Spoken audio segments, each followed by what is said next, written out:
Ooh, it sure is cold today. I wonder how much heavier the snow's gonna get.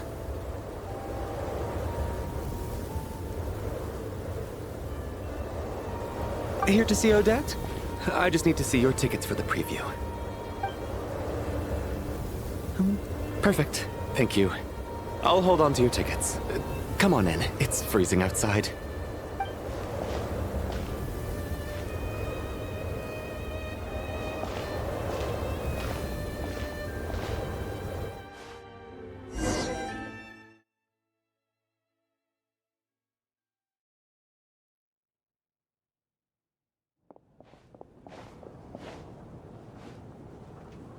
I think I'll leave the Lelek question until after the show's over. Then I'll go find Odette.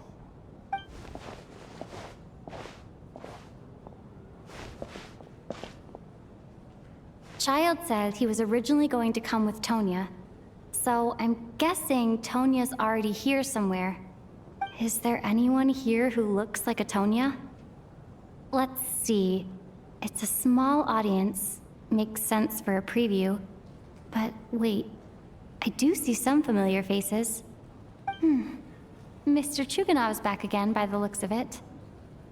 Oh, and is that Mitya? And that Fatui officer, Valeri. Guess he must be playing cat and mouse with Mitya again. Oh no, it looks like the show's starting, and I still haven't found Tonya. Never mind. I'll just have to take a seat for now and see if I can catch her afterwards.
Members of the audience, I'm a staff member here at the theater.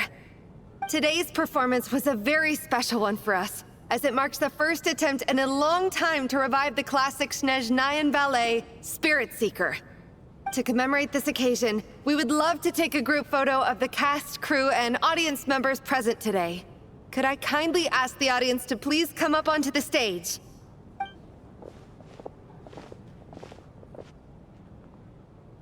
All right, everyone, huddle in a little more. Now, look at the camera. 1, 2, 3.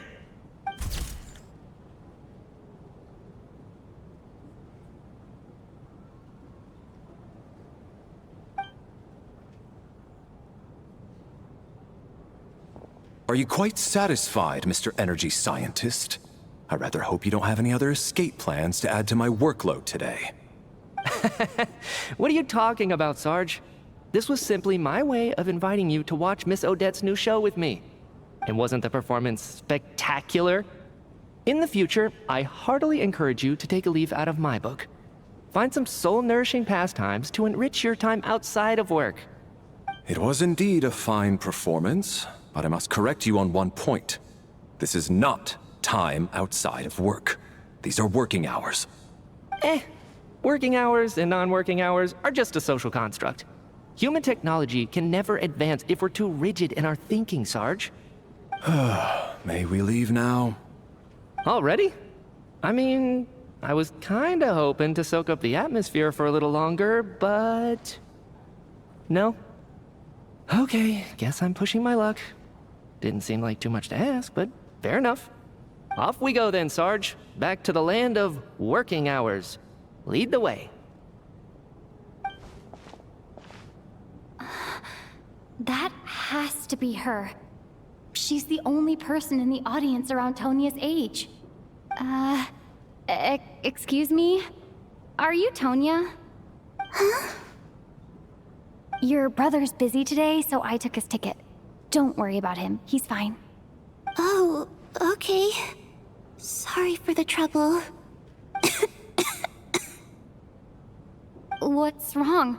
Are you sick? No, I'm fine. It's nothing. Maybe she caught a cold on the way here because of the weather?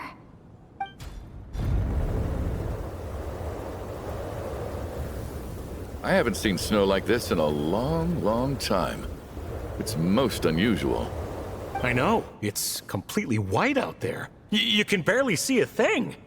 I've never seen such heavy snow in my life. Let's wait it out for now. You'd be lucky not to freeze to death in this weather, let alone find your way. Well, look at that. Maybe we shouldn't be in such a rush to get back after all. What do you think? Let's wait and see. Why do you need to take it so seriously? Fate has given us this wonderful chance to take a break. We owe it to ourselves to make the most of it. Come to think of it, there's a small inn not far from here that always keeps plenty of extra blankets on hand for guests. I know the route well. Shall I head over and borrow a few blankets? That way, anyone in a hurry can wrap up warm for the journey back. Just remember to return them next time you're over this way. Sir, there's really no need to go to all that trouble. Hey, it's no trouble at all. Wait here, I'll be right back. What a kind gentleman. Very good. My wife and daughter are waiting for me at home, so I shall be heading back as soon as I get my blanket. So... Are you expecting us to go back to the Armory Palace wrapped in blankets too? Don't worry about that. I made arrangements in advance. Should I not return to the Armory Palace within 3.5 hours after Operation Showtime begins, an armed squad will be sent to collect us. They will escort us back. You are one of our key military personnel, so any weather-related risks must be eliminated. Operation Showtime? So, wait. Every single time you drag me back to work when I sneak out, it's a whole official operation? I gotta say, you've really turned this into quite a moral dilemma for me. It's snowing pretty hard out there. I think you should stay here for now. You seem a little under the weather. Sure. My brother might come pick me up in a bit anyway. Time to get to work. I should head backstage and find Odette. I need to look her in the eye and ask her about Lelek. Excuse me, are you looking for someone? Ah, a fan, I'm guessing? Today is just a dress rehearsal, so Miss Odette won't be meeting with fans. She's taking a well-earned rest right now. Sorry, but that area is currently off limits to everyone except the cast and crew. Huh. Bad timing, I guess. Well, I might as well stick around. I doubt Odette will be leaving before the snow lets up in any case.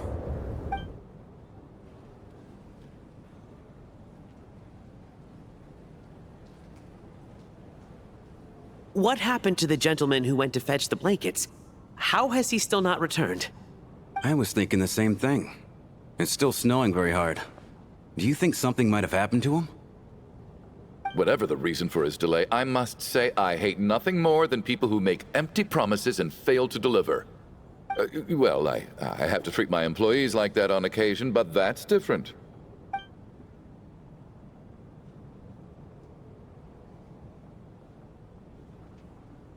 You seem anxious, Mr. Valeri. It's been nearly 4 hours since I left the armory. The army should have arrived to extract us by now. They know how much I despise tardiness and disrupted plans. There's simply no reason that they shouldn't have shown up by now, barring exceptional circumstances. Surely a snowstorm like this one counts as such. Few things in this world can stop the Snezhnayan army, Mr. Mitya. And a snowstorm is certainly not one of them. Why don't you go out and take a look? They might be right outside, waiting for your orders before they dare come in. An absurd hypothesis. I have no intention of leaving your side for even a moment until I have escorted you back to the Armory Palace. This doesn't look like an ordinary snowstorm to me. That guy who left earlier. It looked like he just vanished into thin air. Either that, or my eyes were playing tricks on me. A man-eating snowstorm? Come on. Night hasn't even fallen yet. Spare us the ghost stories.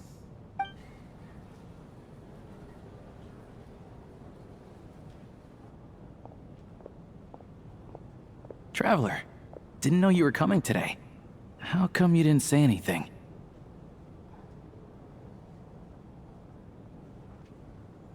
Oh, right. I assumed you were looking for me and Vodenitsa. Odette's still backstage. Whoa, that's quite a snowstorm out there. I've been working backstage this whole time, so I didn't even notice. No wonder the audience hasn't left yet. Huh. Is weather like this rare even in Snezhnaya? Yeah, snow like this. I'm sure I've seen it out in the wild before, but never in the city. Actually, I take that back. I don't think I've seen snow this bad even in the wild. This is something else. It's not normal. If even Alosha thinks snow like this isn't normal, could it have anything to do with that monster people have been talking about? We can't stay cooped up here forever. Someone needs to go out and take a look.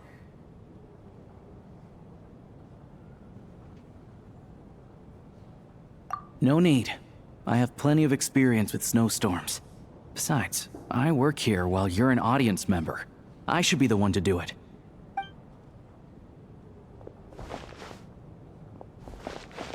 Everyone by the door. Careful not to let the snow soak into your shoes. In a snowstorm, you gotta look after your toes above all else. Heading out, my man? Be careful. I've been told the snowstorm eats people alive. Thanks for the advice. I am planning to be careful. I just want to take a quick look at the situation out there.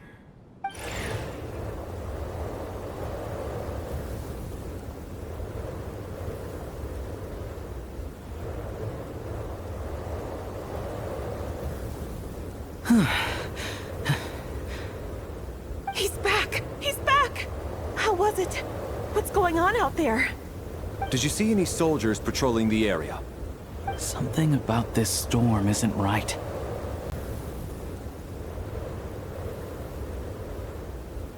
There's no one out there. I didn't see a single soul. And something in the air gives me the creeps. This isn't your average snowstorm. I suspect it might be related to recent events in our nation. I strongly advise everyone to stay here until the snow dies down. Are you serious? So all of us are trapped here now? That sounds a little far-fetched to me. You want to go outside and see? I, for one, am not risking my neck in that weather. This just turned from a minor delay into a major hassle. We can only hope that our friend who went to fetch the blankets just ditched us and went home. Is it really that bad? But my daughter, I won't be able to read her a bedtime story tonight. Huh? What are you all still doing here? Whoa! It's snowing hard! So now we're stuck here? Oh, this is terrible! Luckily, it was just a dress rehearsal today, so there aren't too many people here. On the bright side, the theater's always well stocked with supplies. If the snow still doesn't let up as we get into the evening, you can spend the night here, everyone. At least, I assume that's all right? Odette? Fine by me. This Seems like a sensible backup plan under the circumstances. My thanks to the theater for being so accommodating. What are you staring outside and praying for, my man? You anxious to get home too? Oh, Your Majesty the Tsaritsa, I beg you, please do not let tonight's snowstorm stop. This is a golden opportunity to spend the night under the same roof as the two top stars in all of Snezhnaya. It's a once-in-a-lifetime experience. I think I've changed my mind. Sir, if you so much as look at us funny, you'll be seeing stars in a whole other way. Behave yourself, or you'll be begging for that blizzard. It's getting colder. We need to keep the indoor temperature up. Close the door and lock it tight. Let's head somewhere warmer.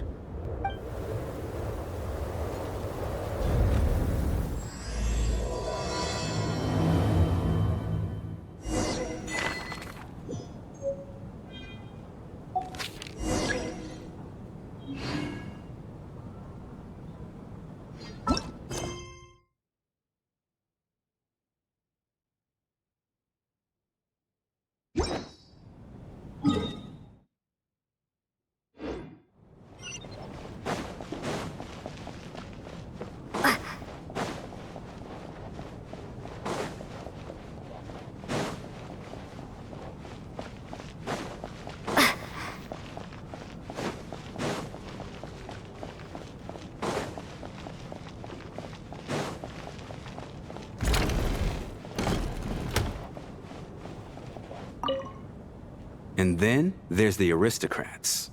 Easiest of all to deal with. You don't need to use any force whatsoever. All you have to do is show them the rope you plan to tie them up with. Do you know why? I don't. Do tell. Because nothing horrifies them more than the thought of a cheap, coarse rope leaving creases on their precious million Mora coat. They'll do whatever you ask to avoid that fate. Unexpected, but funny nonetheless. Tell me another one. Oh, look at that. I got myself a new listener. Hey there. Let me introduce myself. The name's Shram, and I'm a mercenary.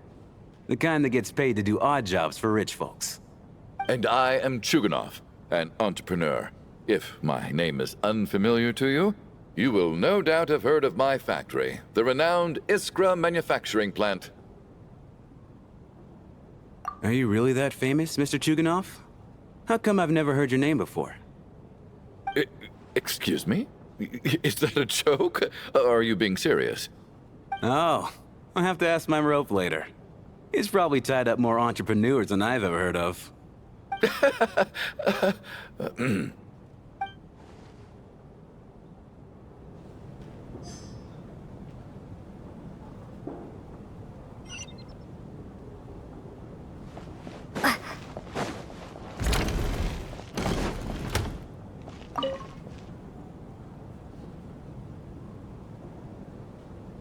I don't think it's ever been this lively backstage before. I didn't know you were coming today. Hey, have you seen Chuganov? I heard he was coming today. Have you spoken to him at all? I'm with you. This could be just the chance we need. Yeah, I gotta figure out a way to coax some more intel out of him. I want to know why he suddenly changed his stance on Project Stuzha. What exactly happened before the most recent Vecha vote? For the Rokad, or just out of personal interest? Shh! There are other people around. Don't say the R word.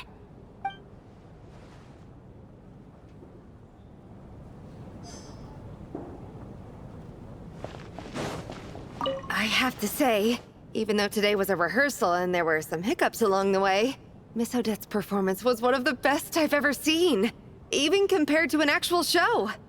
Oh, I couldn't agree more, especially considering the weight of the subject matter. It takes a truly seasoned professional to do justice to a theme like love and regret. Do you think we were coming on too strong? Odette's ignoring us again. What about you?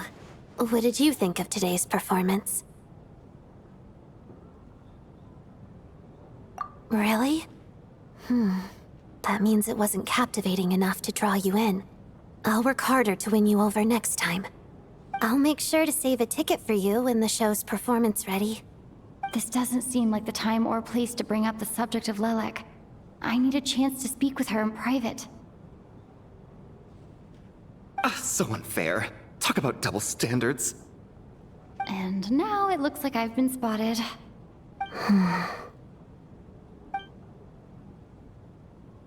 You know Mitya too? No, I don't. I just have a feeling that he might be dangerous.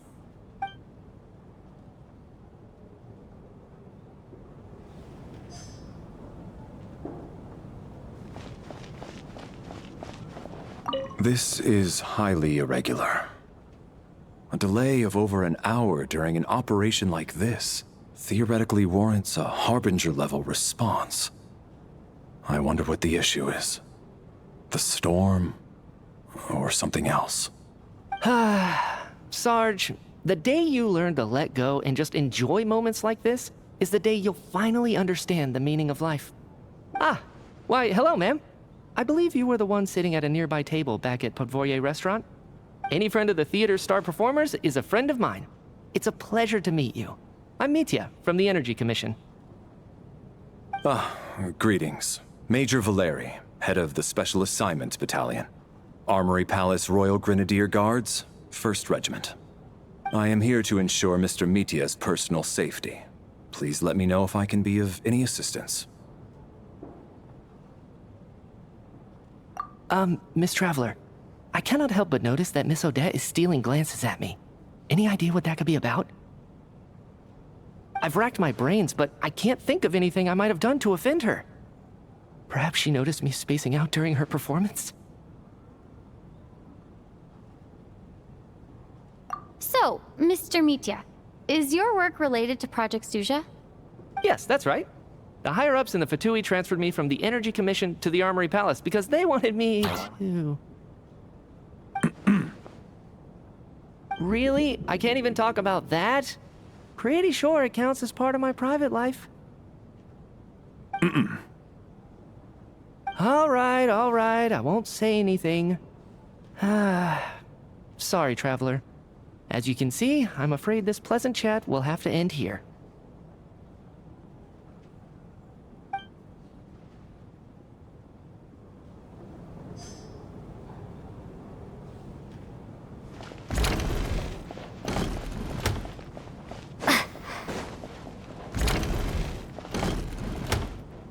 How are you feeling, Tonya? I'm fine. Sorry to worry you. I'm used to it by this point. I take medicine for it. My brother usually helps to get it ready for me.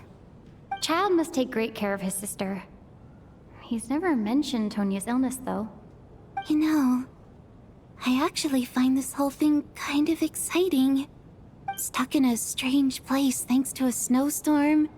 Having to spend the night with a bunch of interesting characters. It's pretty cool, don't you think? Exactly.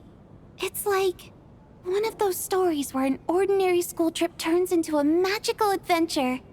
I've always wanted something like that to happen in real life.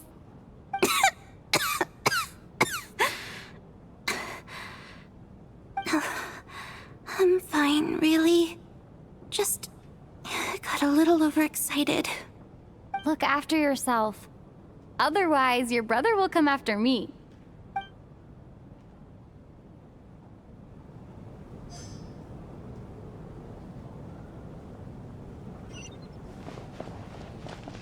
My husband has major trust issues. To him, I doubt even this snowstorm is a good enough excuse for me to stay out all night. That's the price of marrying into wealth. You'll get used to it. I'm not about to stop you if you want to leave, but don't drag me along. Hello? Can I help you?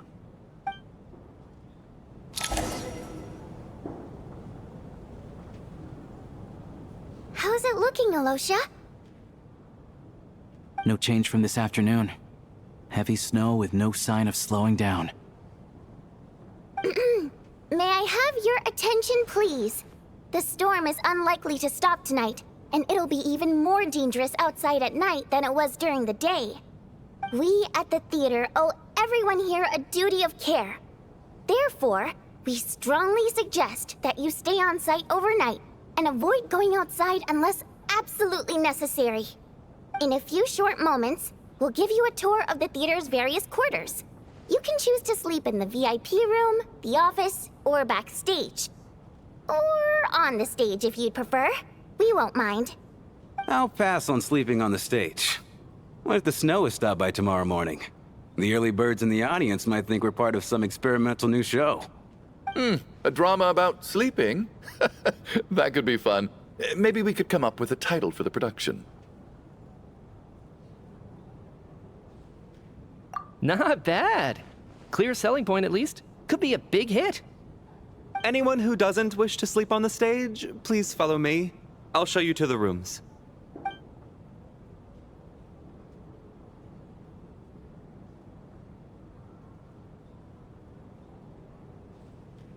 I guess I'll call it a night. Though I feel like I won't sleep very well without Paimon here. I'm sure she'll be worried that I haven't made it back yet. But as long as she looks out the window, she'll probably realize what's holding me up.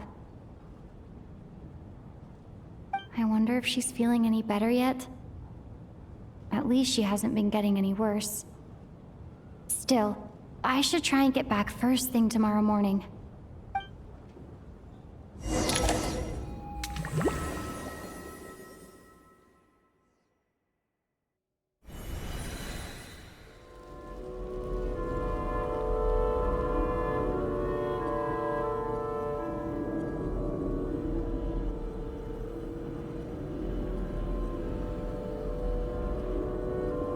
Ah, finally.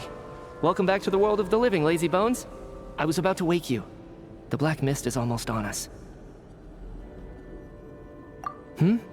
Still waking up, huh? You know, the black mist. It's been chasing us from below ever since we were born. You're just dozy. There's no way you've forgotten. Come on, let's keep heading up. Onwards and upwards is the only way to survive. Don't listen to a word those black mist cultists say. Here we go again. That endless march toward survival. What's going on? That black mist down there is creeping me out. And it's rising. Guess I should head upwards and get away from it. The black mist cultists believe that being swallowed by the black mist leads to everlasting peace. But if you ask me, they're just lying to themselves. We're the only heretics left. The only ones who refuse to give in. We have to keep going. But how do you actually know that they're wrong? Dangerous question there, Torgov. The moment your faith wavers, you start a chain reaction that ends in the collapse of your will.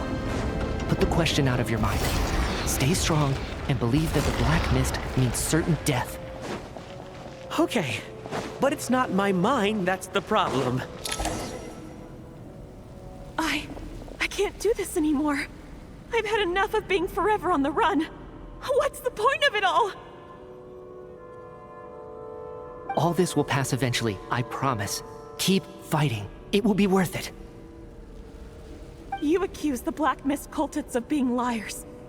But you're lying too. There is no end to this path. It keeps going up forever.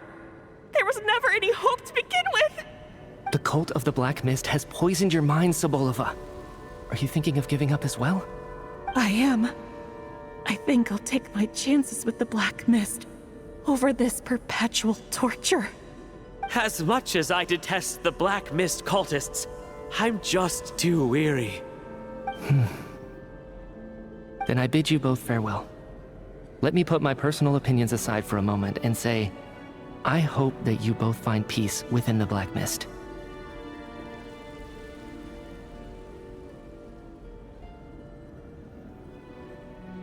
Fate always appears so impossibly complicated.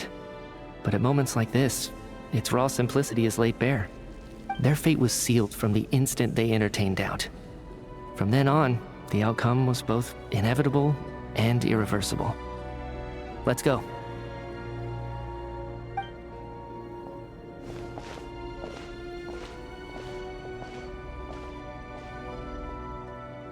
Torgov and Sobolova are gone. I never thought the day would come when even they would be swallowed by the black mist. It's just you and me now.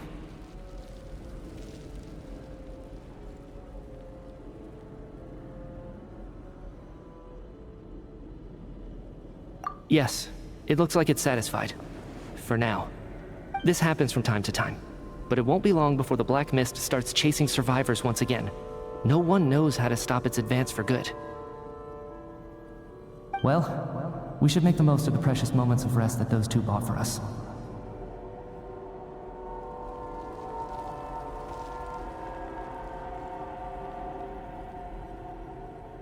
Huh? Are you really that sleepy, traveler?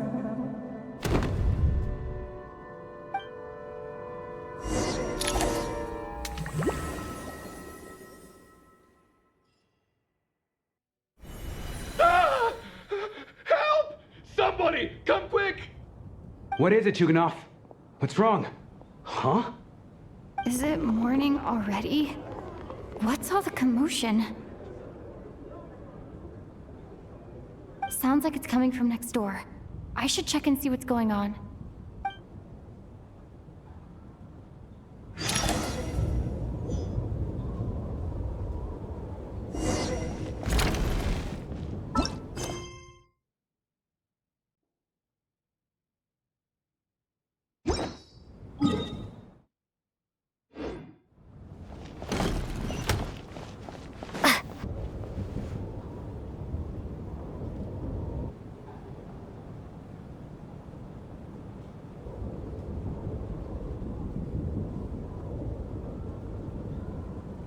Don't look, Miss Tonya. Stay here. Okay. What happened to them?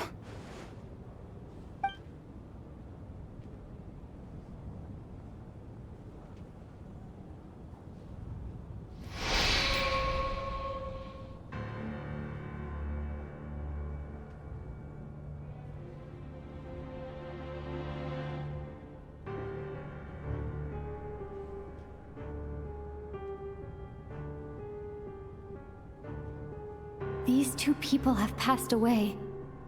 And the strange thing is that somehow I knew this was going to happen. I knew that they would be the ones to die. Have I seen this moment before? Or did I have some kind of premonition? I can't remember what it was. Let me take a look.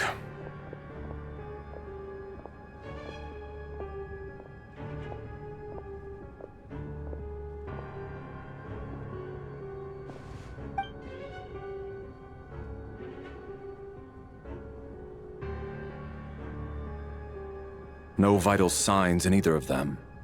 They're dead. The cause of death, however, remains unclear. No wounds on the bodies, no signs of a struggle, and no skin discoloration caused by the buildup of toxins. But just last night, they were chatting and joking away. This is so sudden. Could they have had pre-existing medical conditions? Even then, the odds of them both dying of sudden complications on the same night are extremely low. It's hard to believe that they died of natural causes, nor does this appear to be a suicide. Who was the first to discover the bodies? It was me. But these deaths have nothing to do with me, officer. I got up early because I wanted to see if the snow had stopped. Then I noticed that the door to this room was open, and it looked like there was a man and woman inside. I just went over to see what was going on. I had no idea they were... I can corroborate this. I was doing my morning exercises near the stage. When I saw Mr. Chuganov heading this way, I followed him. I can also confirm that I didn't see a single person approach that room before him. The snowstorm was raging all night, and it's still going now. There's no way someone could have come in from outside, correct? You mean an intruder? No, not possible. I slept by the door last night as a precaution. There's no way I wouldn't have noticed if anyone had tried to open it. Everyone, split into pairs and search the theater for anyone in hiding, or any signs of suspicious activity. I'll follow up with a full search of my own shortly. Go. There is no time to waste.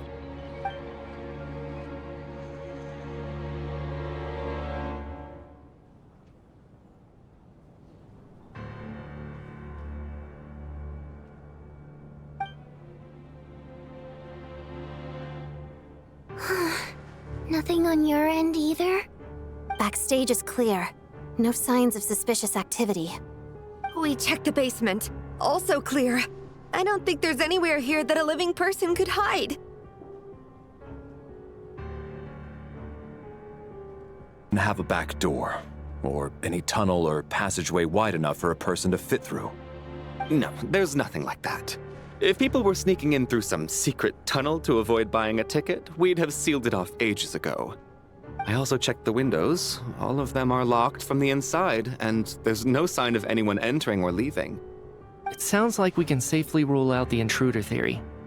If anyone came in during the night in this weather, there'd be no way for them to avoid leaving footprints or water stains.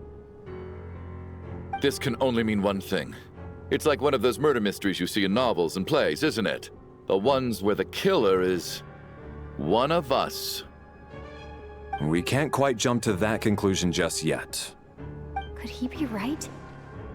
It's hard to imagine something like that happening in real life. Set in a theater during a snowstorm, a murder takes place and the killer is among us. It's such a classic trope that it seems unbelievable. Looking at who the killer targeted, and the clean entry and exit, it all adds up. I know what this is. It's obvious now that I think about it. What is? What have you figured out? Both victims were wealthy, well-known local merchants. And the door was deliberately left open so I would discover the bodies and witness the crime scene first thing in the morning. Such ruthless methods. This was your doing, wasn't it, Lelek? Lelek?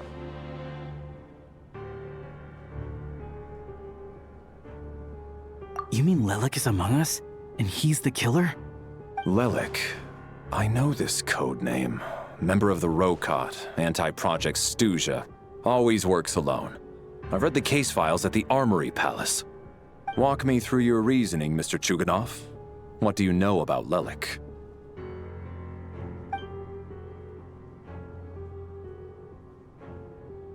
What now, huh? What now, Lelek? What more do you want from me? I already voted against Project Snezhnaya at the Snezhnaya Gradvecha. You snuck into my house the other day while I was asleep. Left a threatening letter. And I did all that you asked. But Project Snezhnaya cannot be so easily shaken. Not with the rooster in charge.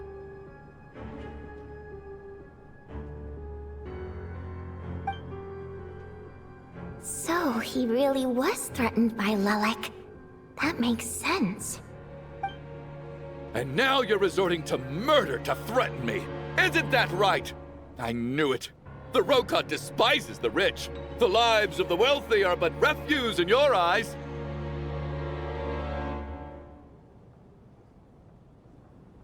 Show yourself! Which one of you is Lelek, Tell me! I'll do whatever you want! Just stop playing these mind games!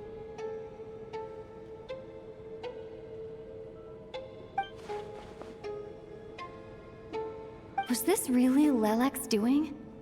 Would Odette really do something like this? If Odette really is Lelek, this seems out of character. But then again, how well do I really know her? I'm probably the only one here with a compelling theory about Lelek's true identity. But if I reveal it now, I'll be putting Odette in the line of fire. What should I do? I don't think it's likely that Lelek killed anyone. At least from the stories I've heard, he's never killed anyone before. And his name has never come up in connection with any murder cases. Besides, even if Lelek did want to threaten you, why resort to such an extreme and roundabout method? It's not his style at all. Vodianitsa doesn't know that Lelek might be Odette, but her assessment is pretty much identical to mine. Miss Vodianitsa, why do you suddenly feel the need to speak in Lelek's defense? Defense? Oh, no, it's just... I'm worried that we're jumping to conclusions here, so I wanted to share my point of view. Also, I don't think the Rokot is as bad as you're making it out to be. Well, if you think I'm so wrong, what's your theory then, Why don't you tell us who the killer is? The case is still evolving, Mr. Chuganov. Please do not prevent others from expressing their opinions so early on in the discussion. Even so, there's no denying that the recent threat received by Mr. Chuganov may well be an important clue. So there's still a good chance that Lelek is right here among us. I can't do this anymore. I don't care if it's still snowing outside. I have to get out of here.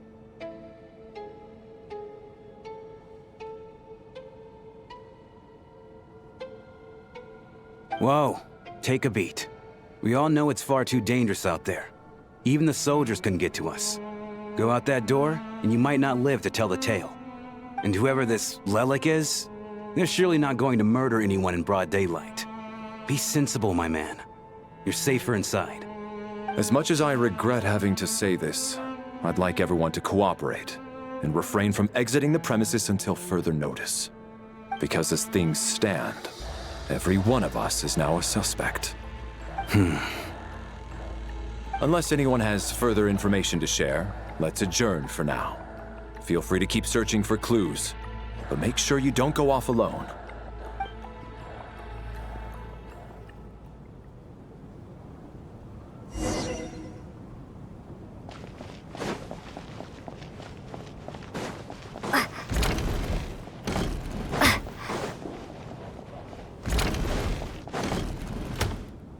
You're right, that was my bad. It was a knee-jerk reaction. I didn't think it through. Luckily, no one suspected my identity. Oh, phew. It's just you. I thought someone was eavesdropping. Since Vodyanitsa and I were on the same page earlier, I think I should share my thoughts with the Rokot members first.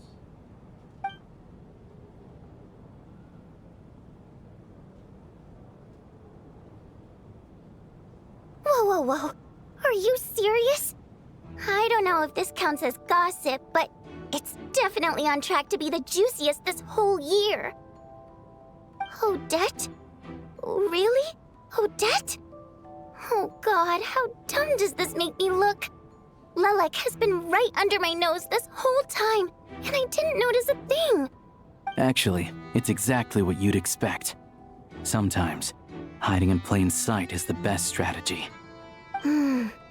And now that you mention it, the more I think about it, the more sense it seems to make. It all adds up. What are we up to now? 1, 2, 3, 4... Odette's identities. She's my coworker, specifically a ballerina, and also a Fatous, a member of the Rokot. Now, Lelek. It must be so exhausting. I just want to give her a hug. I guess since I've always known her as a member of the Fatui, it never even crossed my mind that she could be involved with the Rokot, let alone be Lelek. I don't understand. If she's with the Fatui, what reason could she have for being so opposed to Project Stusha?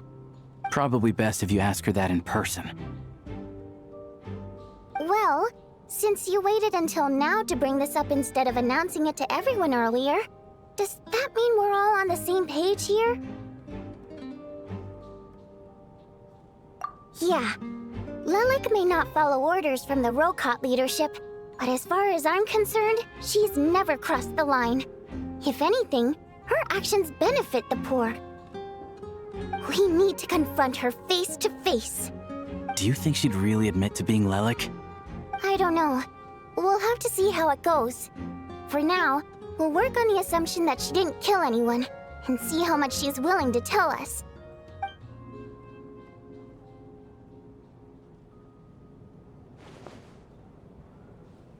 Now's our chance.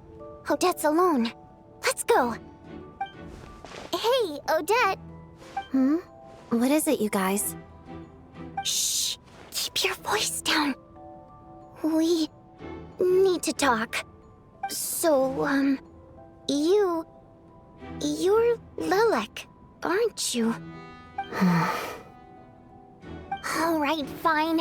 You don't have to say anything or explain yourself. Just hear me out first. None of us believes you'd kill innocent people. Whoever murdered those 2 people last night, it wasn't you.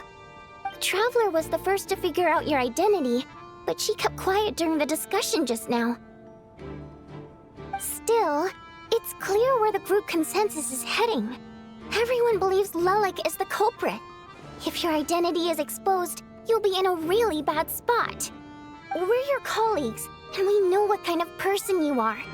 I don't want anything bad to happen to you. So, can you clue us in? Tell us everything. The more we know, the more easily we'll be able to cover for you. Alright. Yes, I'm Lelek. And no, I'm not the murderer. And thanks, but I don't need you to cover for me. Actually, I'm planning to reveal my identity. Huh? You're gonna reveal that you're Lelek? Here? That's right. I'll admit I was surprised at first when Chuganov guessed that I was here. It was just a lucky guess, but it caught me off guard. But after taking some time to assess the situation and confirm where everyone stands, I don't believe I have anything to worry about. Are you sure you don't need a second opinion? Given the circumstances... Mr. Valeri! What?!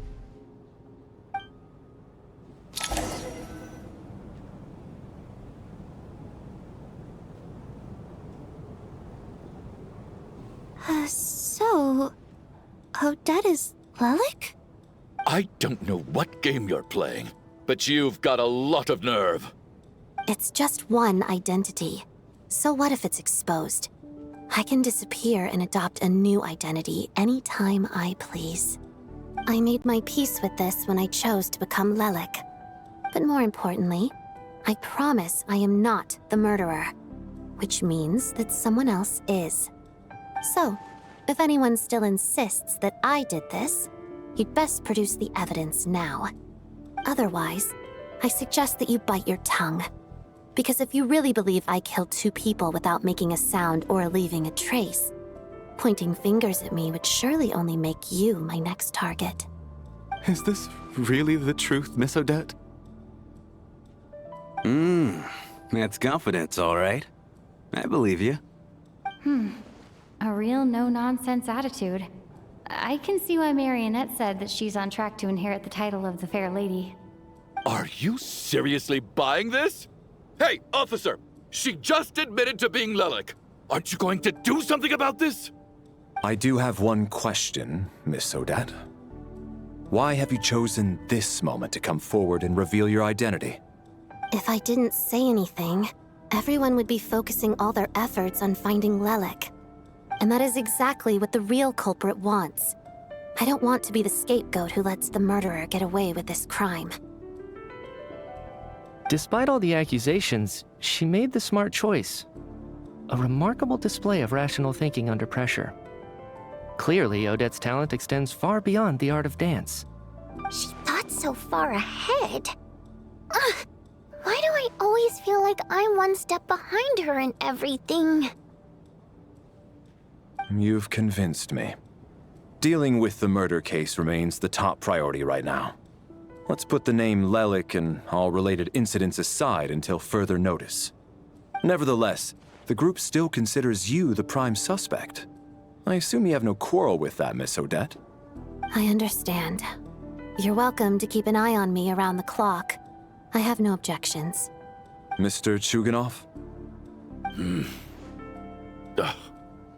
For my wife and daughter's sake, I'll let you off the hook for now. But don't think you're forgiven for breaking into my house and threatening me. Just wait till we get out of here, Lelek. We'll settle the score then.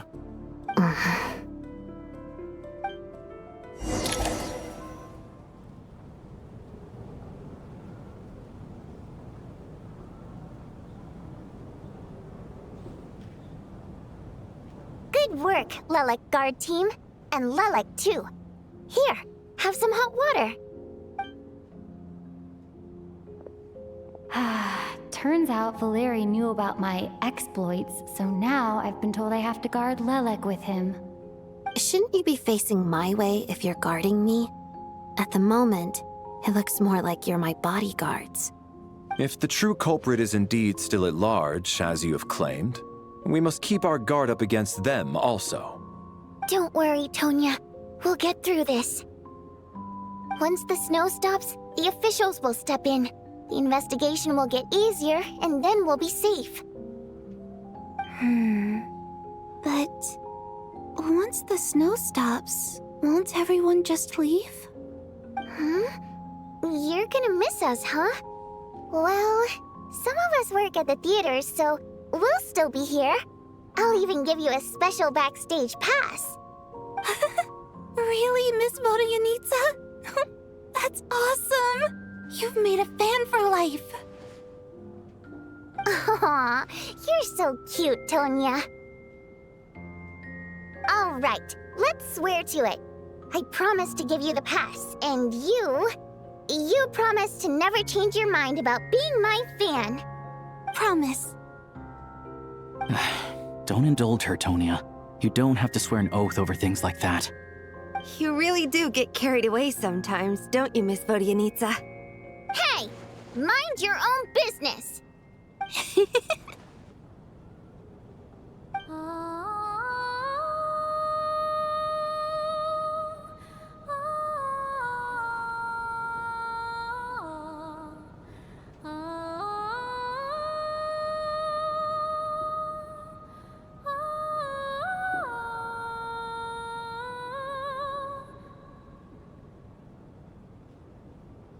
Don't be nervous, Miss Wateramp. Everyone's here. There's nothing to be afraid of. Excuse me? Do I look nervous? Don't be ridiculous. No. You sound nervous, lass. Oh. Wait, but how... Okay, plenty of people know that I'm a water imp, but still... How come you understand our primary mode of expression? Primary mode of expression. I've not come across that concept before. Do enlighten me, Vodyanitsa. Well, it's just... We water imps tend to communicate our emotions to each other by singing, rather than facial expressions. The emotions we convey through song take precedence over our facial expressions. So, we think of it as our primary mode of expression. I'm impressed, Shram. I didn't take you for a man of culture, but you're clearly rather learned. It's not about being cultured or not. The thing is, this mode of expression can usually only be understood by other water imps.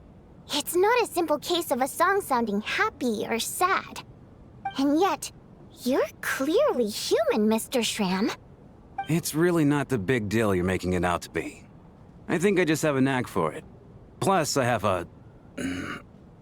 very close friend who's a water imp. A delightful lady. But keep that a secret. Anyway, we spent so much time together that before I knew it, I noticed I could understand her expressions. Oh, I guess that makes sense. Still, the fact that you have a water imp friend is even more surprising. I'd better watch what I'm singing when I'm around you from now on. Hey, what are you implying? You're not secretly insulting the audience in your songs, are you? Heavens, why would I do a thing like that? It's getting late. We should discuss our sleeping arrangements for tonight. It's a guard against the killer. Someone needs to keep watch. I suggest that we don't sleep in separate quarters tonight. It will be safer if we all stayed together. As long as someone keeps an eye on Lelek, I'm quite sure we won't have any trouble. Are you saying that you wish to bet your life on Miss Odette being the killer? Nonsense. Of course not. Then I propose the following arrangement for tonight. The Traveler, Odette, and I will form the Night Watch. We'll sleep in shifts, but 2 of us must be awake at any given time.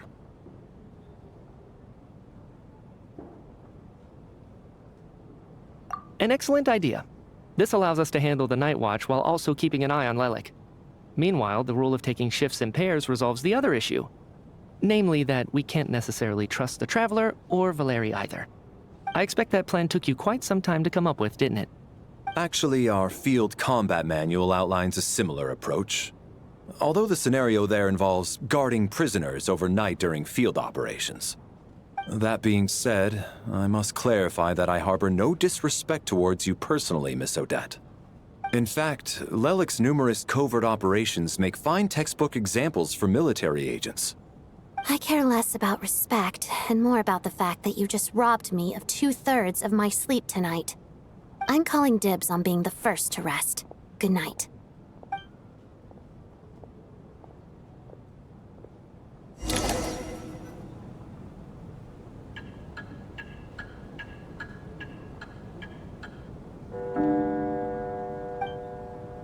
It's almost time.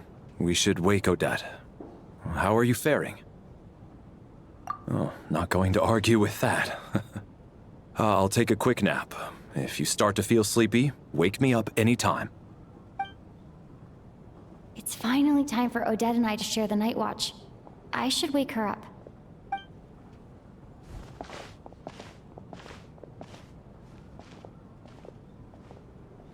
I came here to get information from her in the first place. Maybe I should think about what questions I want to ask before she wakes up. How long are you gonna keep staring at me? Couldn't sleep. My mind's been running haywire. Plus, there's something I've been meaning to talk to you about. I had a hunch that you wanted a conversation, too. Let's take this chance to clear the air, shall we?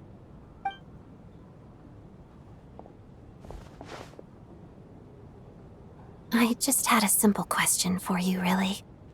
It's, Rosaline. In her final moments, did she have any last words or anything?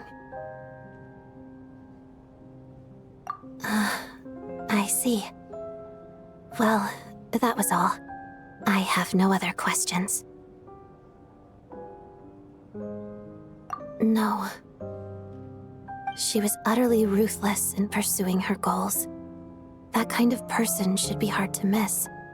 And yet, even though I never approved of her methods, and she was an abrasive person, the fact remains that I am indebted to her. Oh, she told you. I guess that makes sense. I think she and Rosaline were on pretty good terms. Yes. Rosaline wasn't the kind to gossip about this sort of thing. Not that it's any huge secret to me, though. When I was a child, I had to join the Fatui for the sake of my mother and me. I trained under Rosaline.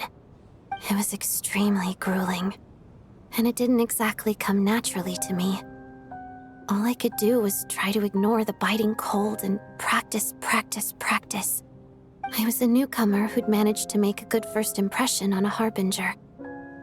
There was pressure to live up to her expectations, to be worthy of the fair lady's reputation. Every day was a struggle against the cold, pain, and fatigue. And most nights, I struggled to fall asleep. After enduring all that, I've become almost immune to the sensation of pain. I suppose that was the cost of survival. Surely, any child who had to experience that would grow to hate her lot in life, don't you think?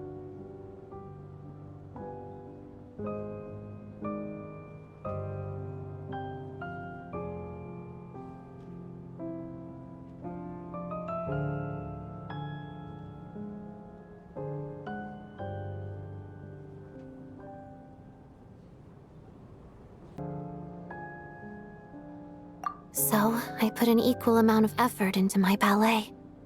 Because in my young mind, that was the only way to defy my fate. It was my way of telling her, the Fatui's demands and your expectations of me are not what I wish for. One day, I will leave. I think she probably blamed my poor performance in training on my passion for ballet. She knew my heart wasn't in it. One time, when I was secretly practicing a dance at night, she suddenly showed up. I knew she was there to catch me red-handed. I told her, "You don't deserve to watch the dance I learned from my mother." She looked stunned.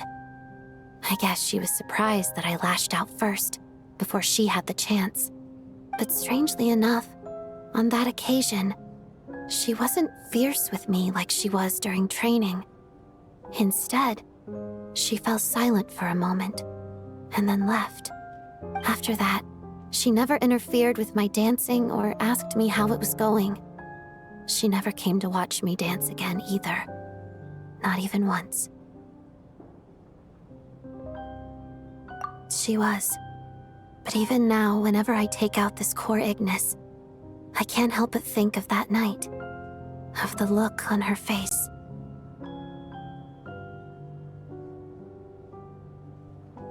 Sort of. Although gift might be too kind a term. This is her flame sealed within ice. A symbol of her favor, yes, but also her way of keeping an eye on people. She knew the location of every piece of core Ignis. If any recipient started acting suspiciously, she'd be on to them immediately. Trust her to make even a mark of approval feel suffocating. So, when news of Rosaline's death reached Snezhnaya, many people immediately crushed their core Ignis. It gave them a profound sense of relief, like they'd broken free from her shackles. But I kept mine. With my sensitivity to pain being as dull as it is, the warmth from this core Ignis is one of the few things I can still feel clearly. I still wonder, did she really come to stop me that night? I wasn't sure, but I was scared, so I said some really awful things. I guess she didn't leave anything behind. Not that I expected her to. It's fine. It's just a bit of a shame that we couldn't settle our differences before the end.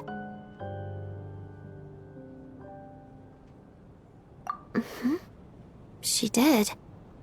Are you sure she was talking about this event?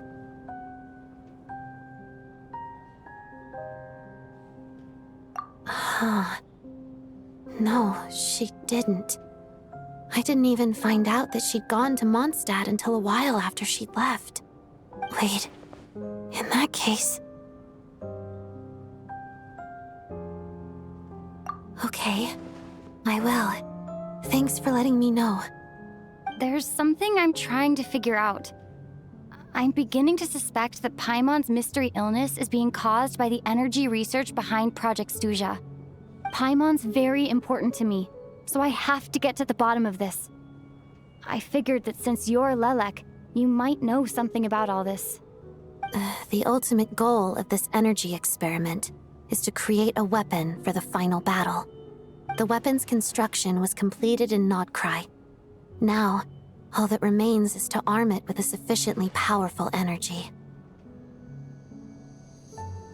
Yes, the weapon's development and all the related experiments are overseen by Lord Piero, the Jester, and the lab is located deep within the Armory Palace. I'm not sure why this experiment would be making Paimon feel unwell, though. The best way to get to the bottom of it would be to go there in person.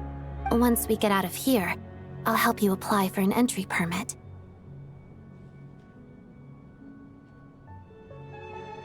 And I'm hardly the organization's proudest member, as you know.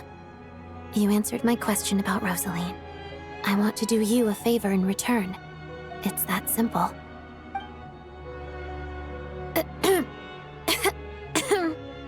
Huh? What's wrong? Are you not feeling well? You two seem to be hitting it off. I thought you were sleeping. Of course I was. In the military, one learns to fall asleep quickly, even in the most inhospitable environments. It's vital to staying alert and energized. Why? Is something wrong? Even if he was awake, he can't have overheard us, right? Well, thank you both for keeping watch. Traveler, I'll take over for now. It's your turn to get some sleep. Sure.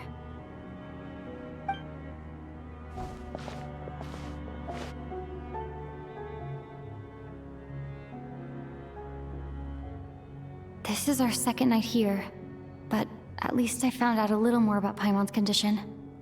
I hope she's been sleeping well the past couple of days. Huh. Why do I feel like I'm being watched? Seriously? Is this payback for when I stared at her earlier? But I thought she was asleep. Never mind. I'd better try and get some sleep myself.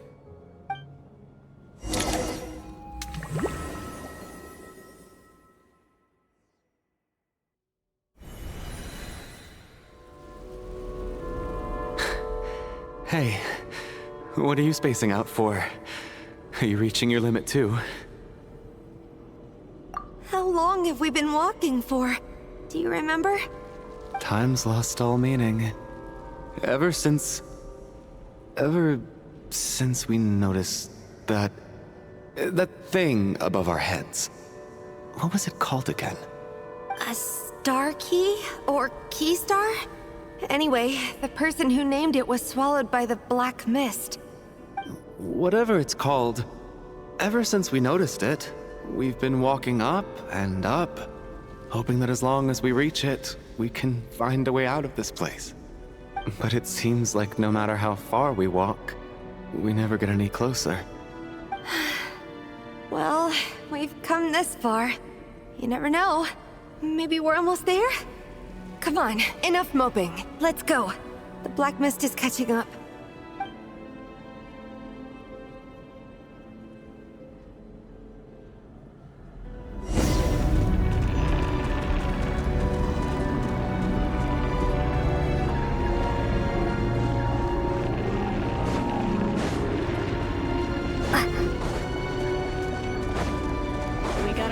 Straggler.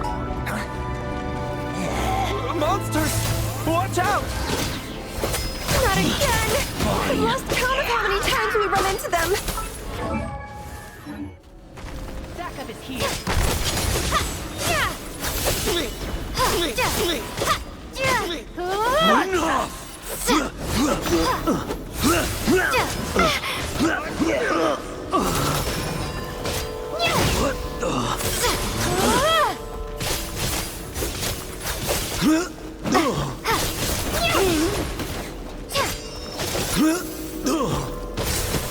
Shut up! Run faster.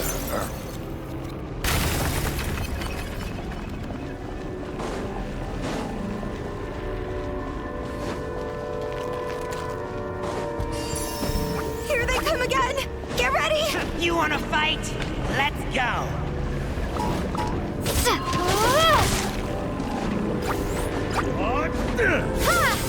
Condense!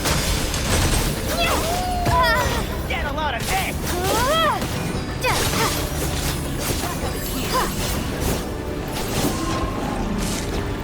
Bombs away! Encase!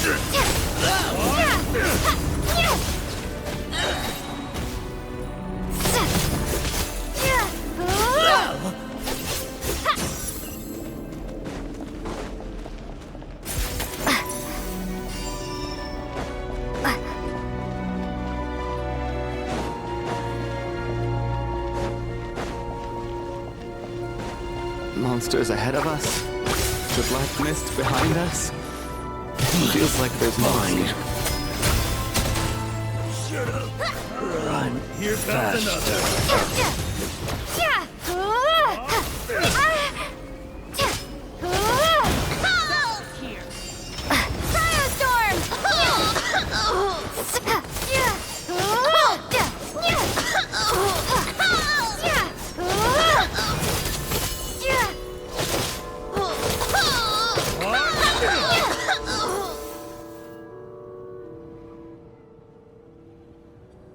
Are you hurt, Coolish?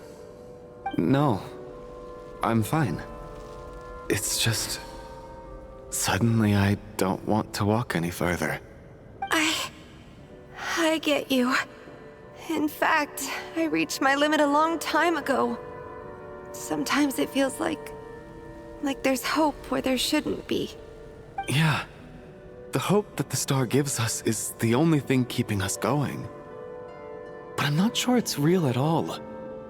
It may just be a collective illusion. Otherwise, why would it always be out of reach? We know you mean well, but you're only saying that to try and encourage us to keep going, aren't you? Thank you, friend. But enough is enough. Please don't give me any more false hope. Hope is poison in this place. You're going to continue, aren't you? I admire that. I've given up, but I wish you the best. May there come a day that you catch up to the star and leave this godforsaken place.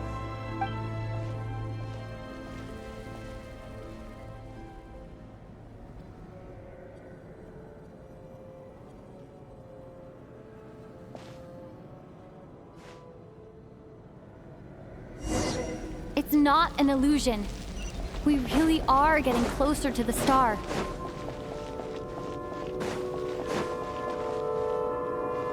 Congratulations. You're the first person to make it here.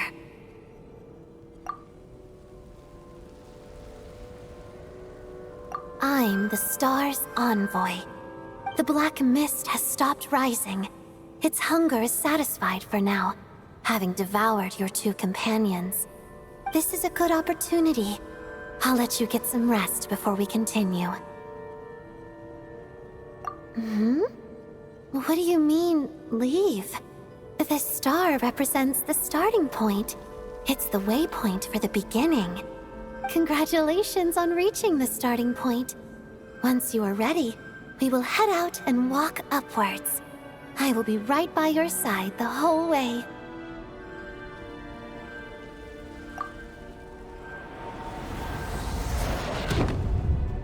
Huh?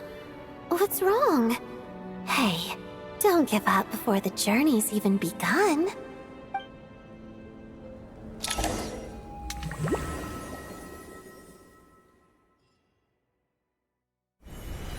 Rampana! Rampana! Is that Vodyanitsa's voice? What happened? Coolish, wake up! Please wake up!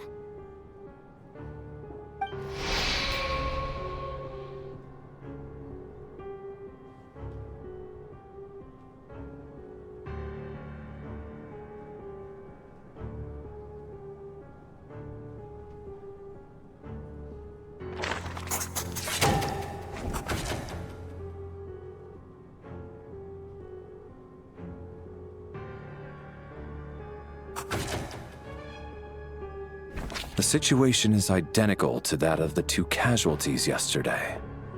We cannot ascertain the cause of death. At least there are some elements that we can rule out this time. They slept on the stage with everyone else, so I suppose the surrounding environment can't be a relevant variable. Rampana. Coolish. Weren't some of us keeping watch last night? 3 of us, in fact. How could you not notice something was wrong? I'm as confused as you are. Certainly nothing unusual happened on my watch.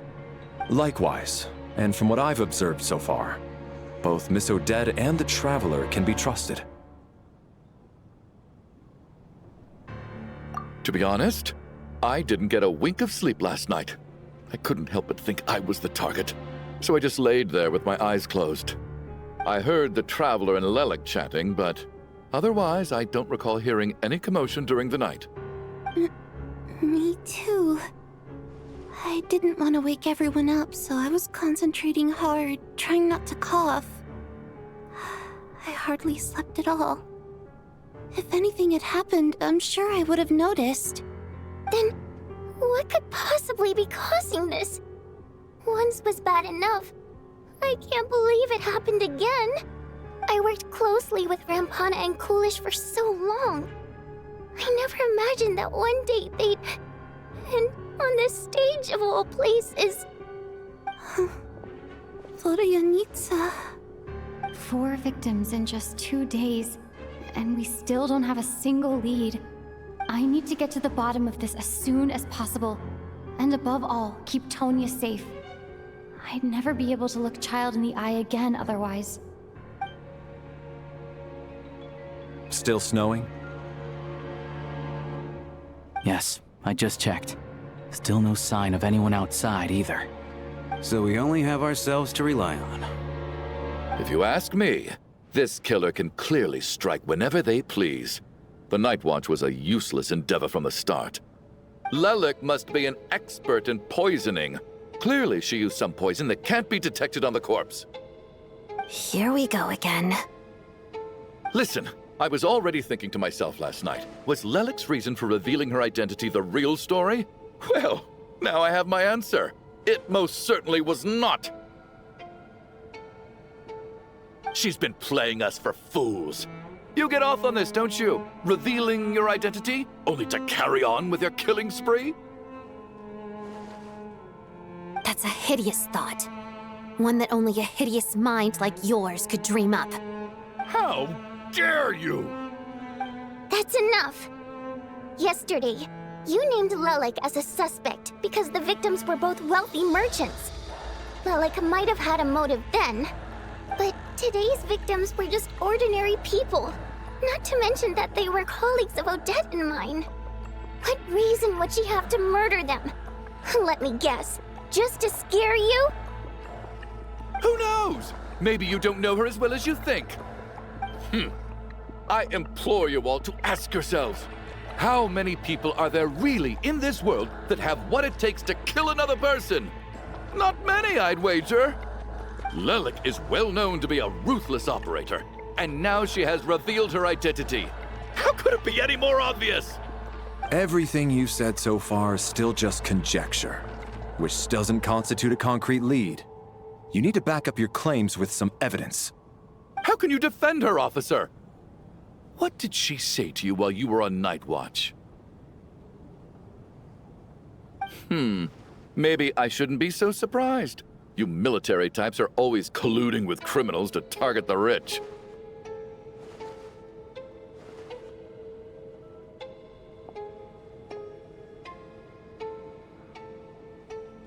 All so you can get your grubby paws on our hard-earned fortunes, then tell us to fall in line. The Fatui, the Druzhna, and the Rokot. Thugs, the lot of you!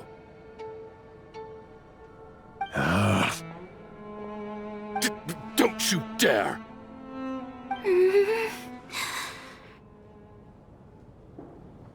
Sir, but... You were the one who told us not to stop other people from expressing their opinions yesterday. 4 people have already died. Only yesterday I was chatting with Mr. Coolish. Then we woke up in the morning and he's... Turning against one another is the last thing we should be doing right now. Little girl.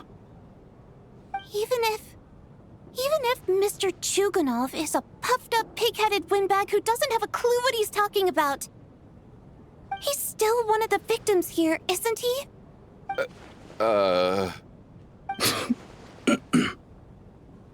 Quite. I had no intention of resorting to violence. But you're right, Miss Tonya. I ought not prevent him from speaking his mind. In any case, I believe Mr. Chuganov has calmed down a little now. We may resume our discussion. I don't think there's any need for that. What is there to discuss? Nothing about this situation is normal. Did you have an idea, Mitya? You're the brainiac here, right? Come on, clue us in. I've been mulling something over. All the leads we have so far concern things from outside the theater. Miss Odette's alter ego, the threats Mr. Chuganov received. But then there's the 2 double murder crime scenes themselves, which have given us absolutely nothing to go on whatsoever. That's highly unusual. Even with the most careful killers, there's always some evidence left behind. So what are you suggesting? I think this could be a supernatural event. It isn't characteristic of human-on-human homicide at all. Correct me if I'm wrong, but aren't you supposed to be a scientist? That doesn't sound like a conclusion someone like you is supposed to make. I got into scientific research because of my insatiable curiosity. But if the present situation defies all known scientific explanations, I don't mind shifting my curiosity toward the paranormal instead. Now that you mention it, I remember when I first came to the theater. I heard rumors about this place being haunted. Haunted? Yeah, I think I heard the same thing. But I mean, they're only rumors, right? We've worked here for years. Surely we would have noticed any spooky goings-on by now. Well, this has taken an unexpected turn. A haunted theater? If Paimon were here, she'd probably be hiding behind me in fear right now. Why don't we take this opportunity to look for clues again with a more open mind? Maybe a different perspective will help us see something different. Very well. Whether it's criminals or ghosts we're looking for, the same rules apply. Everyone needs to tread carefully. I'll move the bodies into the same room for now.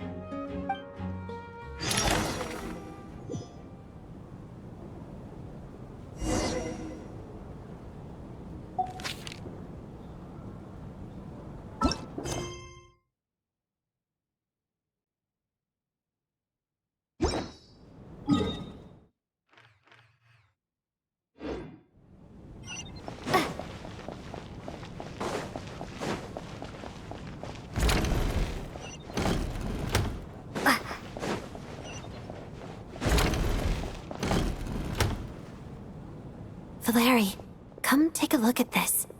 You too, Traveler. Some sort of notebook. What is it for? It's the on-duty logbook for the theater. Kulish was the main person to use it. He mostly used it to record any unusual incidents during a show, audience numbers, exit times, and so on. Yes, he'd always have this logbook with him when he checked tickets at the entrance. This should confirm a lot of key details about the recent show. So, you find anything unusual? Yes. The number of people. I've checked and double-checked, but the numbers just don't match what's recorded in the logbook. Apparently, we have an extra person among us. Are we certain that logbook is accurate? Could someone have sneaked in without buying a ticket or something? Unlikely.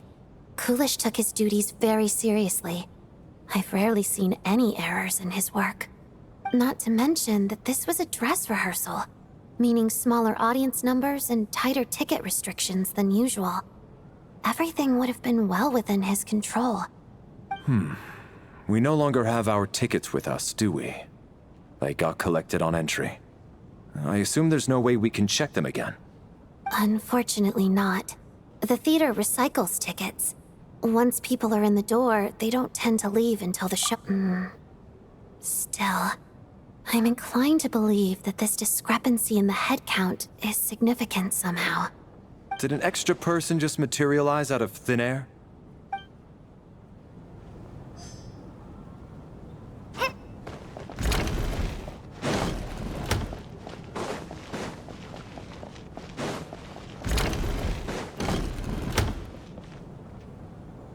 Ah, Traveler. Since you're here, come take a look at this. Alosha found it. We're both curious to hear your perspective. It appears to be an investigation report. And the focus of the investigation was the rumors of haunting we heard about earlier.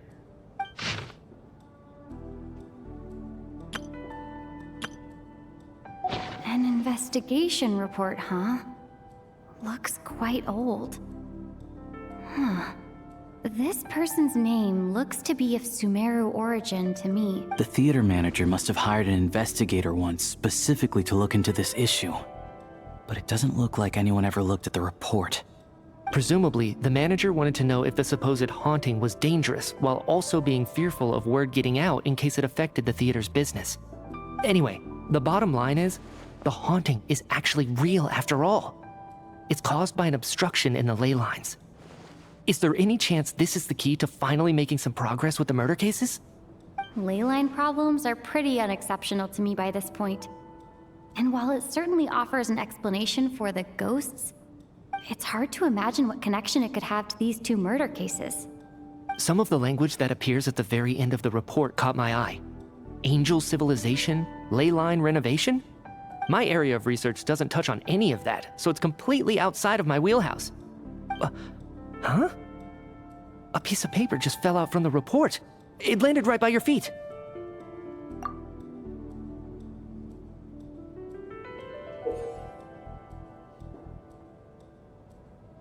How unnerving. It was tucked inside the report, so it must be a note left by the author. Death is near. Is that supposed to be what's going on here? With us in the theater? But if so, how did the author foresee it? Could he predict the future somehow? Maybe things are more complicated than we thought. No, wait a second. If we take the report and the note at face value, they completely contradict one another. The report definitively concludes that the hauntings in the theater are harmless and cannot affect the real world. But the note seems to be warning of potential danger. The question is, what exactly does the note mean by death? The various ways we could interpret this keyword lead in completely different directions. Let's pause our analysis here for now. I think we need more information.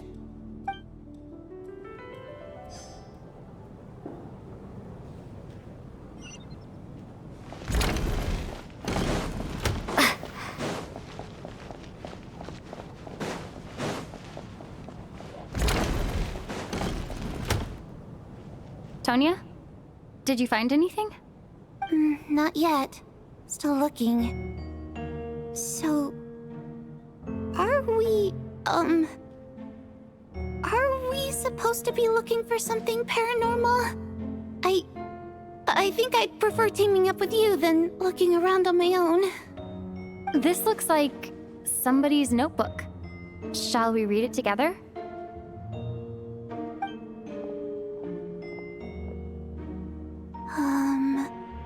Well, it doesn't look scary or anything, so I guess it should be fine.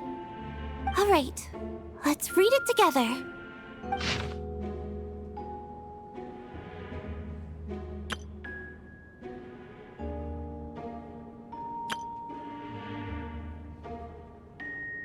Huh. This has to be Vodyanitsa's writing, surely. Maybe it's a little rude for us to peek at this. I feel like I just read someone's secret diary by accident. It sounds like she's writing this for her parents, right? I don't understand. Why put this stuff in a notebook instead of mailing it in a letter? Because her water imp parents belonged to the aristocracy, who were driven out of Snezhnaya by the Tsaritsa long ago. And now they live somewhere new, where the postman can't get to. We're sorry! It's fine. My fault for not storing it properly. I can't leave things lying around and expect them to get ignored when everyone's scouring the place for clues. All right, give me my notebook back. I'll take over the investigation in this room.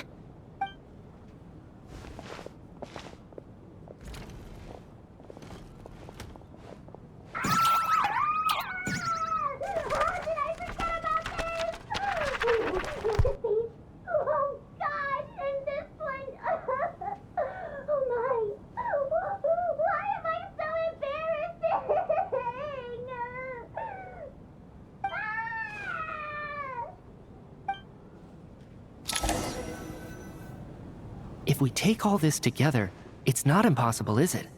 If anything, it's the natural conclusion. Oh, I beg to differ. This sounds to me like a product of a researcher's vivid imagination. And perhaps it's because I'm still viewing this through the lens of a typical murder investigation. But still, I'm struggling to be persuaded by your theory. Does it really sound that far-fetched? All right, well, let's treat that as speculation for now. I do agree with what you've said, so let's go with your idea for now. Good. Okay, now that we finally have some meaningful leads, I think it's time to reconvene. Let's get the others.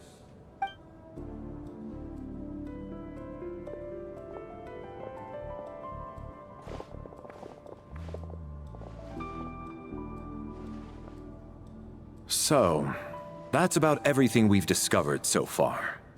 I'll share my theory first. Based on what we've learned from the logbook, I believe the extra person among us is most likely the killer. If the killer had simply bought a ticket, it would have greatly increased the risk of their identity being exposed. I expect he or she either hid in the theater ahead of time, or found a way to slip past the ticket inspection. They then blended in with the group and waited for an opportunity to strike. What about the note found in the investigation report? Any thoughts on how that fits in? The killer may have simply planted it there as some sort of sick joke. I've seen my fair share of psychopathic killers. They love playing cryptic mind games. So, it has nothing to do with the haunting of the theater after all. This theory makes sense to me. If we have an audience member unaccounted for, chances are they didn't come here to watch the show. Could it really be that simple? So, in other words, all we have to do is find out who got in here without a ticket, and all our problems will be solved? Then let me make one thing clear. All the theater staff should be well aware that I came here for the rehearsal legitimately, yes? There's no way I'm the one who didn't have a ticket. It's true. I hear you used every trick in the book to get a hold of that ticket, too. Everything short of throwing a temper tantrum and rolling around on the floor at the entrance. I most certainly did not degrade myself in such a way. Probably a stupid question, but I might as well ask. Did anyone here get in without having their ticket checked? Hmm? Guess it was naive of me to expect them to just admit to it. Especially after the unprompted Lelek reveal. Once was already a miracle. Twice would be unfathomable.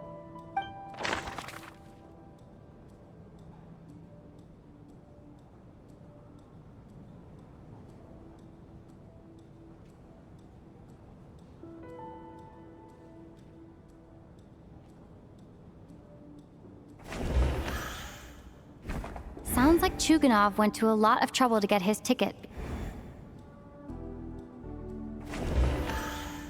Valeri came to the theater to... As things stand, Valeri came to the theater.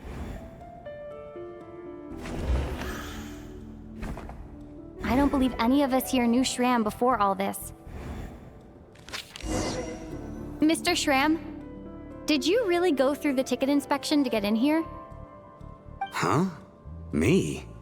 Why am I being singled out, my friend? Do I seem that suspicious? It's not that you stand out as suspicious, more that everyone else has been ruled out as trustworthy. Okay. Well, we spent the best part of 2 days together now, so I'm sure you can all tell what kind of person I am. I'm a true gentleman. I never dream of doing something like sneaking to the theater without a ticket. Yeah, I have no doubt that you're a good person. But the problem is, none of us here actually know you, so no one can say for sure that you are who you claim to be. Although, actually, what was it you said last night? Yeah, you're friends with that water imp, which is why you understand our primary mode of expression. Last time I checked, there were barely any of us remaining in Snezhnaya, since most of the water imps left. Could you tell me a little bit more about your friend? There's a good chance I actually know her. And I suppose it's also kind of a way for everyone else to get to know you a little better.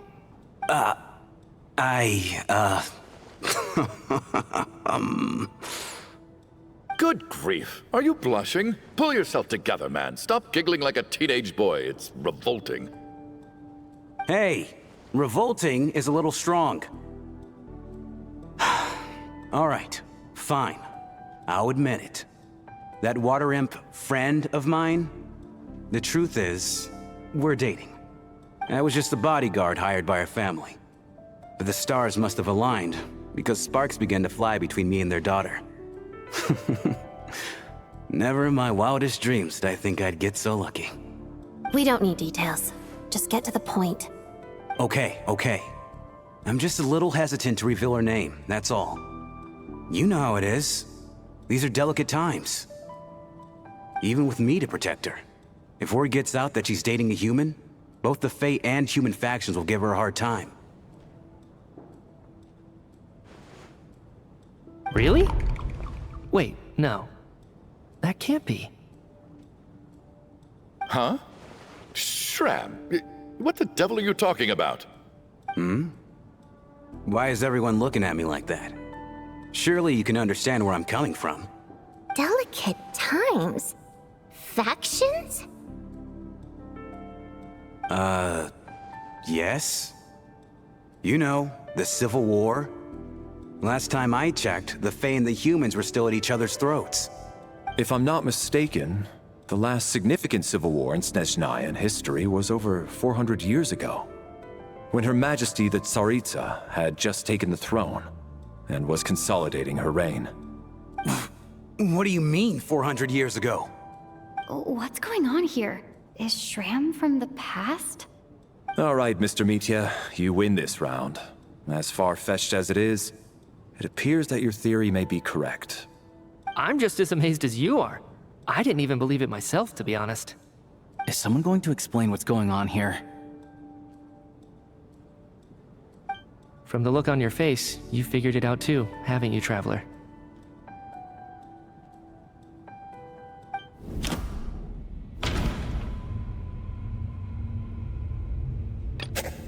That seems to be the... Vodyanitsa's private... No. The theater's ley lines have been modified to block souls within it. Mr. Shram's statement proved, and according to the investigation report on the theater hauntings, Mr. Shram is very likely a lost soul wandering the theater.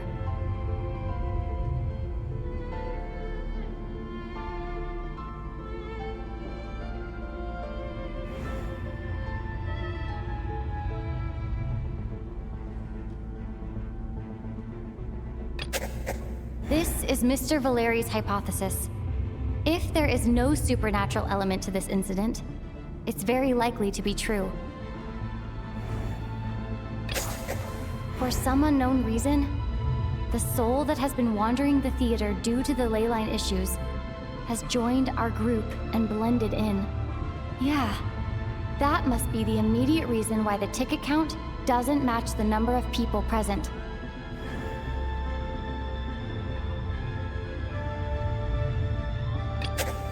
The death of those victims is an irrefutable fact. It is the outcome of whatever's going on here. What we need to do now is find the truth within this information. Since we discovered that Mr. Shram is from the past, it seems we need to broaden our assessment of this incident beyond the bounds of common sense.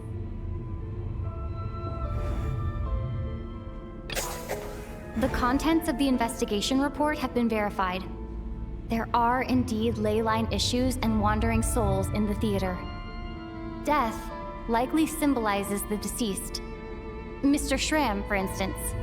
Death is near. That must mean that there's a dead person in our midst. That's the truth, isn't it? Yeah, the logic is clear now. The investigation report said that there would be souls stuck wandering around the theater because the ley lines were cut off. Mr. Shram must be one such soul who died in the theater a long time ago. In which case, that also makes him our extra person. So when the note said death is near, it must have been referring to death as in the deceased, people who died a long time ago. Someone who died a long time ago. In short, there's a dead person among us. The extra person we've been searching for is a ghost from the past. You mean I'm a ghost? No. Don't make jokes like that, my man.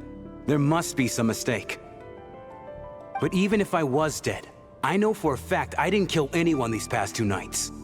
Yeah, Even if all that's true, the report also said the souls inside the theater can't affect reality, right? They're harmless. Then what if the problem isn't the souls at all, but the ley lines themselves? The ley lines have a powerful ability to attract and devour souls. Let's say that the ley lines are like a black hole, constantly seeking to engulf souls. But the souls that don't want to return are trying to avoid being sucked in. Why does this analogy sound so familiar? What happens when the black hole can't achieve its goal? I'm only speculating here, but what if it ended up swallowing innocent souls by mistake, or intentionally taking other souls to compensate? That could explain why we weren't able to determine a cause of death. If you're right, and their souls were devoured by the ley lines, it does make some sense. It does seem to explain a lot of the things we couldn't make sense of.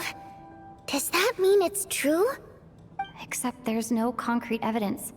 Mitya is relying on a lot of logical leaps. Still, it seems like the best explanation we have under the circumstances. All right, so how could Shram not know that he's dead? Seems a little unlikely that he hasn't noticed anything unusual even after several days interacting with us. On the contrary, it's perfectly normal for a soul to wander the theater for centuries without questioning their existence or reason for being there. It's simply what's natural for them.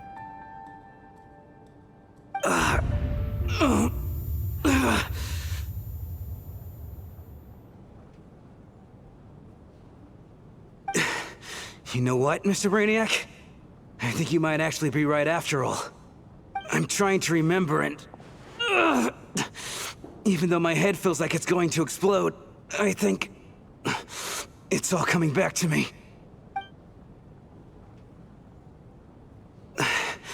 I was the one who didn't want to remember my own death, so I forced myself to forget. Well, I'm sure those are painful memories. My lady and I snuck out to go on a date one day. We bought tickets for the theater. It wasn't really my thing, but I was just happy to be together. All of a sudden, a group of people burst into the theater, shouting for all the water imps to get out, performers and audience members included. It was clear the conflict between humans and Fae had reached a boiling point. This time, the extremists were even coming after the water imps who had nothing to do with the war. I thought I could pull one over on them, so I took off my jacket, draped it over my lady, and tried to sneak out amid the chaos. But I got caught. They started shouting, calling me a traitor to humanity. But I was going to do whatever it took to buy our chance to escape, no matter how many people stood in my way. I had to, both as their bodyguard and out of love. It's all right, friend. You can stop there if you want. You don't need to dig all that up again. It's just... even now, I'm still struggling to accept the truth. How could I be dead? I'm sorry, everyone.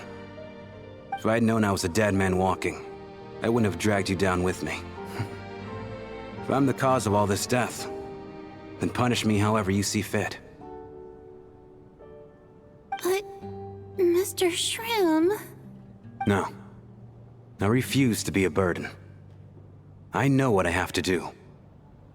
You said I've been wandering the theater for centuries, right?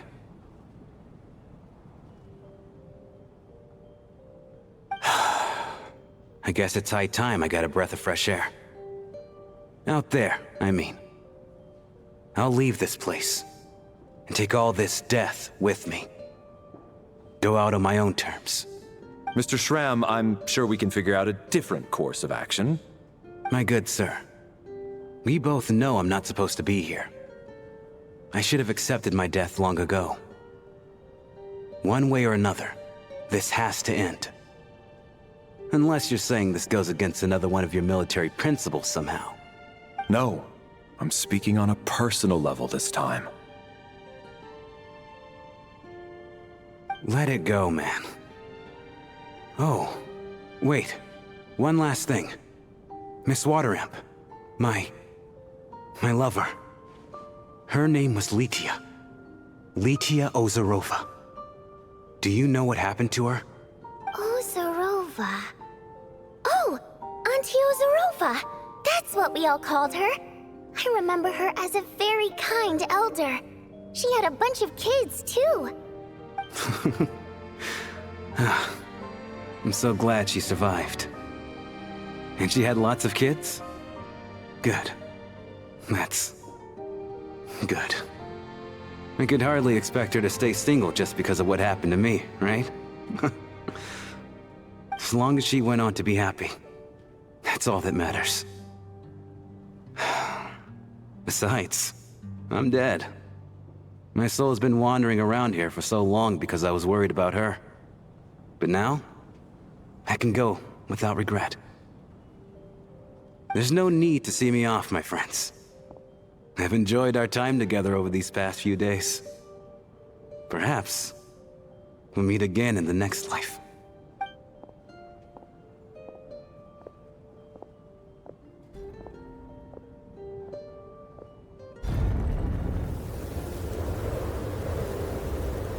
Take care, my man. I knew Mr. Shram was already dead, but I still feel so sad. Death is cruel, no matter how we might try to make sense of it.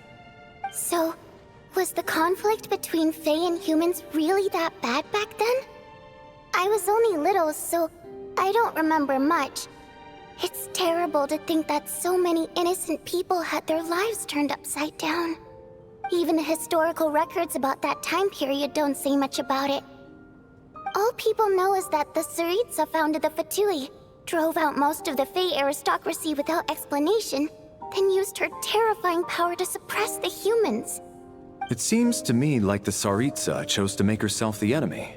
She downplayed the conflict, directing whatever animosity both sides had for each other at herself instead.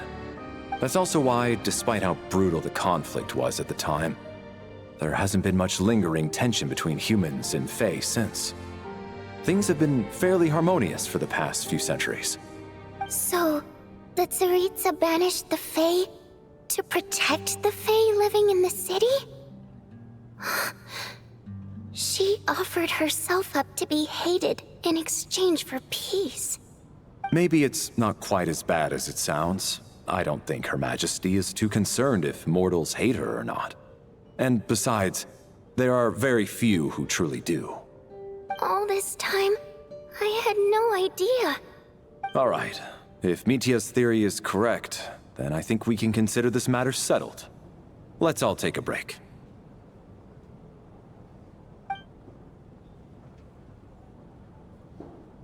Ugh, if only this blasted storm wasn't still raging on.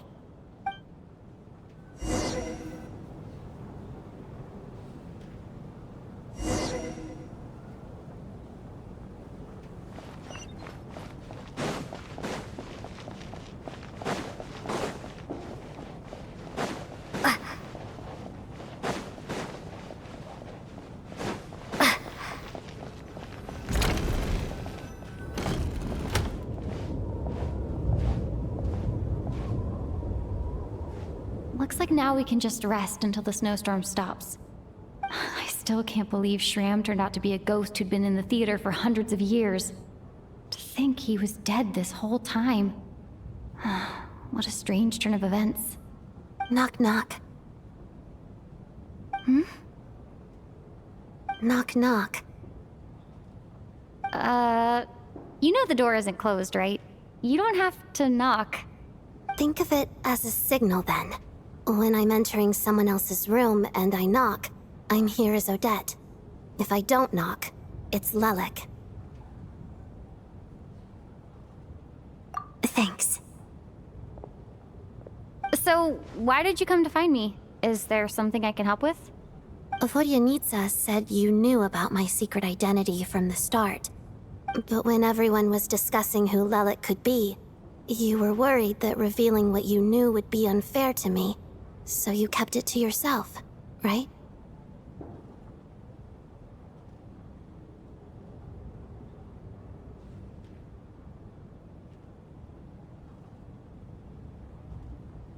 Yes, I'm extremely grateful for that. It's nothing. I mean, you didn't hold what happened to the Senora against me, so I should thank you for that as well. Actually, there's something else as well. I found myself in a situation similar to the one you were in when you helped conceal my identity. So I thought I'd come and ask you for advice.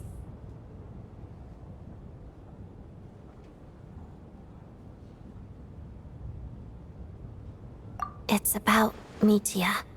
Before all of this, the last time I saw him, he was dead.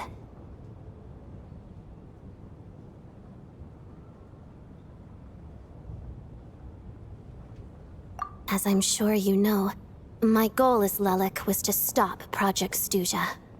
Well, when I found out the tech lead for the experiment behind Project Snezhnaya was miHoYo, I immediately started planning to track him down and threaten him to back out. I often saw him around the theater, but I soon concluded that making my move there would risk exposing my identity. So I decided to infiltrate the Armory Palace and go directly to his lab. That way, the threat would be much more effective. Well, I suppose there was a bit of luck involved. But I am a Fatus, so I already had some familiarity with the building's layout. But when I finally made it to his lab, miHoYo seemed to be dead. I checked his breathing and his pulse. He had no vital signs whatsoever. I'm certain of that. I thought maybe another anti-Project Snezhnaya activist had beaten me to it, and chosen a much more brutal method. So I made myself scarce. That's why you were so on guard around miHoYo that first night here.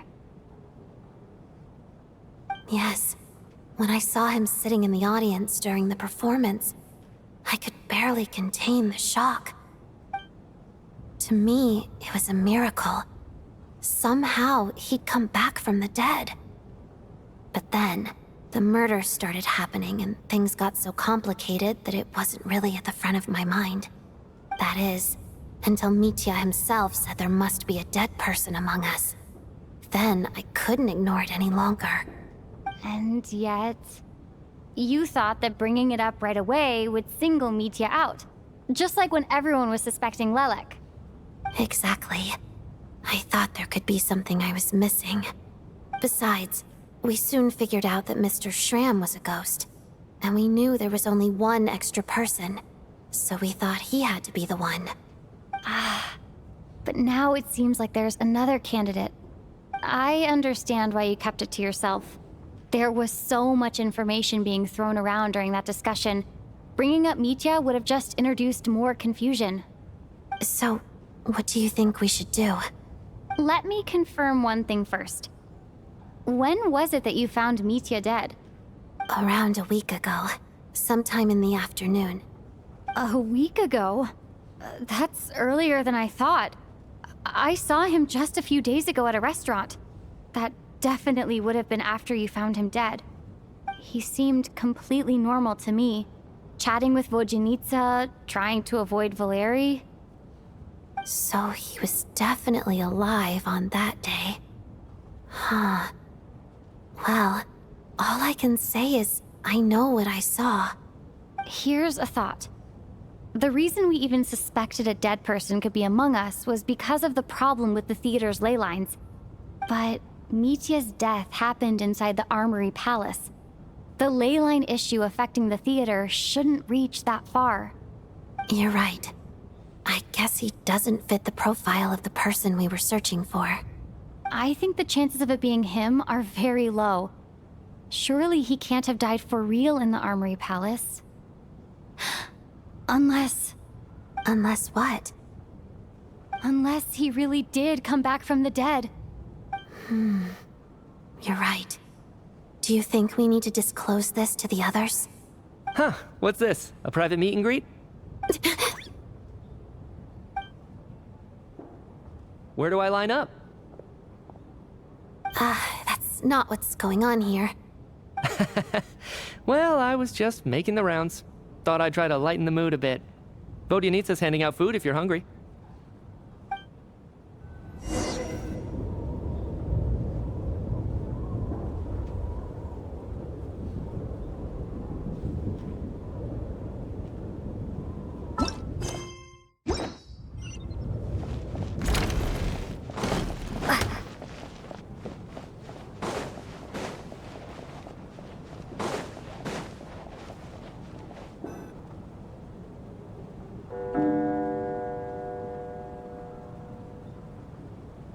What is going on with this storm? Could it be connected to that monster that just arrived in Snezhnaya? I almost hope it is. Her Majesty the Tsaritsa left to vanquish that beast herself. We just need to wait for her triumphant return. Do you think people still feel the cold after they die? I'm wondering about Shram. Oh, maybe we should have given him a coat before he went out there. Death itself is cold, isn't it? I'm sure the storm will embrace him. Well, I hope he has a safe journey. I'm going to miss him, I think. It's not like we can blame him for Rampana and Kulish's deaths. Thinking back on it, we barely made it out alive ourselves. Once we get out of here, how are we going to explain what happened to their families?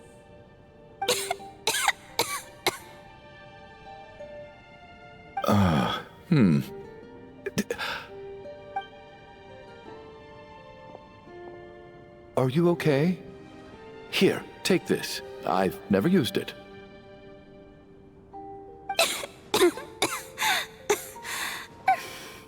Thanks. Look who's Mr. Nice Guy all of a sudden. Is it because Tonya stood up for you this morning? At least you know how to return a favor. Yeah, without Tonya, who knows how badly he would have been hurt. I told you already, I never intended to resort to violence. Duh, bunch of rascals. Little girl? I was rather surprised when you spoke up for me this morning. I didn't think I had many admirers here, so, thank you. Oh, no need to thank me. I said some bad stuff about you too. I've been, too embarrassed to admit it, but, you remind me a lot of my daughter. So kind to everyone, but never lets her old man off the hook. Unless my wife and I are having a fight, then she's always on my side. Especially when she was little. Every time I took her out...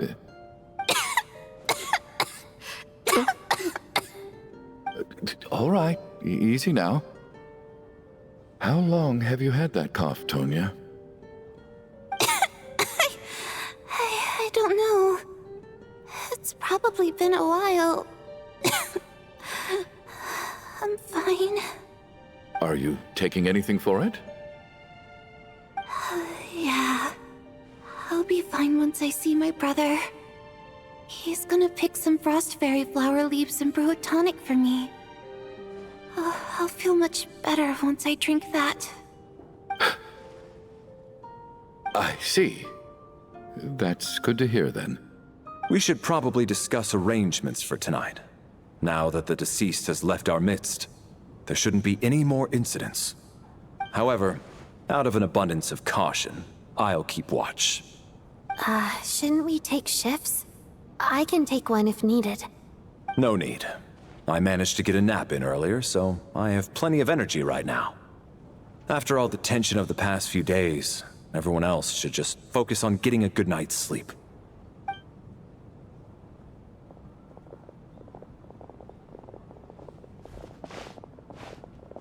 What a long day.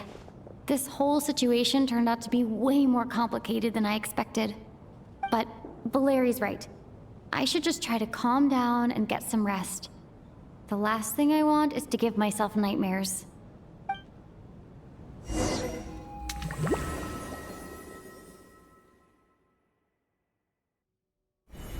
She's awake. She's awake! Get over here, you big lug, and take a look! If you must call me something, call me Mr. Door.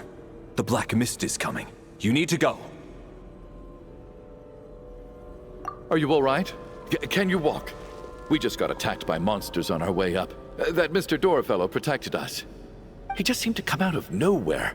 Not much of a talker, but when it comes to taking down monsters, that man doesn't hold back. Curses! The black mist is catching up to us. We need to keep going. Mr. Door, I don't believe I've ever seen you around here before. Why is that? There's no need to try to get to know me. I'm just Mr. Door. I have to find the door that... Looking for trouble?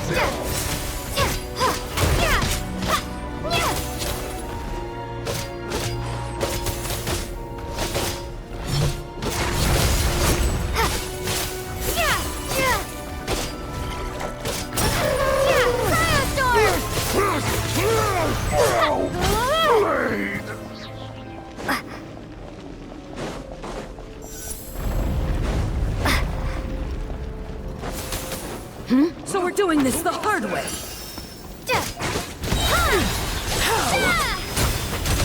Just you.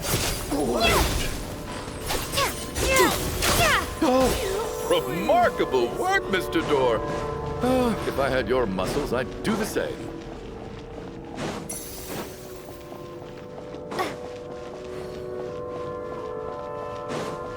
Are none of these doors the one you're looking for? No.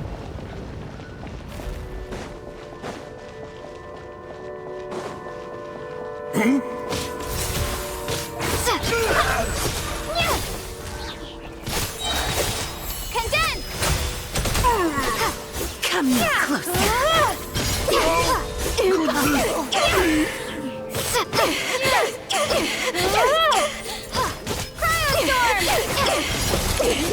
Impossible. I'm so exhausted. Wait, look! There's more monsters down there. Are they coming from within the black mist? No, no! They're gaining on us! Quick, keep going, or they'll be at our heels any second!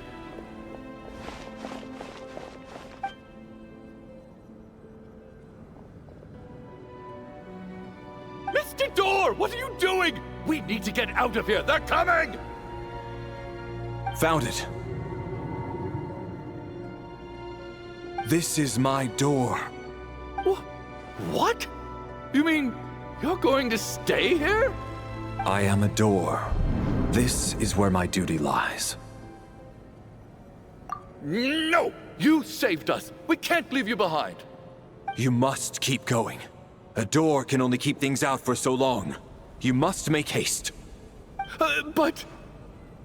Oh, you're right. Let's go. We can't let Mr. Door's sacrifice be in vain.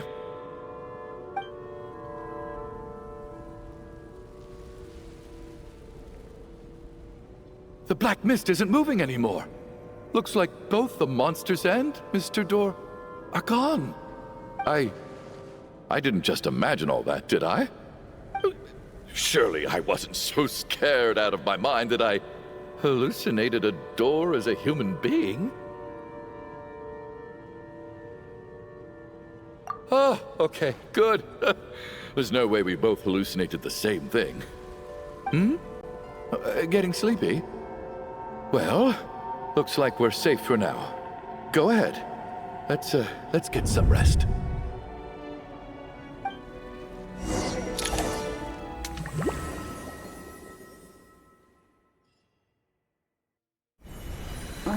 What time is it?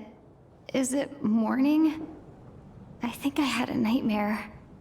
Oh, I guess everyone's still asleep. These past 2 days have been exhausting. Valeri's keeping watch though, so he's probably the only one awake. Valeri?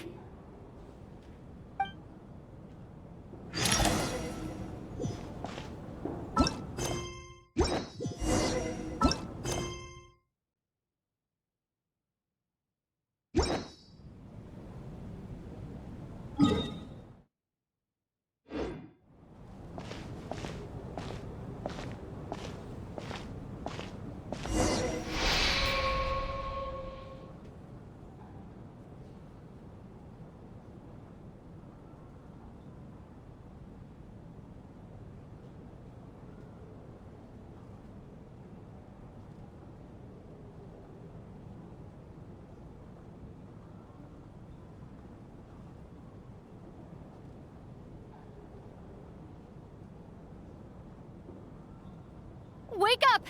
Everyone needs to wake up!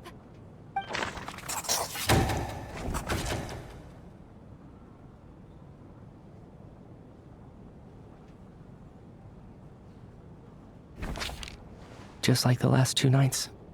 No clear cause of death. I've been a real thorn in your side, haven't I, Mr. Valeri?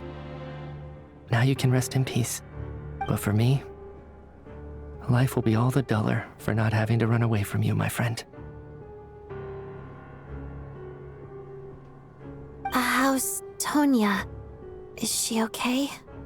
I just checked on her, and it doesn't seem like anything serious. She's just exhausted from the past couple of days, and she's still recovering from her illness. We should let her sleep a bit longer. That means Valeri was the only one who died last night. If Valeri was awake and keeping watch, it would have been impossible to kill him without waking everyone else up. That much is certain. This is so frustrating. Why has nothing changed since yesterday? I thought we already dealt with the dead person causing all this. Actually, one thing has changed. There's only 1 victim this time, not 2. Does that mean...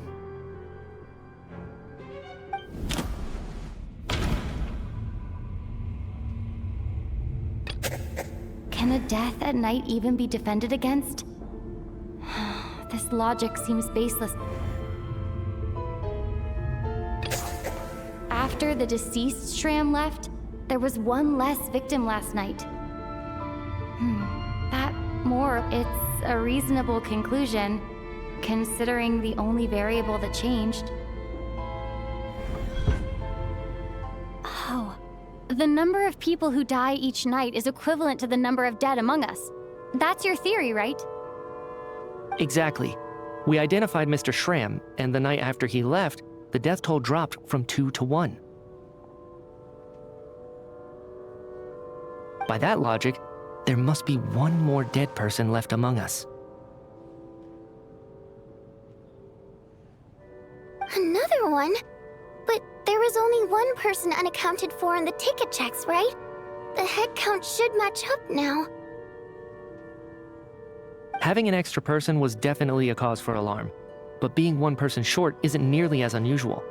Someone could have left in the middle of the show, or made it out before the storm hit. 1 more dead person among us.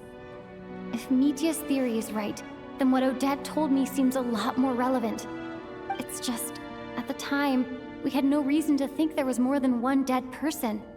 If only we'd taken it more seriously as a possibility, maybe this could have been avoided. I'm sorry. This is my fault. I had information that could have been helpful, but I held back. I should have brought it up right away. I'm partly to blame as well. I was too quick to dismiss Odette's concerns. What is this about? What have you two been getting up to behind my back?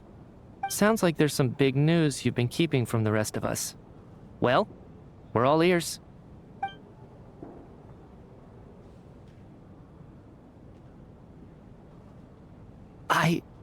I'm the dead person? Wow, that's certainly news to me. Odette and I talked about it yesterday, but we thought it just wasn't possible, so we left it at that. Yeah, I don't blame you. If I'd been there, I probably would have reached the same conclusion. It just sounds too unbelievable. Let me just try and verify this. I just scoured my memories trying to think back to the afternoon Miss Odette mentioned. But I honestly have no recollection of dying. That's where I'm different than Mr. Shram. Having seen Mr. Mitya a few days ago myself, I also find it hard to believe he could be the other dead person among us. Well, if it isn't Mitya, then who? Do we vote on it? If you don't mind me asking, Traveler, I believe you mentioned that you know Tonya's brother. Had you ever met her before all this? No, never. Wait, are you saying... Now just 1 minute. I know where this is going. You can't just randomly point a finger at anyone you want. You're in the hot seat, and all of a sudden you want to divert our suspicions onto somebody else? Trying to pick a fight, Mr. Chuganov? Whenever you open your mouth, All you do is attack people, and I've had enough of it. If you don't want to engage in a civil discussion, you can shut up. You little brat! Did Nietzsche ask about Tonya because he suspects her? I suppose I only identified her by age and nothing else. Could that mean... I'm just saying, you're going around casting suspicion on people for no reason. How could Tonya be dead? I can vouch for her, if nothing else. I've seen her before. She's the sister of that Harbinger, isn't she? The one called Child. Oh, really? You're telling the truth? Since being here, I don't think I ever mentioned she was Child's sister specifically. Does Chuganov actually know her? If Chuganov can vouch for her, then it can't be Tonya either. In which case, it seems unlikely that there's another dead person among us at all. Miss Odette, could you go over that afternoon with me one more time, when you found me dead? No problem.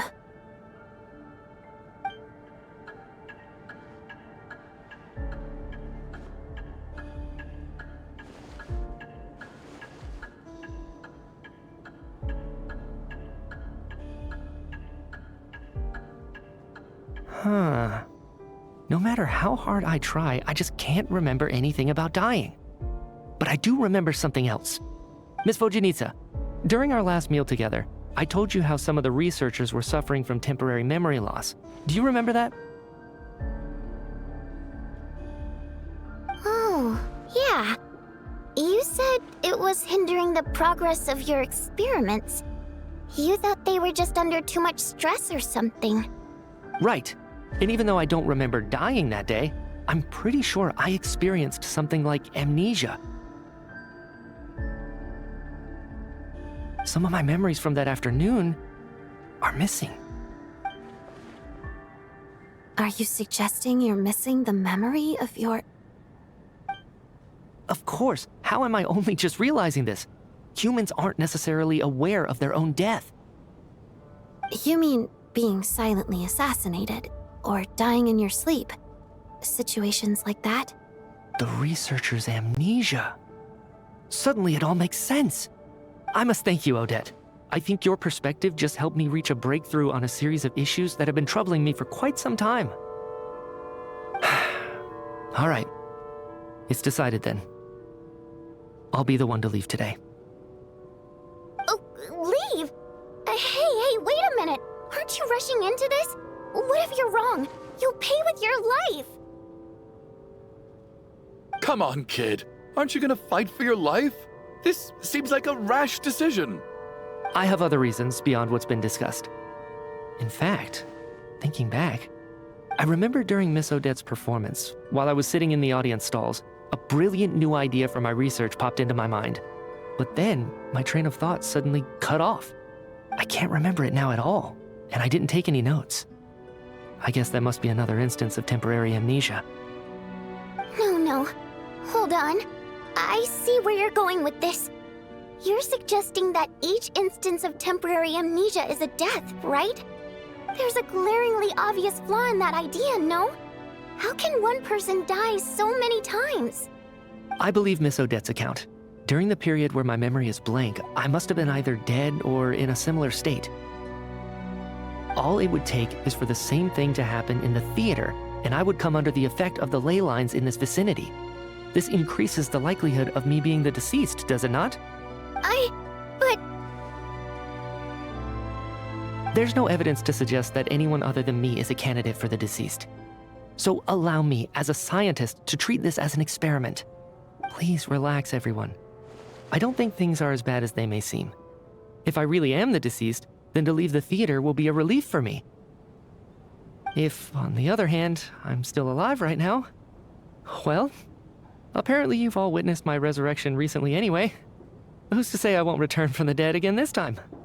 Nietzsche's right. This is the only thing we can try right now. I think he's deliberately downplaying the gravity of the situation, though. He probably doesn't want to burden everyone. What is a scientist if not someone who gambles on experiment after experiment in an attempt to obtain the truth? With this snowstorm, the ley line phenomenon, ghosts of the dead, and my amnesia, we've been paralyzed by not knowing and powerless to do anything about it. It's a terrible feeling. But if I do get resurrected, you can be sure that I'll come back with the truth of all this. Just you wait.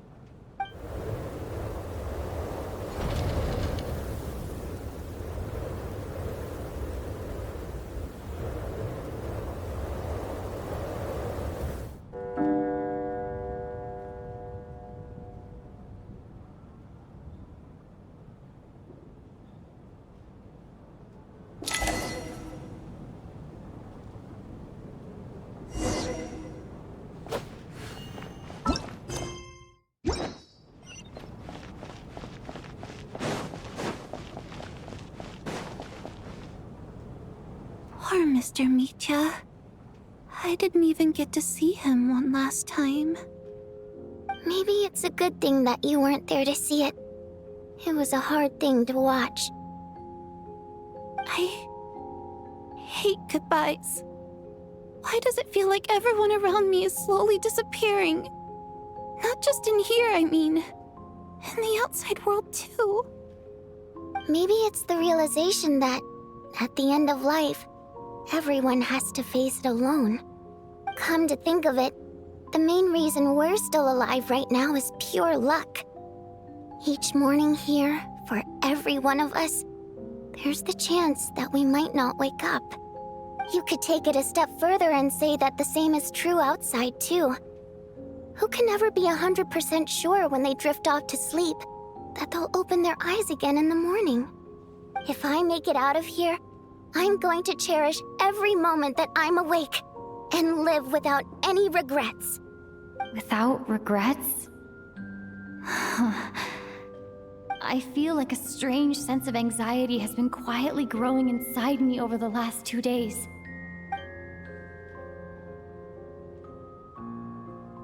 Are you okay? You look really glum. If something's bugging you, let's talk about it. There's only a few of us left here now. After everything we've been through, what's the point in keeping things bottled up? I have a travel companion named Paimon. Alosha and Odette have met her before. She's been feeling unwell recently. You're worried about her, aren't you? That makes sense. We've been trapped in here for days.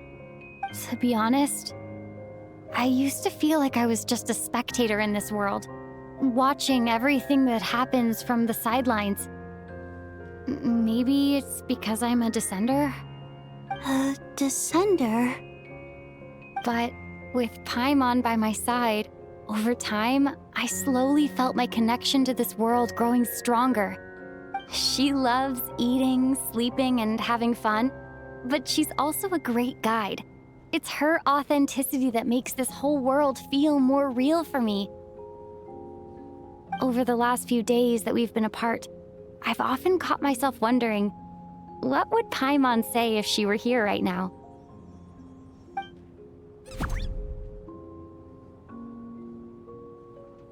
But by the time I snap out of it, the conversation has already moved on and I'm still in my own little world. I'm trying to overcome this sense of detachment, but I really miss Paimon. I guess, in a way, she means the whole world to me. I bet she misses you when you're not there as well.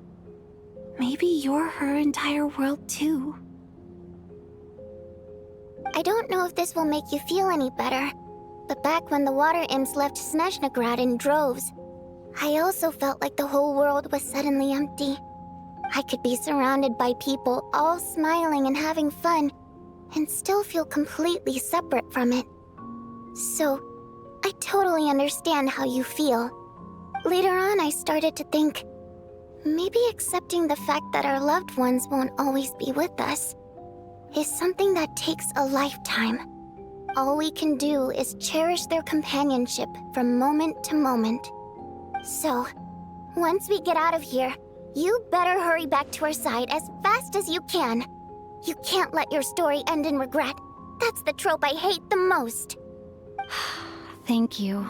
That's exactly what I needed to hear. Vodyanitsa, if you hate goodbyes too, why didn't you leave with your people? That's just the choice I made. I used to regret it, but I don't anymore. Like I said before, singing is a water imp's primary mode of expression. It's how we convey our emotions. Our songs have echoed through this theater for hundreds of years, each one a story pieced together through moments of joy and sorrow. But does a story exist without someone to read it? To me, the answer is no. So I made the choice to stay. That way, there would still be someone left to sing these songs and listen to their stories. Otherwise, they could have been lost forever. Could you teach me how to understand your people's songs sometime?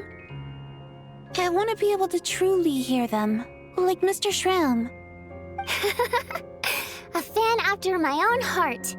Thank you, Tonya.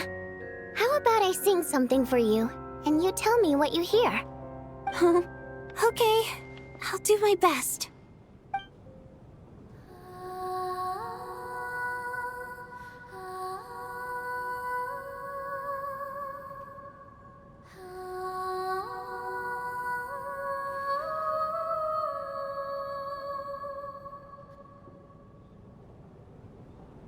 I've never heard that one before. I feel like I can hear a sense of longing somehow. I wonder why that is. Color me impressed, Tonya. You're a keen listener.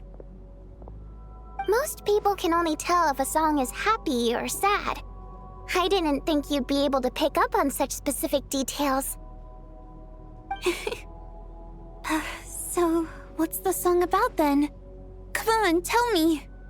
I've actually never performed this song in the theater before, because it has more of a ceremonial purpose for our people. It's not meant for the stage. It means something like, "May those we have lost watch over us, and follow this song back home in the night, so that we might be reunited once more."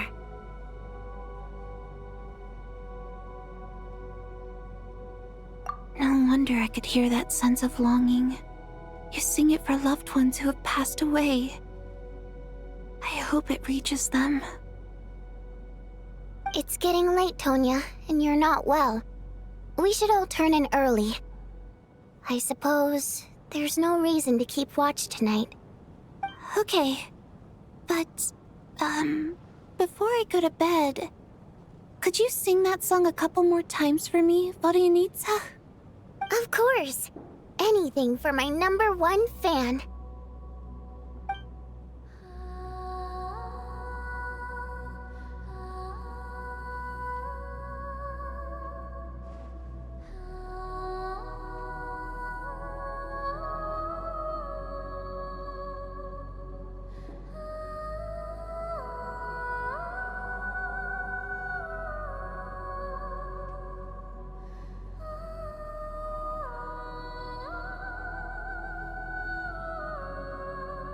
Once I get out of here, I definitely don't plan on ever coming back.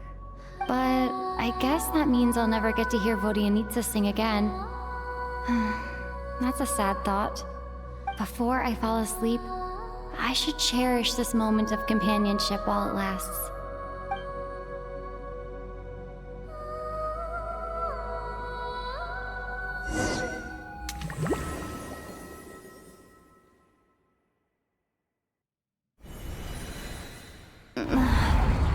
Where am I? It's so dark in here, and I feel kind of dizzy. Am I alone?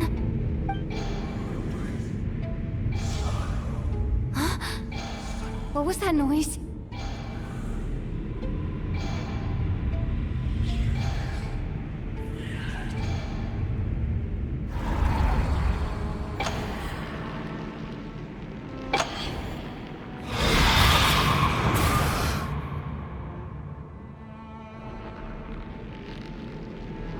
Return, O spirits. Fulfill your oath of protection.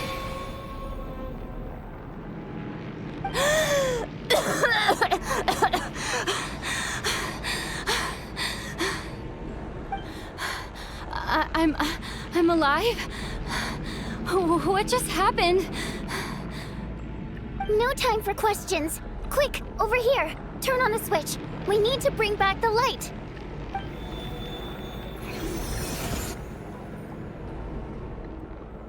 All right, we're safe. The spirit just now is called Night Prayer. The light subdues her, but she'll attack without a second thought in the dark.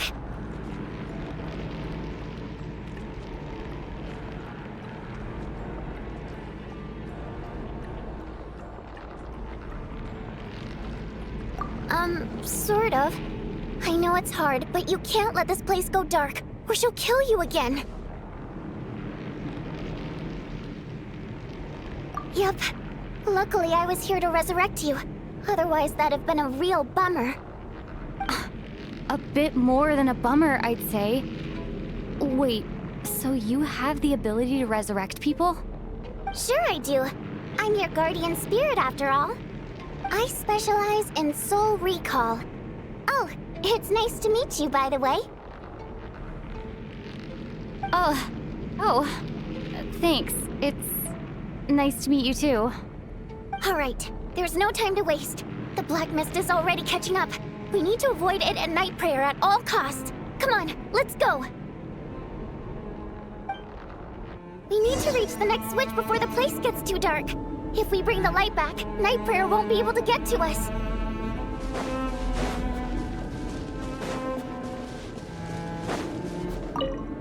Sweet, sweet light! It's back! Now that's a sight for sore eyes. Shh! It's Night Prayer. We need to move quick, but don't let her notice you. Look out!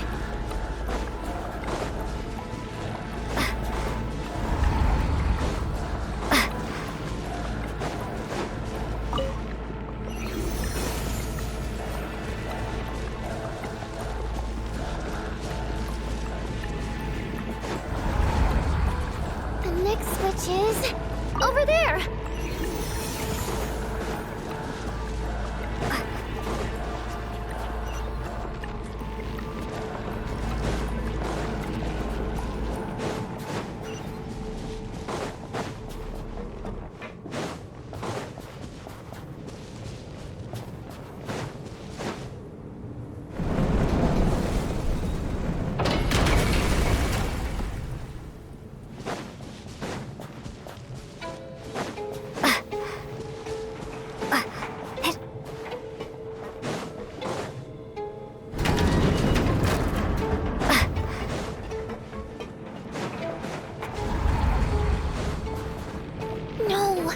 Prayer is here too.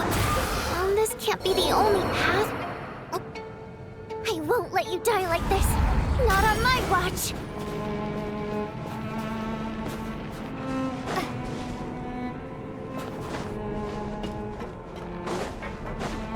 The switch is just up ahead. Hurry!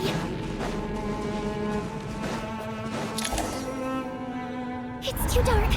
We're not gonna make it. Come on, faster!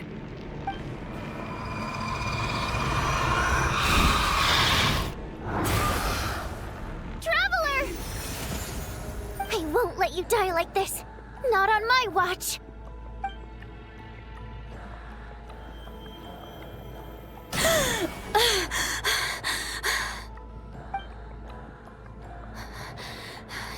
Even though it's not permanent, dying is definitely not a pleasant experience.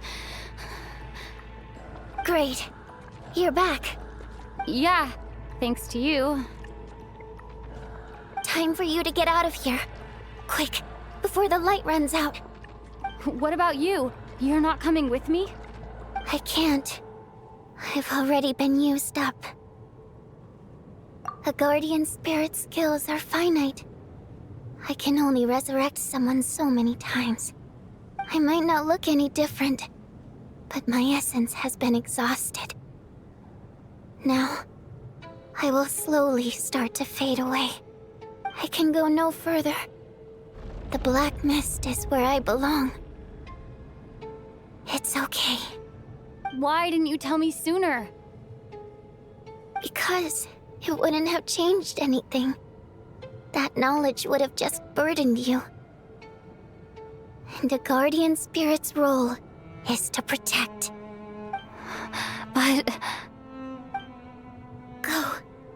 Now, before it's too late.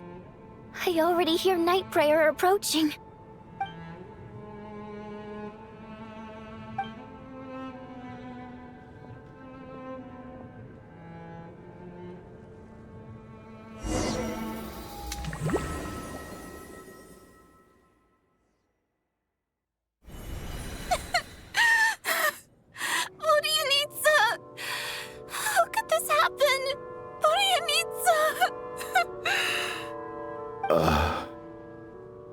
Well, I guess there's no need to inspect the body.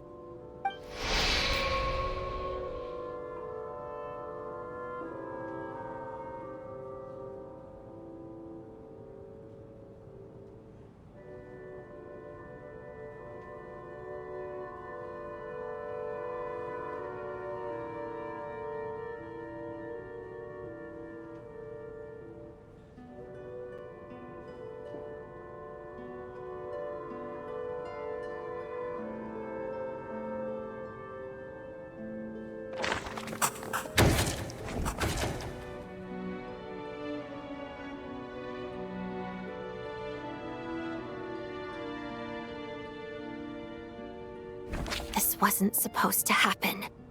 You lied to us, didn't you, Chuganov? You've been lying from the start. Take a long, hard look at yourself before you go around accusing other people. I suspected you on day one, Lelek, and now look where we are. By some strange coincidence, you've never been targeted.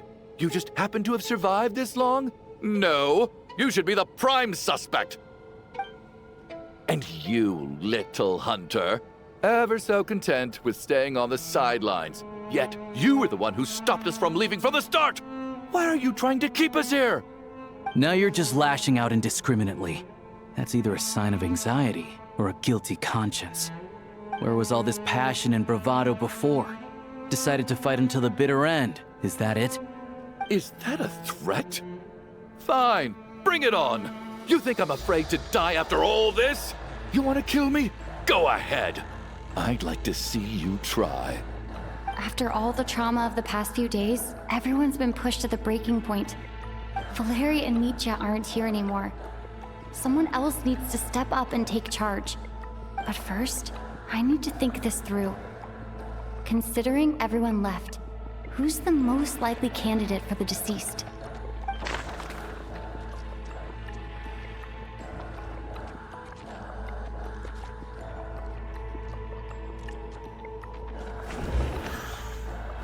I clearly remember Mr. Chuganov from the first time I visited the theater.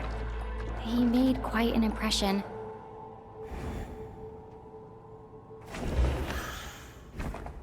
Of those who remain, the only person we've never met before is Tonya. There is people are easily misled by first impressions. Now that I think about it, Child's sister was in fact a label I imposed on her due to my own assumption. But Mr. Chuganov vouched for Tonya's identity yesterday, with basically no other possibilities left.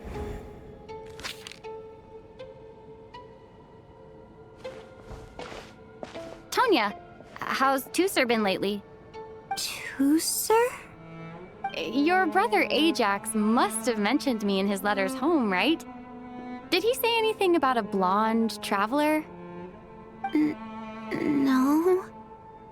And my brother's name is Razik, not Ajax. Chuganov, looks like it's your turn to do some explaining. Yesterday you said you could vouch for Tonya. Why did you give us a false testimony? I knew you were behind this, Chuganov. You've been lying through your teeth from the start. Everything about you is fake, down to the wife and daughter you're always talking about. Your entire family man persona is a charade, isn't it? That night, when I infiltrated your place as Lelek, I noticed you were home alone. Didn't think much of it at the time. Just thought everyone else was out. But thinking back on it now, that doesn't seem very likely. My guess is, you live alone, don't you? Even that was a lie? But why would he lie about having a family? Oh! Curses! Oh, why is there no end to this blasted snowstorm? If it would just stop! If it would just stop. I think I remember now. I know how I ended up here.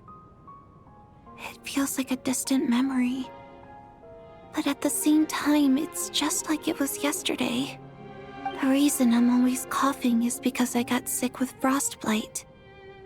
The locals usually call it the snow cough. It's not a very common illness.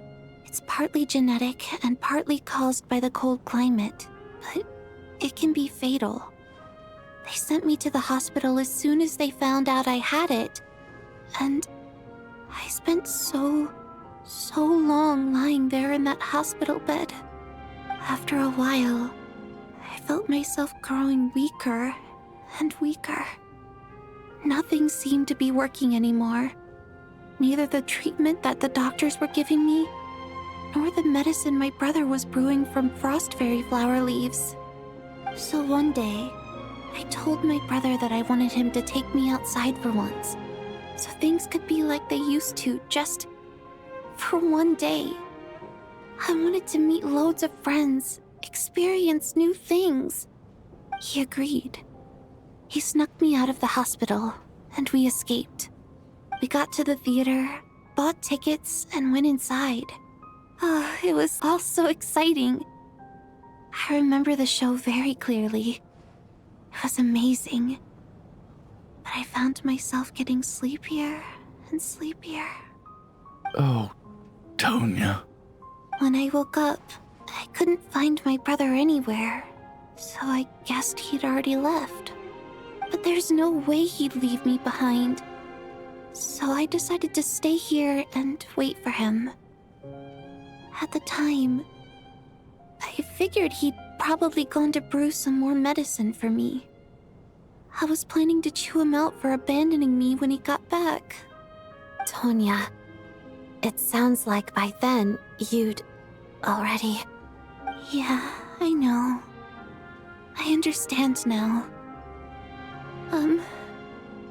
Dead, aren't I? This cough and the feeling weak, it's probably just my body's memory. After all of that, it turns out I can't blame my brother after all. I was the one who abandoned him. I'm sorry, everyone. I realized this much too late. It seems like death skewed my perception. And now I've dragged you all into this mess. Your name probably isn't even Tonya, is it? Didn't that ever strike you as odd over the last few days? Well, when I was little, my brother and I read a storybook, and Tonya is the name of one of the characters. When we escaped from the hospital, our family and the hospital security were looking everywhere for us. So when you first approached me and said my brother had sent you, and called me Tonya, I thought he must have chosen a fake name that only the two of us would know.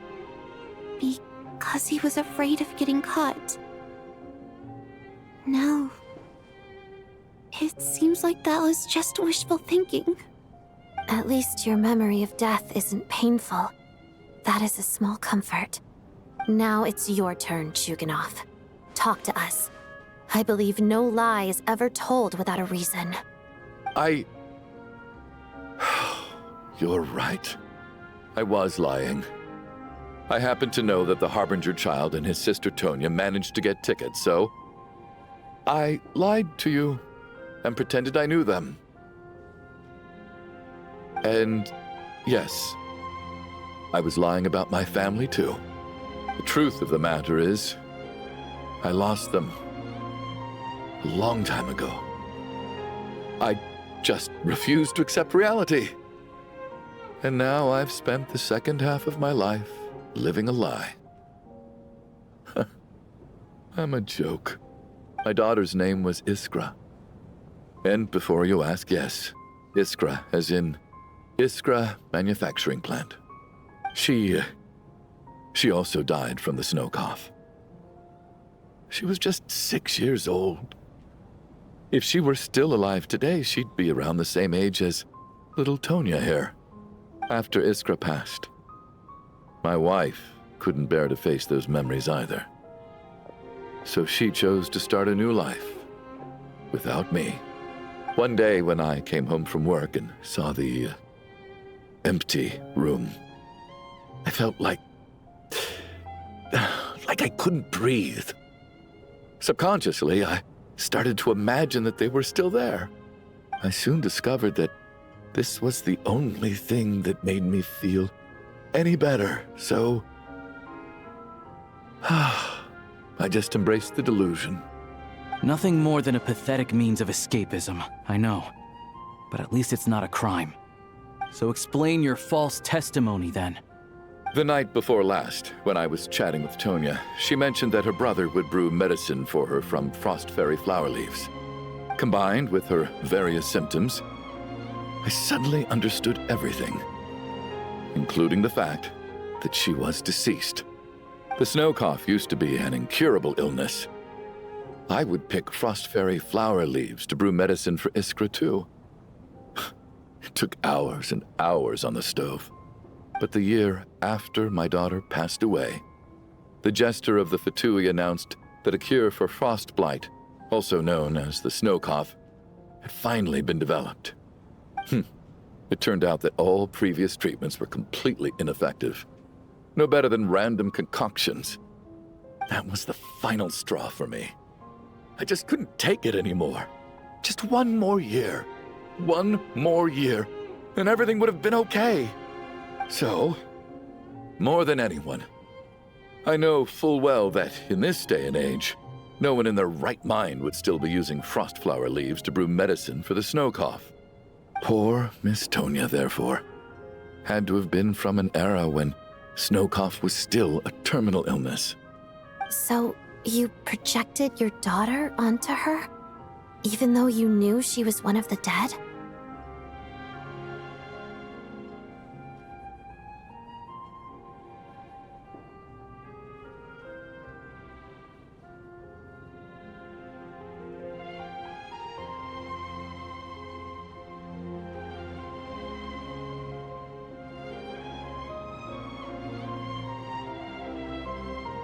That doesn't make any sense. You knew she was already dead. What did you hope to achieve by protecting her? I just don't believe in your crackpot theories, nor do I approve of your actions. How can you just declare a living person dead and throw them out into that snowstorm? Nitia's gone. My good buddy Shram's gone. And now it's Tonya's turn, isn't it? The others I can make my peace with, but little Miss Tonya, here she is, standing right in front of us, alive and breathing, and fighting her own battles. Yet you're quite happy to say she's dead? I just want her to live. Once this snowstorm is over, the very moment it stops, I'm going to march out that door and find someone who can fetch the very best medicine for her snow cough. I'll be damned if I'm gonna let you cast her out into the snowstorm before I have the chance to cure her. Not again. Not this time. Not when the cure is right within our grasp. I'd never be able to forgive myself. Mr. Chuganov, stop. I can't let you do this. Tonya. By the sounds of it, you've known I was dead since the night before last, right? I really liked Mr. Valeri, Mr. Mitya, and Miss Vodoyanitsa. And now they're all dead because of me. I'm not happy about that. The reality is, you've been trying to fight your own demons through me. But all you've really done is trap me inside your delusion along with you. No! Listen to me. I want to save you. I do! Well, at this point, I'm quite sure that I'm dead. I don't need to be saved. The time I got to spend with all of you is more than enough for me.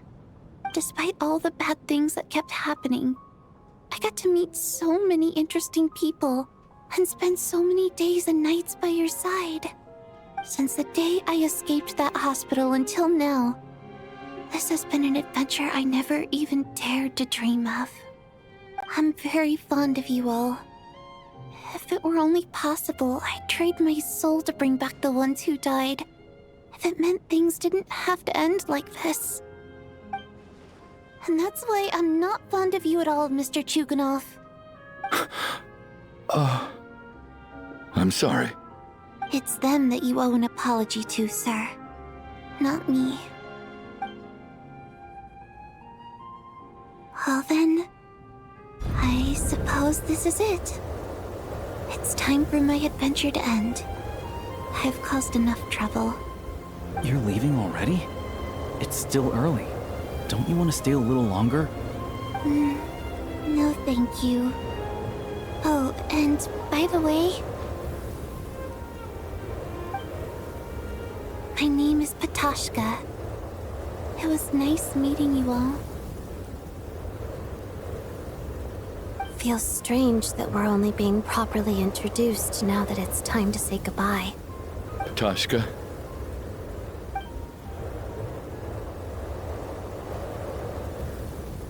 What are you doing, Chuganov? Are you crazy? Let me leave. I can't keep lying to myself anymore. In your dreams.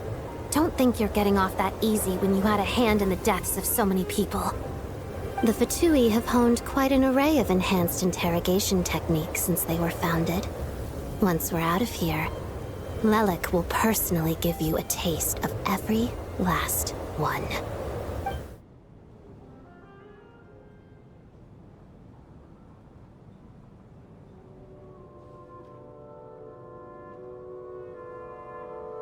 I think we should leave. I doubt this snowstorm is ever going to stop. For all we know, this storm might have destroyed all of Snezhnaya by now. Maybe even the whole world. Wait, we finally solved the mystery of the haunted theater today. Maybe let's at least try to enjoy tonight? Fair enough. I don't particularly feel like dying in Chuganov's company anyway. And yet you won't let me die first. Hey, Chuganov, on a serious note, if we do make it out of here, you should close down that factory of yours. A lot of people are freezing thanks to you. Is this really the time to be discussing my factory? All right, fine. I'll shut it down. Doesn't matter to me anymore.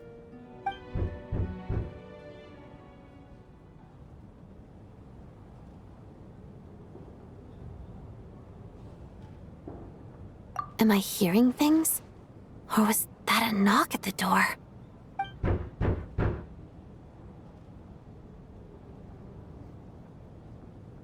There it is again. But I don't understand. The snowstorm hasn't stopped, has it? Should we open the door?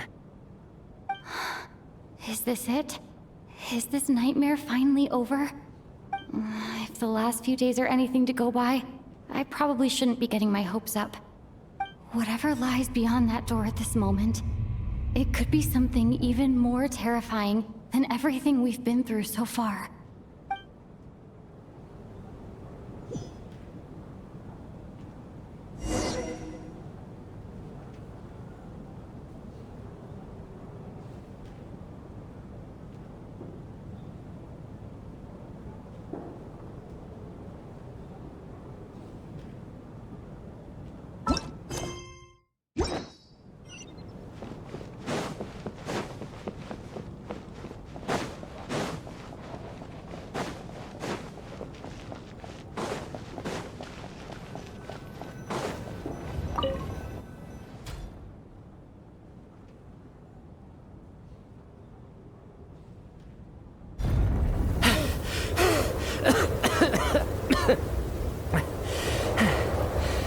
Hey everyone, I'm back.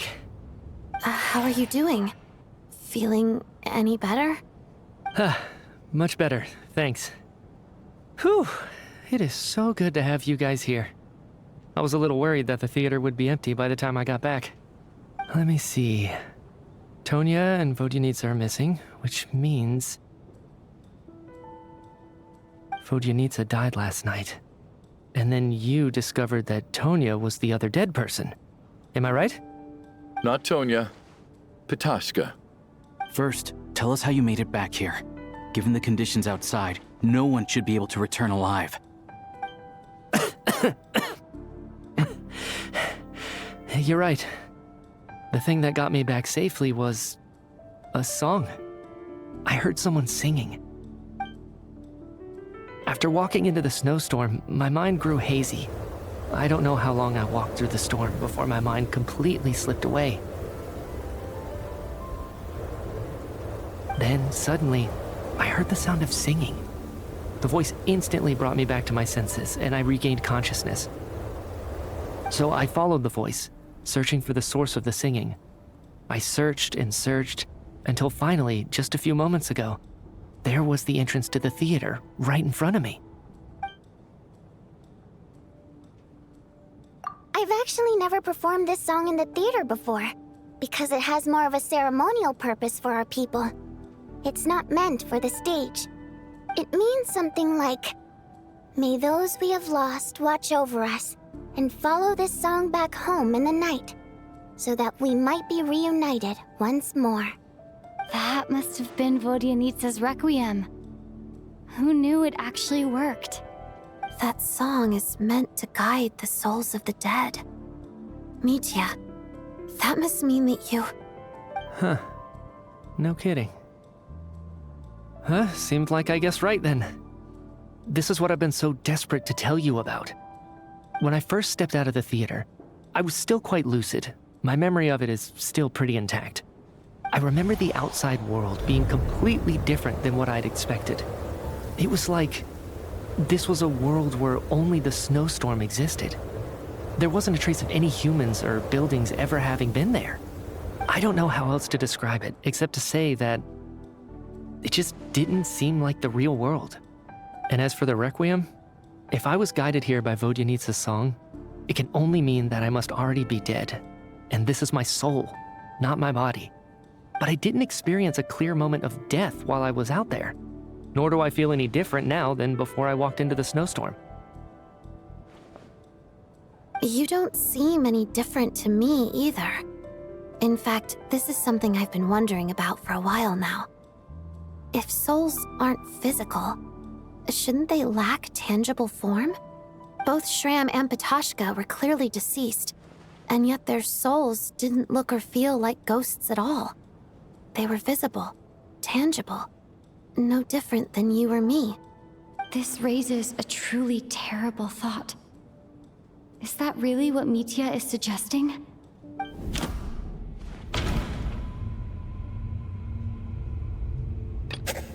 The Requiem calls to the souls of the dead. This is proof that Mitya is... Dreams can't explain everything, and this isn't the Sub-Zeru's festival. Mitya's soul was summoned back by the Requiem, confirming that he is indeed already dead. And yet, he looks no different from us. Of course, if even the long-deceased like Mr. Shram can blend in with us undetected, then maybe we've all been dead from the very start. And all of us are now souls wandering the theater.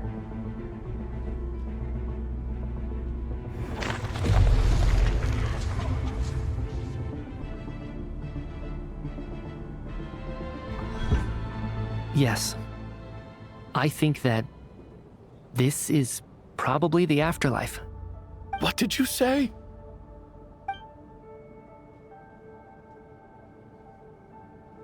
You heard me. We died in the theater. All of us did.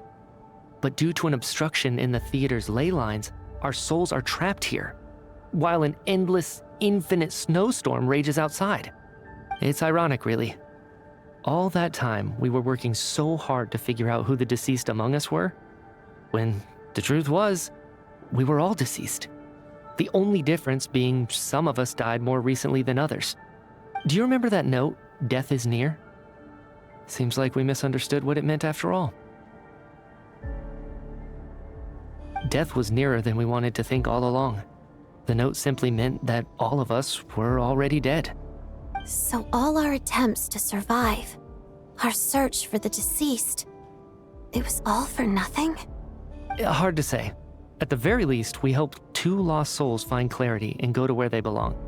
The presence of those 2 is probably what caused our souls to be drawn in by the ley lines. In which case, the deaths we've awoken to over the past few days were just souls returning to the ley lines for good. If what you're saying is true, doesn't that make us the lost souls now? Huh, no wonder. This afternoon, when I was moving Vodyanitsa's body, I noticed that the other bodies in the room hadn't decayed one bit after all these days. That's further proof that those aren't physical bodies at all, but merely our shells here in the afterlife. Am I really dead? This doesn't feel real to me at all. No, that's impossible. This cannot be how it all ends. I still find it hard to believe that all of us are dead. How exactly did we die in the real world? None of us have any memories of dying, right? Not even knowing how we died is preposterous. Good grief! Surely there has to be some reason. Exactly. It's hard to rest in peace when you don't even know how you died. It gave me lots to think about as I strode out into the snowstorm. I racked my brains trying to remember the cause of my death, the exact moment I died, the root of all of this, right up until my consciousness faded. Wait. Hold on. Right before I lost consciousness, I think I saw something.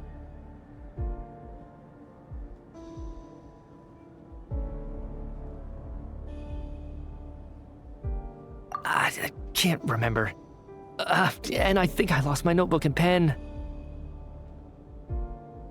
Mitya, your hand. Is that blood on your fingers? Huh? You're right. There's blood on the fingertips of my right hand. Looks like it's already dried. When did that happen? What the? I guess this was what I saw. I must have desperately drawn it in my own blood right before losing consciousness. What's wrong? Do you recognize the symbol? It's Renova, the ruler of death. Alosha, do you still remember that Snezhnayan folktale you told me about? It was about the Grim Reaper. When someone's about to die, he appears as an incarnation of someone familiar to guide their soul into the afterlife. And as soon as you recognize his face, your life is over. I heard a similar tale when I was little. You think the Grim Reaper in this story refers to the ruler of death you mentioned? That's right. In which case, death is near could also mean that the Grim Reaper is here, disguised in a familiar form. Death, the deceased, and the Grim Reaper? So it's a triple entendre. When I first saw this note, I thought it contradicted the investigation report. But now it seems like that was the whole intention. So the Grim Reaper deliberately misled us. Then, we started suspecting each other and searched for the deceased while they hid in plain sight.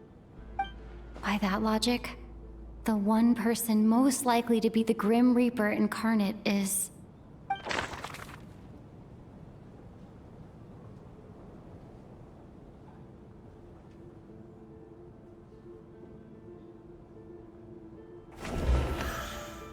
Identifying the Grim Reaper is a major decision to make. I should think...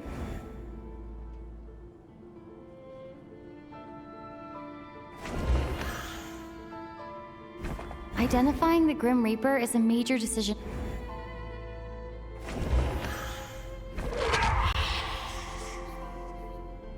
No doubt about it. It's Alosha. Looking back at how everyone has acted over the past few days, Alosha is most likely the Grim Reaper lurking among us.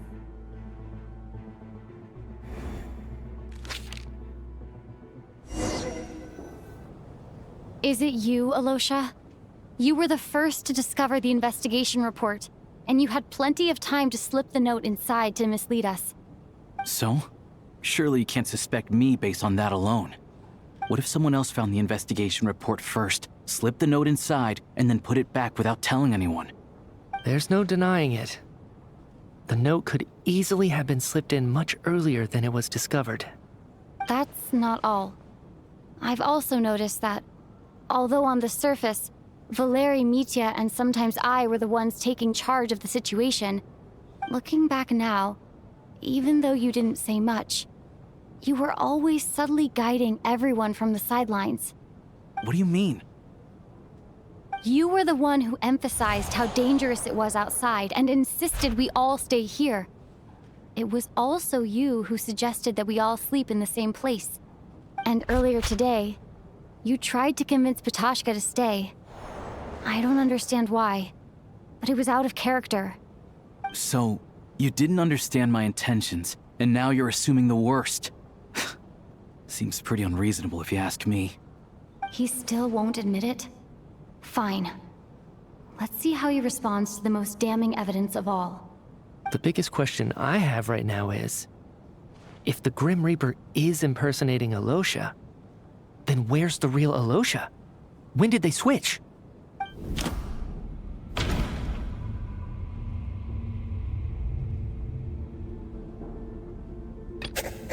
No. The Ruler of Death added a note to the investigation report at the time. This indicates that Alosha had been switched out even early.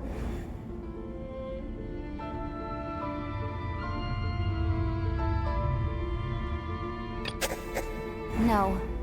The Ruler of Death would have needed to control how everything unfolded from the start. She would... No. Nothing related to Alosha happened that night. I should think about this again. That's right. This was the moment. Right at the start, before any victims had even emerged, Alosha was switched with the Ruler of Death while everyone's guard was still down.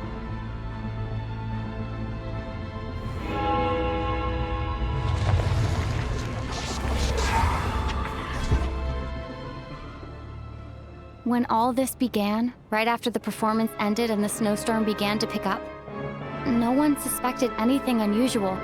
We just assumed we were snowed in. It wasn't until we discovered the bodies the morning after that we realized something out of the ordinary was going on. But it's clear now that the oddities actually started earlier than that, when Dimov walked into the snowstorm and never came back. Right. So Mr. Dimov was the first victim, not Sobolova and Torgov. And if we pinpoint that moment as the beginning of this incident, then one thing becomes clear. Alosha, you are the only person who walked into the snowstorm and came back without the help of Vojanitsa's Requiem. More precisely, Alosha never came back at all. The one who came back was the Grim Reaper. Not bad. Well, since you've backed me into a corner, I suppose there's no point in keeping up the act anymore.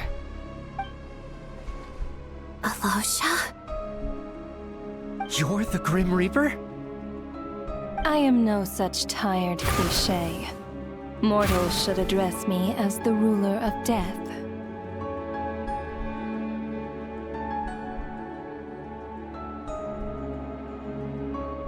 Before being wiped out for good, you identified the two deceased, and even sensed my presence. A commendable achievement. Far beyond what I expected. I heard you can ferry souls. Those deaths each night. Were they your doing? Your initial conclusion was correct. Due to the existence of the two deceased, the ley lines yearned to reclaim those long-lost souls. Every night they devoured an equal number of souls to fill the void.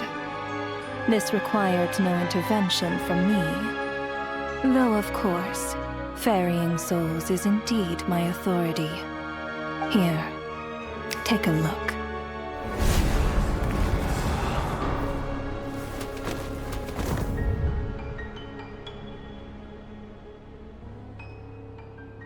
What are you doing? That takes care of today's too. Don't get so worked up. You are already dead, and your souls must return to the ley lines. I know we're already dead. You murdered us, didn't you? Murdered? No. Murder is when mortals usurp my authority. Death is my jurisdiction. If I require someone to die, I need not resort to such laborious methods as murder.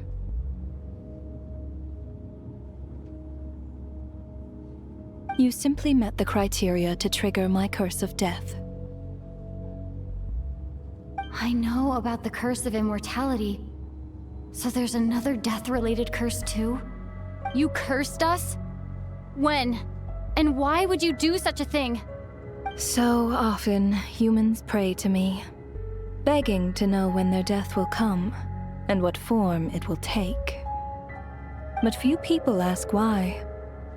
If you must have an answer, know that death comes simply because one's time has come. So you're not gonna tell us the truth? Hold your tongue.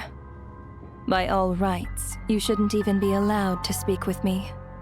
Those angels from the past are to blame for their reckless renovation of the ley lines here. It's made my work on this occasion infuriatingly complicated. Work?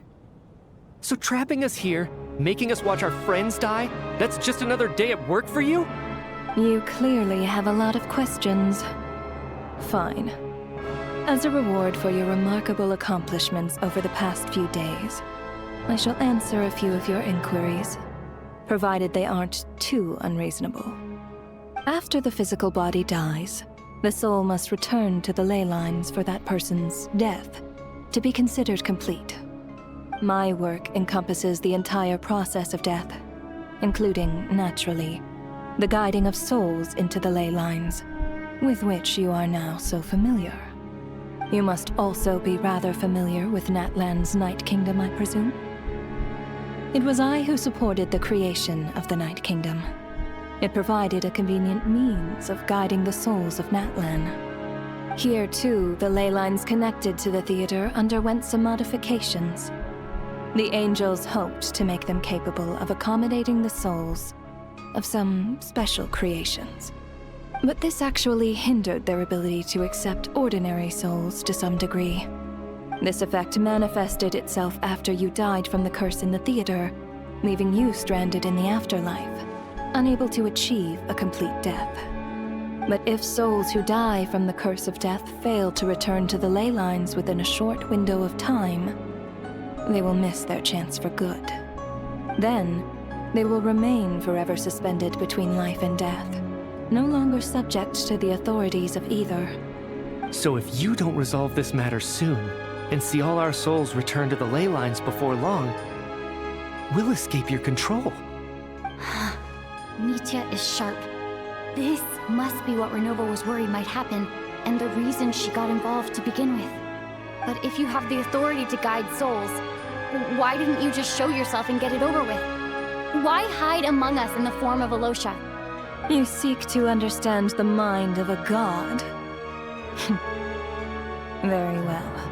I'll tell you. This is a theater, and I decided I wanted to watch a show about death. That's why I encouraged you to take the events to the stage. I found myself getting quite immersed. I suppose the entertainment you provided makes up for all the trouble you've caused me by being so defiant in the face of death. There. Are you happy with my answer? Can't say I am. Really? But it fits the stereotypes you humans have about gods. Just moments ago, you were complaining about how infuriatingly complicated your work here has been. Work is work, I get it. There are times when it's a huge pain, but you just have to get it done, right? That's a rather unique perspective for a human. You are in fact correct. There is a pain point in this case. Due to the obstruction in the theater's ley lines, There is a hard limit on the number of souls they can receive each day, making it impossible for me to ferry all your souls at once. Revealing my identity too soon would inevitably have led to futile resistance, and there was a risk that any souls who chose to run would disappear. Then there was the issue of the 2 lost souls you called the deceased. The way you resolved that quandary was all part of my design. That's what I don't understand. If all of us were souls of the dead, what made their presence among us special? For centuries, they have refused to return to the ley lines, exploiting the issues created by the angel civilization to resist being drawn in.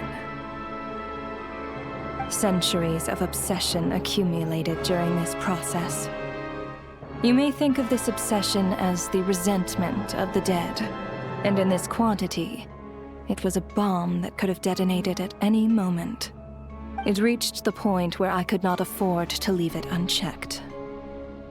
But the only way to fix it was to help them acknowledge their own deaths, make peace with their regrets, and willingly walk into the snowstorm. Only then, with my guidance, could they finally return to the ley lines. Otherwise, you would not like to know what the consequences would have been. I vaguely remember seeing Patashka, but in the most terrifying form. Was that in a dream? Is that what would have become of her if she hadn't returned to the ley lines? I see your dreams brought you many revelations. So you see, death in fact grants wisdom to mortals. Souls connect to all things in the world and see the chain of cause and effect between them. It's nothing unusual. Anyway, giving psychological counseling to lost souls is not my strong suit. That is more of an angel's role.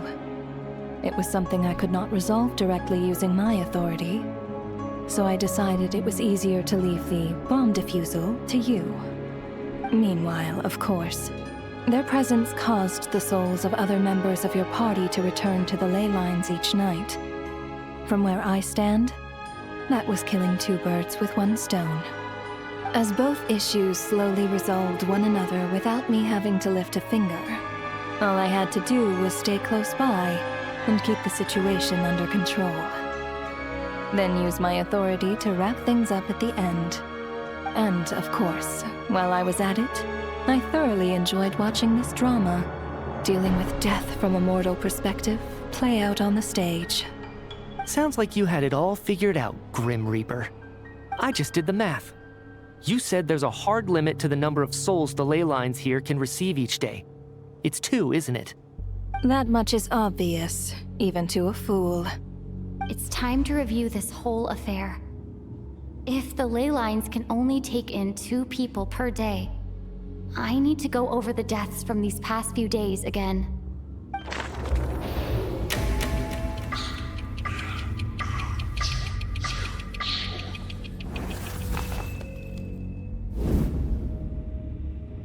Looking back now, none of us had the faintest idea at the time.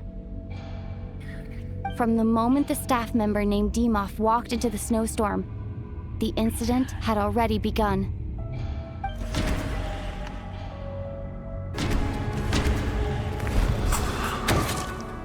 Alosha was the second to walk into the snowstorm after Demoff to investigate. During this process, during our first night in the theater, everyone was caught up in the novelty of it all. No one could have expected there would be victims the very next morning.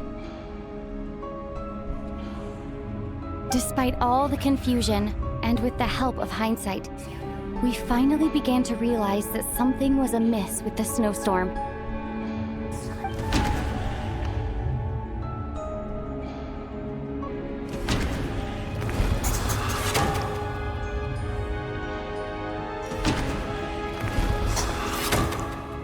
The ley lines devoured Torgov and Sobolova on the first night. At the time, we thought this might be a murder case connected to Lelek.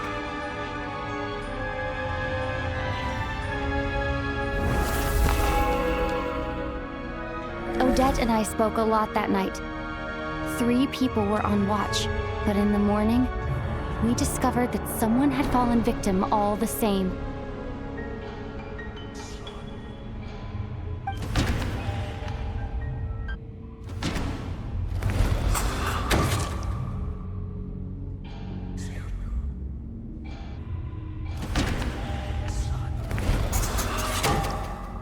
The deaths of Coolish and Ranpana caused everyone to stop suspecting Lelek.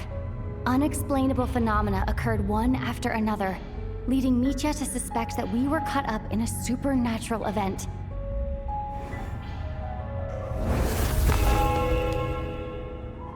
Later, we discovered that there seemed to be an extra person among us, and subsequently discovered the existence of the deceased.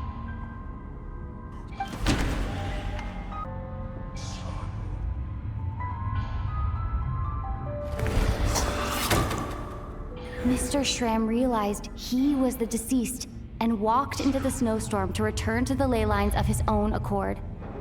It turns out there really was a dead person among us.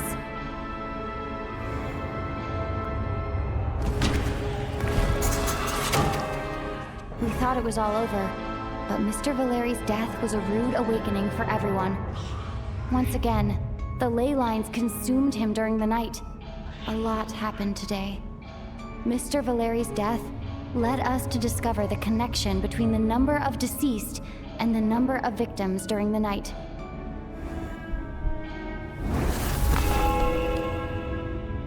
The fact that there was more than one deceased seemed to bring us back to square one. Odette revealed some information she had been keeping to herself.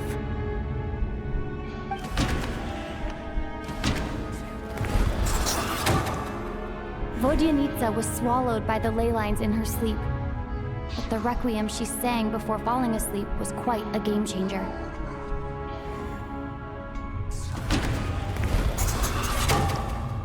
As it happened, Patashka filled the void left by Mitya's return from the ley lines by walking into the snowstorm this morning.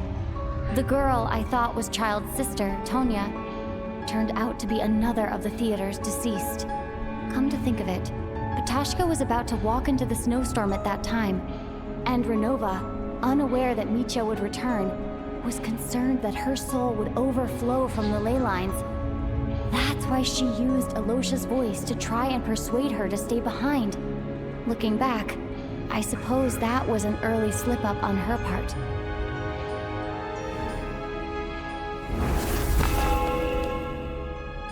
No one could have expected anyone who walked into the snowstorm to return. But just after nightfall, Mitya returned, bringing crucial information with him. Various truths began to surface, including that all of us were already dead, and that the ruler of death was here among us. Then, after revealing her true form, Renova callously claimed 2 souls.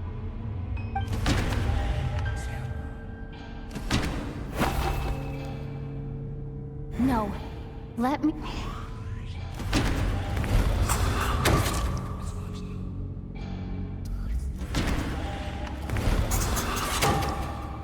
In fact, everyone was already dead by the time we took the photo.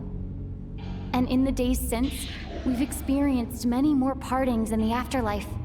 Now, only Mitya and I remain. And the true culprit behind everything still stands before us. In Mitya's eyes, I see the same anger and frustration that I feel.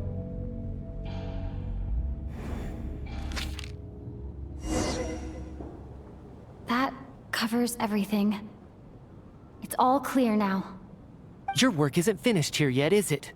The Traveler and I are still standing here, safe and sound. The Water Imp's song threw things off a little, but it is of no consequence. The ley lines have already anchored your soul, and the first ray of light tomorrow morning will take you back. I, meanwhile, need to review my attitude towards the Water Imp race. So the reunion in the night that Vodyanitsa mentioned, I suppose that was never meant to be a permanent reunion. That just leaves you, traveler. My power only allows me to temporarily separate your soul from your body. The ley lines of Teyvat would not accept you, and your soul is firmly anchored to your body by your will. For a descender like you, who is not bound by Teyvat's rules, your death can only be brought through the most violent of means, such as directly destroying either your body or soul. I have no interest in involving myself with Descenders, for now. Although, this may change if Asmodee remains missing, or you insist on interfering with our affairs. One last question then.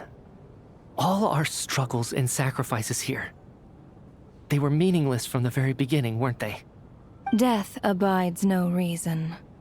Besides, what you call sacrifice is merely a concept created by humanity. To me, it is nothing more than a self-indulgent charade in the face of death. Mere mortals fantasizing that their actions could reclaim something from my grasp. A truly laughable idea.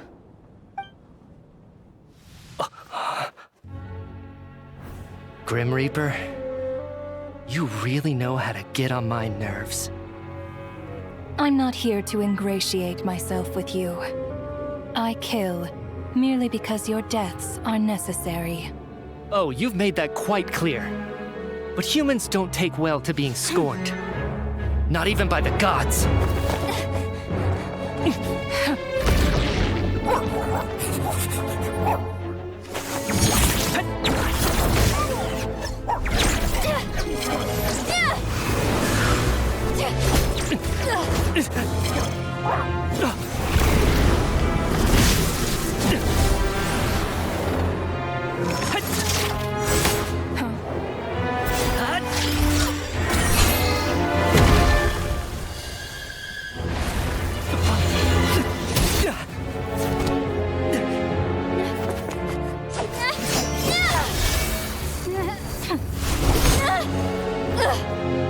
This is futile. You must know that you are powerless against me in my own domain. I suggest that you save your strength. For what? Maybe we can't change anything. But if nothing else, we can at least teach you to have some respect for the dead. Audacious.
How are you holding up, Odette?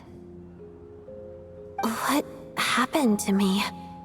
How much do you remember? What do you mean? Is the performance over? I can't seem to recall what happened.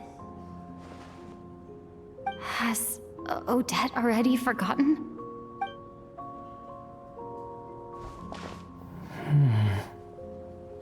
Mitya? Oh, I'm sorry. I guess I spaced out there for a second. Remind me who you are? Don't you remember anything?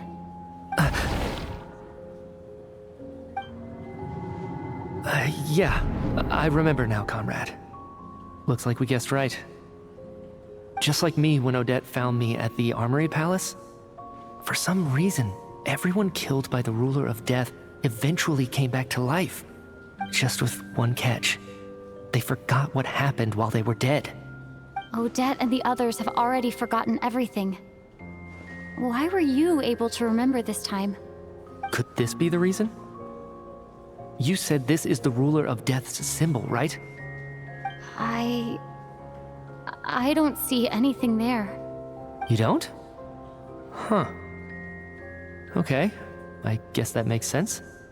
I carved this into my hand in the afterlife, so it's not visible in the physical world. Does that mean I carved this symbol into my soul?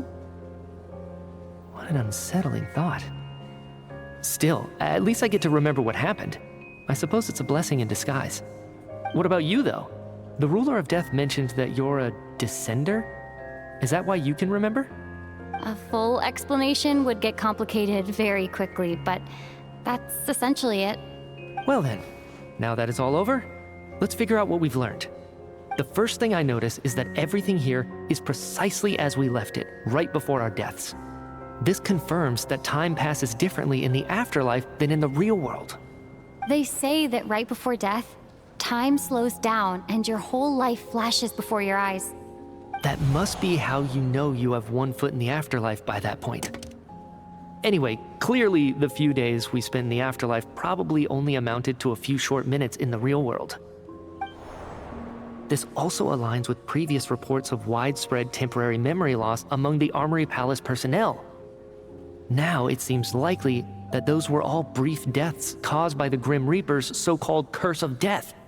To those unaware of the truth, dying and coming back to life must feel similar to a short bout of catatonia.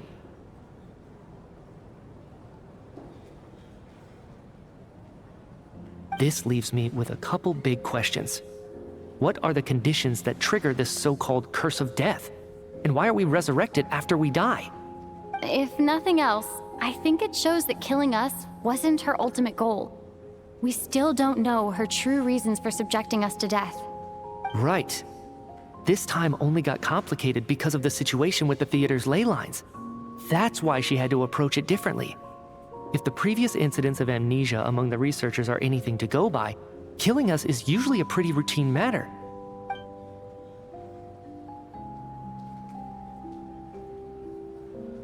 Come to think of it, wasn't I about to note something down before I died?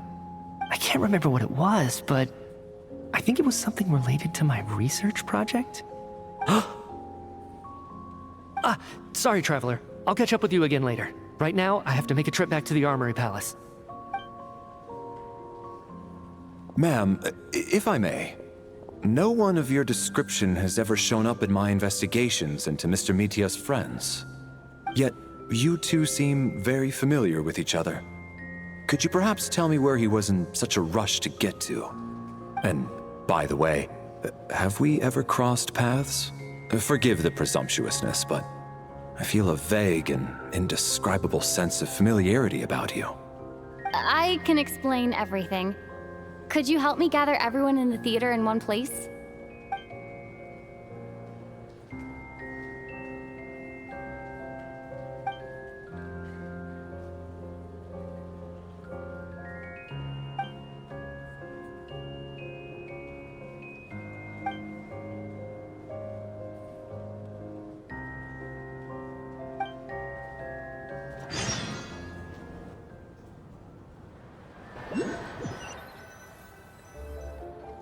So Chuganov really is going to shut down the factory. I guess this theater incident actually did us some good after all. So, you said I promised to take you to the Armory Palace while we were in the afterlife, yes? I believe you. I think I even have a vague memory of it.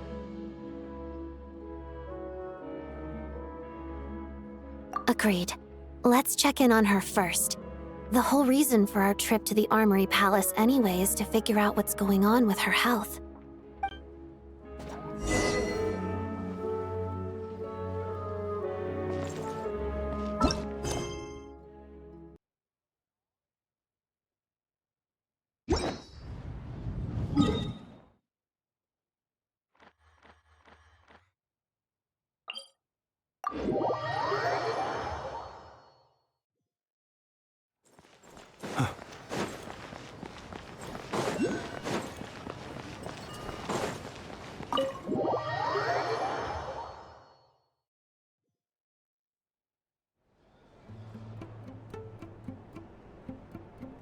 I'm finally back. Even though a long time has passed from my perspective, as far as Paimon's concerned, I probably just went out to watch a very short show. I should keep my emotions in check when I see Paimon again, or it'll seem weird. Wait. The atmosphere here feels off. Shh. Stay quiet. Let's go inside and take a look. Have we still not been able to notify Child yet? We need new orders. What if that person comes back again?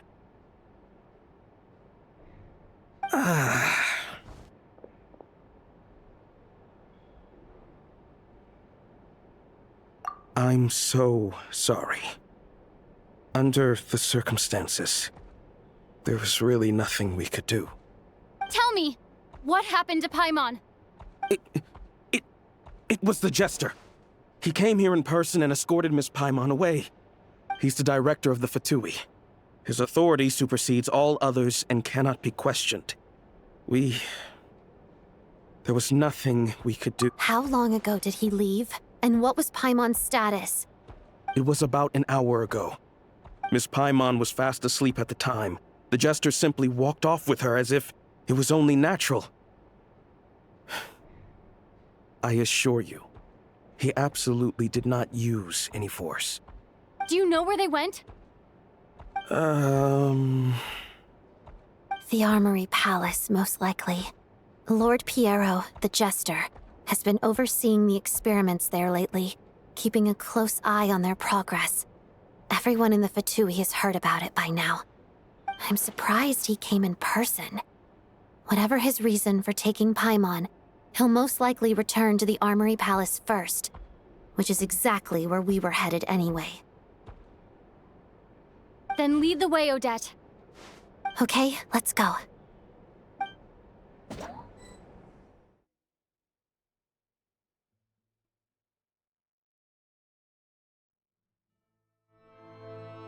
It's just up ahead. Quick, let's get inside. No, I'll go alone. You know I'm planning to force my way in. You're with the Fatui, so you should stay outside. I was hardly planning on taking you through the official channels anyway. I'm here to force my way in, just like you. I may be a Fatus, but I'm also Lelek, enemy of Project Stuzha. Paimon's safety is paramount right now. With me around, you'll have an extra pair of hands.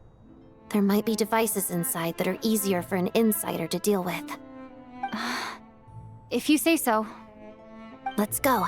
There's no time to hesitate.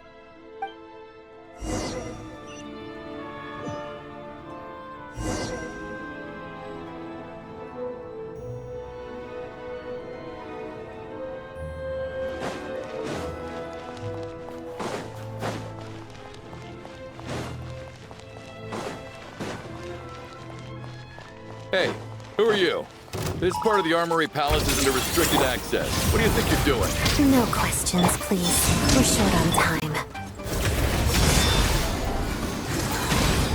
Get crushed! Mission!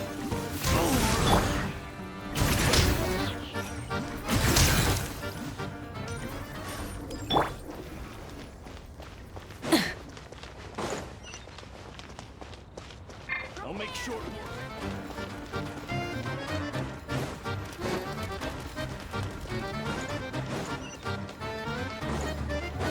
I spell your doom.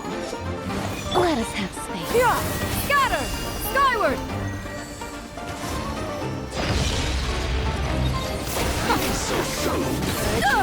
Transgressions!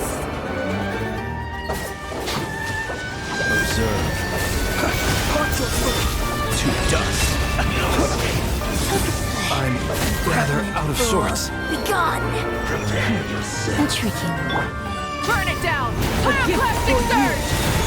So soon. A grand surprise!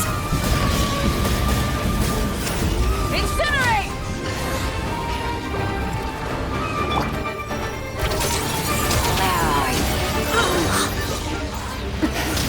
Walks of the sea breath. Out of my sight. Where are you? Three moons converge.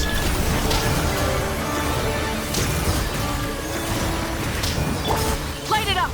Light of the blazing sun! A snowy. Incinerate!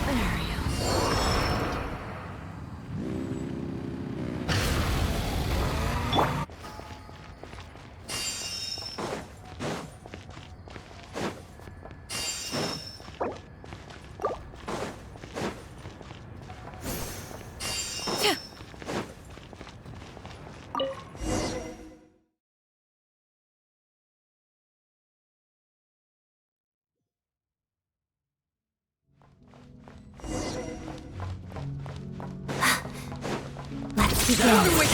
Do you have a pass? Where are you coming from? So, you're intruders, huh? Don't blame me for what happens next! Run while you still can! There's A nowhere new to moon hide! rises.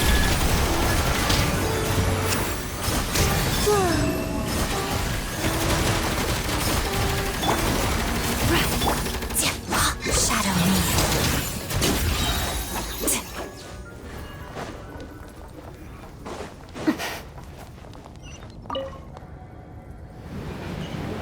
The Armory Palace is hidden this deep in? This place is much bigger than I imagined. They're conducting top-secret research, after all. The deeper it's hidden, the better, is standard Fatui logic.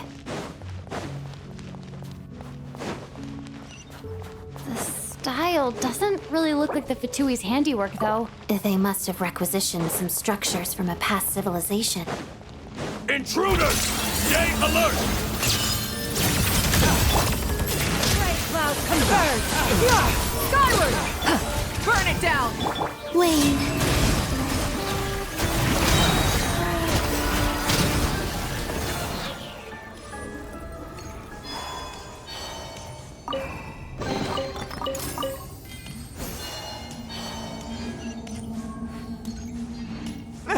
Intruders? Don't come any close! Just what are you guys trying to do here? I'm short work.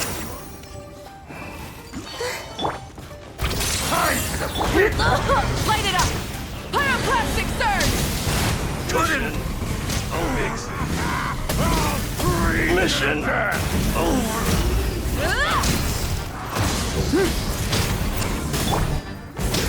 Surge.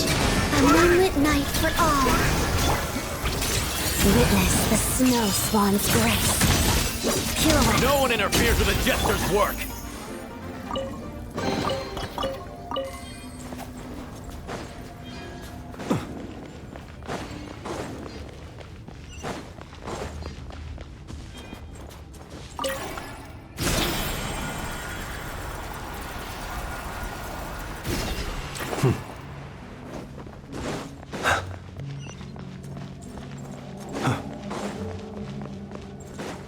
Looks like no one's guarding this place. There's something off about that decoration over there. Look out! Let's deal with these before we move on.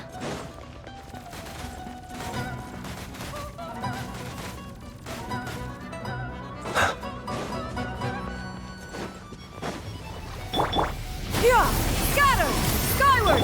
Shadow me.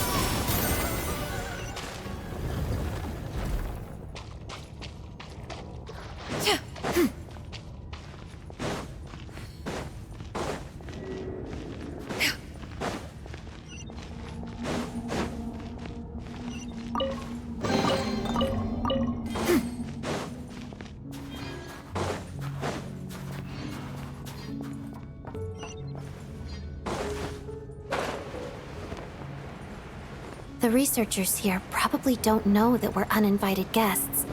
Let's try not to hurt them. What's the big star from the theater doing here? That's Miss Odette. Was the whole reason for Project Stuzha to support the research here at the Armory Palace? Just what are the Fatui and the Tsaritsa planning?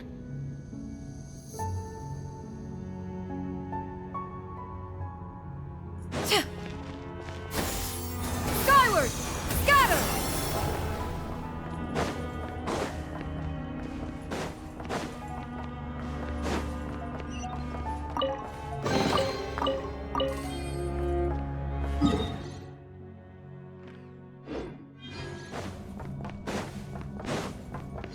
Whoa!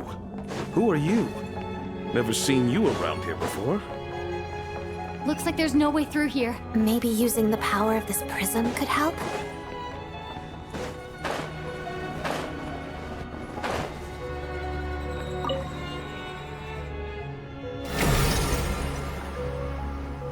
I think I see some images. It's the prism's power at play, causing images of the past to reappear, albeit only as... Paimon and the Jester? Is this another scene from the past? Yes. It looks quite old, though. I don't think it happened in the recent past.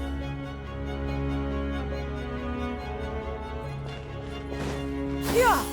Skyward! What's going on here? What happened? The source seems to be the Armory Palace. They must have started some large-scale experiment. Wait, what if this has something to do with Paimon? We need to hurry!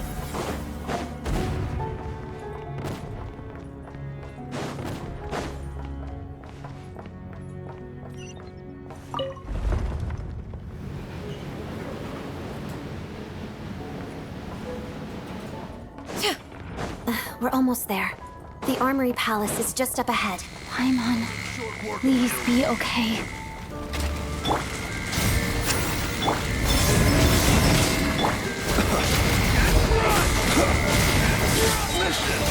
You fear the dark. Be silent. Night falls. Yeah! Scatter! Skyward!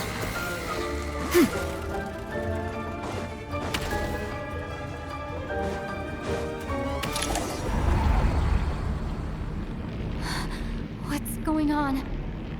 Wait, I remember this feeling.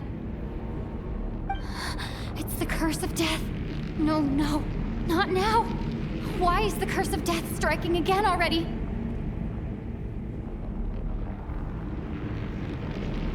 Odette?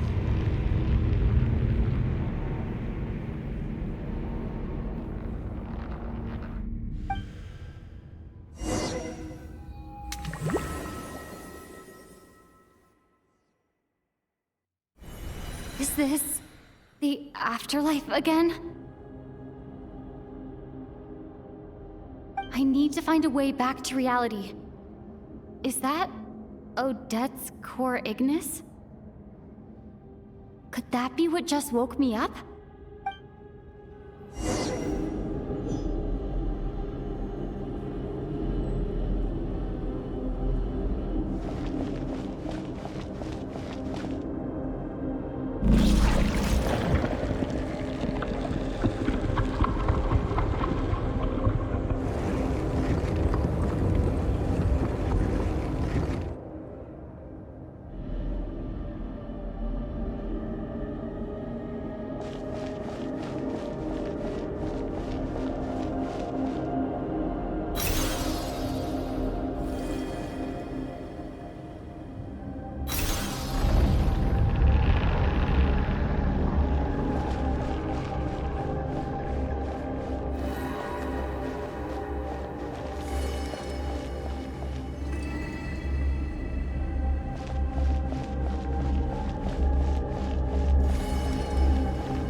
Odette! Odette! No signs of life, but past experience says that she should be resurrected before too long. Right? Did Odette intentionally use her core Ignis to guide my soul? I feel like something similar happened in a dream I had before. Thank you, Odette. If not for you, my soul wouldn't have found its way back to my body so quickly, and I might not have woken up so soon. But I'm sorry. I don't have time to protect you. I have to use the time you bought me to get Paimon back.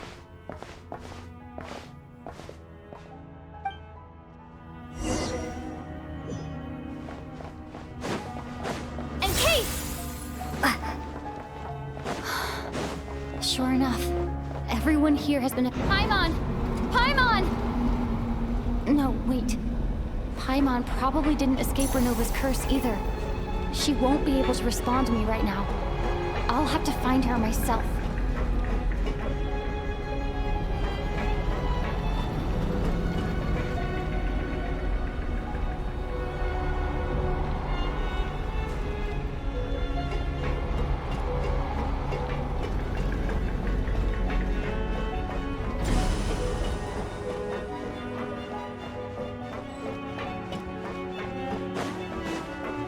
Mitya!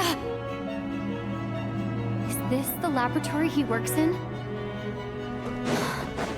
What happened here to trigger the curse of death again so soon? I'll have to ask him when he wakes up. Finding Paimon has to take priority now.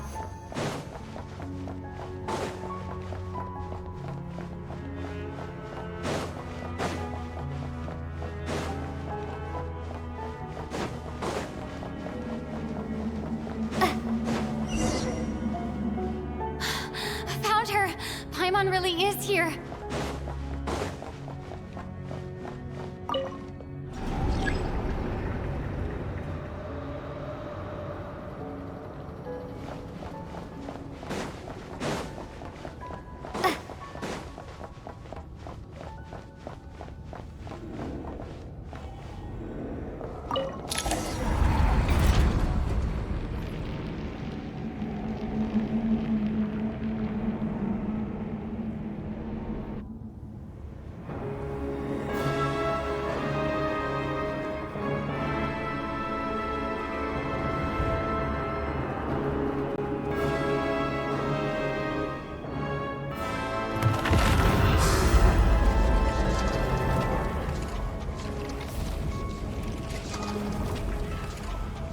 You don't learn, do you?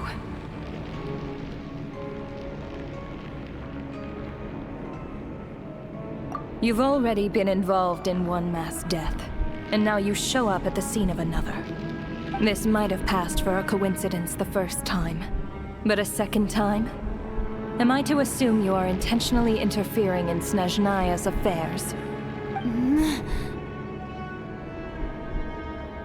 Judging by your expression, it seems that you understand little of what is going on here. In that case, a word to the wise.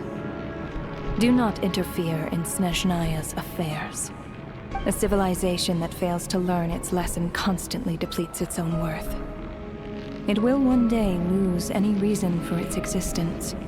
And as a descender, you are perfectly suited to be the lifeline to which a dying civilization might desperately cling. Consider your position carefully. No advice needed. I'll make my own judgments. Suit yourself. When the day of reckoning arrives, not even a descender can hope to escape unscathed. The time for resurrection fast approaches. The mortals here are not yet worthy to behold my form. So that will be all for today.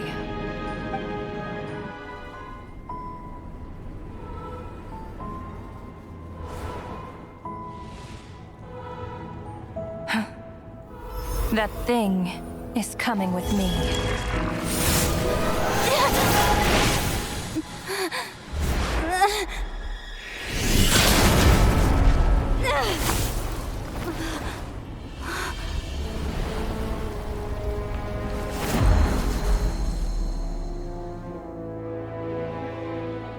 You awoke sooner than I thought. The curse of immortality is stubborn, unable to enter the ley lines, yet not content to remain a spirit. Ruler of Death. What do you want? You perplex me. Both you and you. That thing may be a creation of Celestia, but it possesses none of Celestia's power, let alone authority. Your obsession with it baffles me. No matter, the resurrection will soon begin. It's worthless anyway. I'll reclaim it next time.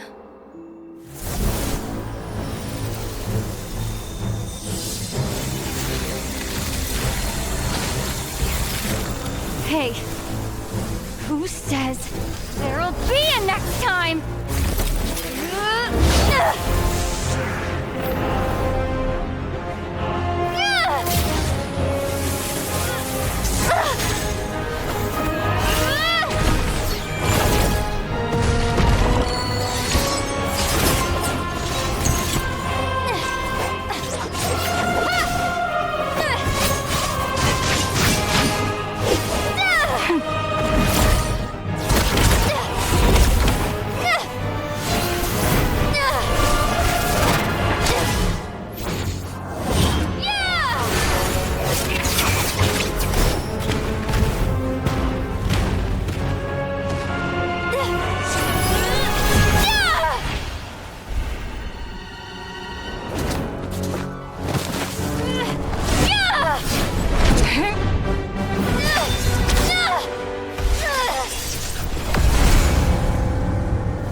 I missed you, Paimon.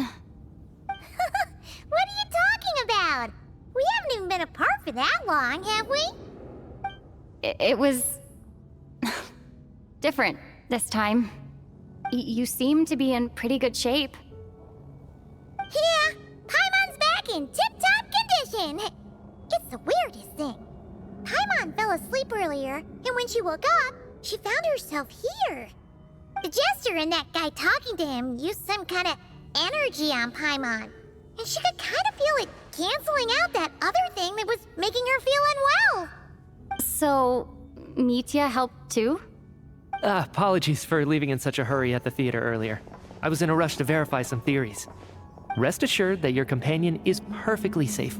We reversed the effects that the experimental energy had on her. The Jester specifically instructed me to do so. I suppose this is our first official meeting, Traveler. I could not let Paimon suffer in her condition for a moment longer, and so I simply took her without explanation. I hope you do not mind.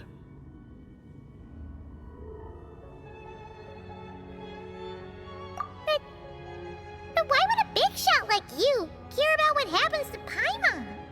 As I said when you first arrived in Snezhnaya, we once spent some time together in the distant past. Oh yeah, you did mention that. And Paimon did think you seemed strangely familiar the first time we met. I'm afraid the reminiscing will have to wait. Mitya, let us continue with the report.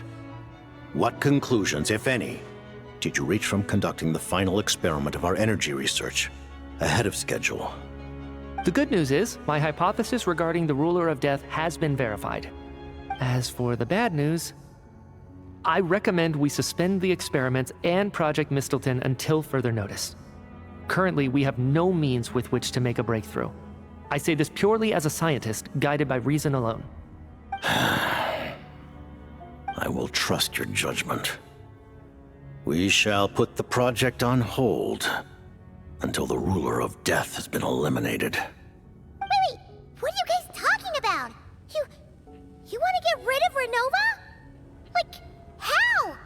By killing her? By whatever means necessary, so long as it removes the threat she poses to us. Until then, everything we do will be in vain. After what just happened, I've ascertained Renova's goal. Or rather, the trigger condition for the Curse of Death. Okay, let's hear it. What she's doing is blocking Snezhnaya's technological progress, preventing us from possessing any means with which to threaten the heavenly principles. Just like the little lapdog she is. So, any ideas, research, or experiments that lead to technological progress can trigger the curse. Just now, for instance, I was set to launch a final phase energy experiment ahead of schedule. If the experiment was successful, we could have achieved a crucial breakthrough. As expected, though, the moment the experiment began, all the researchers, technicians, and witnesses died from the curse. All that effort, not to mention the energy and materials we relied on Project Snezhnaya to gather for us, went to waste. In the end, nothing was gained. Does that mean something similar happened when we were at the theater? That's right. During the performance, I thought of an important breakthrough regarding the experiment, and wound up dragging everyone into this. So the nature of the curse seems to be something like, when moments of technological progress occur, all life in the vicinity is taken away. What a violent method. Of course, that meant the curse was normally limited to the Armory Palace. Since outsiders are forbidden from entering, this mass death phenomenon went unnoticed, until Odette came along. I believe she was the first witness. The Curse of Death was triggered just before she infiltrated the Armory Palace that day. But you mentioned something about a final stage experiment. Doesn't that mean you've actually made some progress? That's right. Even with the gods locking certain key components out of reach, humanity can still advance technology in incremental steps accumulated over time. But, as I'm sure Renova anticipated, even incremental progress has its limits, a point where the truth you're seeking must be put to the test in an experiment. You mean, the experiment you were just about to do? Yes, we were at a critical juncture, a moment where the quantitative was about to translate into fundamental qualitative change. With this single experiment, we could have brought everything we've worked for to fruition. But now, after already being forced to fumble around in the dark all this time, it feels like we've truly hit an impenetrable wall. As long as Renova's Curse of Death persists, we won't be able to advance the experiment or obtain any results. And with Project Snezhnaya having been in effect all this time, at our nation's current strength, repeated trial and error is simply unsustainable. Only by eliminating Renova first will it be possible to continue advancing our plans. But she's the ruler of death! She can just kill whoever she wants, right?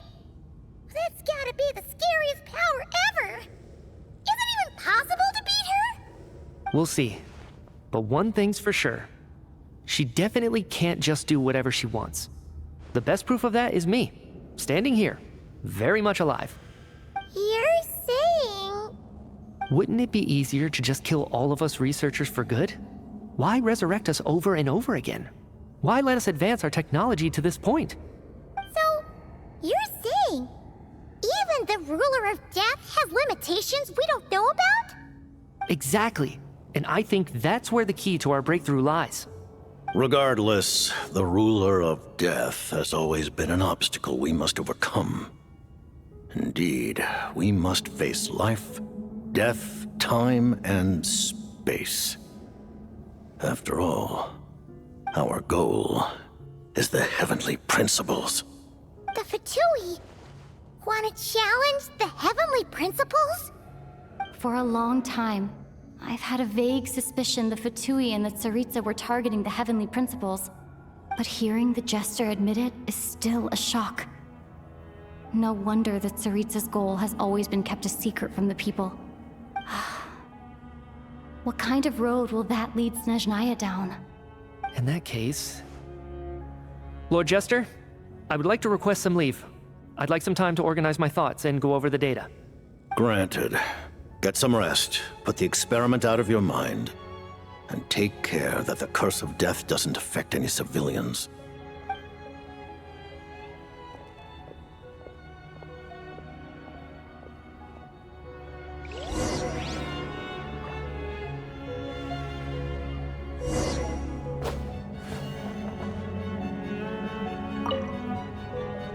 While there is yet time, allow me to offer you my hospitality, honored guest of Snezhnaya. Is there anything you wish to know?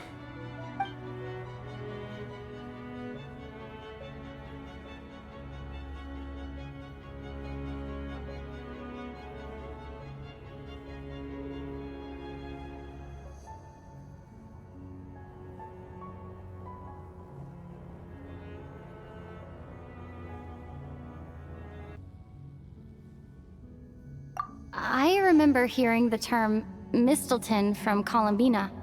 Yeah! Paimon wanted to ask about that when the name came up just now. What is it? Paimon's heard of Project Stuja, but not this one.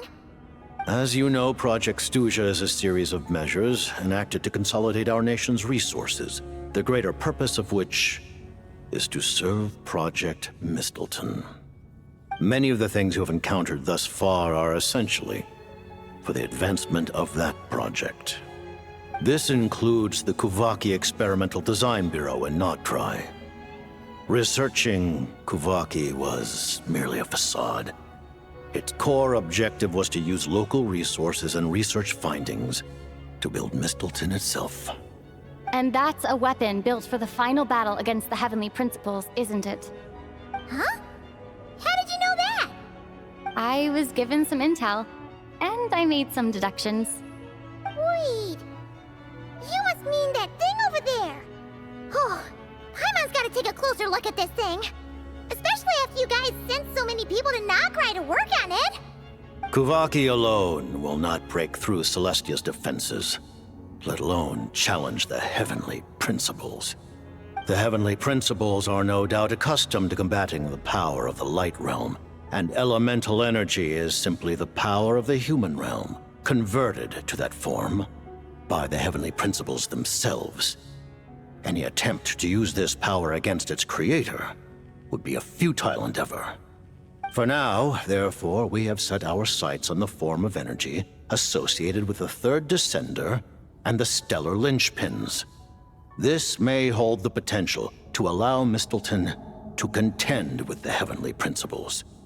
You could say that by reverse engineering the Stellar Linchpins to extract the energy within, we have obtained a source of anti-Celestia energy. The Kuvaki Experimental Design Bureau, Project Stuja, and the new energy experiments. Huh. So, Project Mistilteinn is what ties it all together. And it looks like your plan is almost complete. No wonder the Ruler of Death came after you!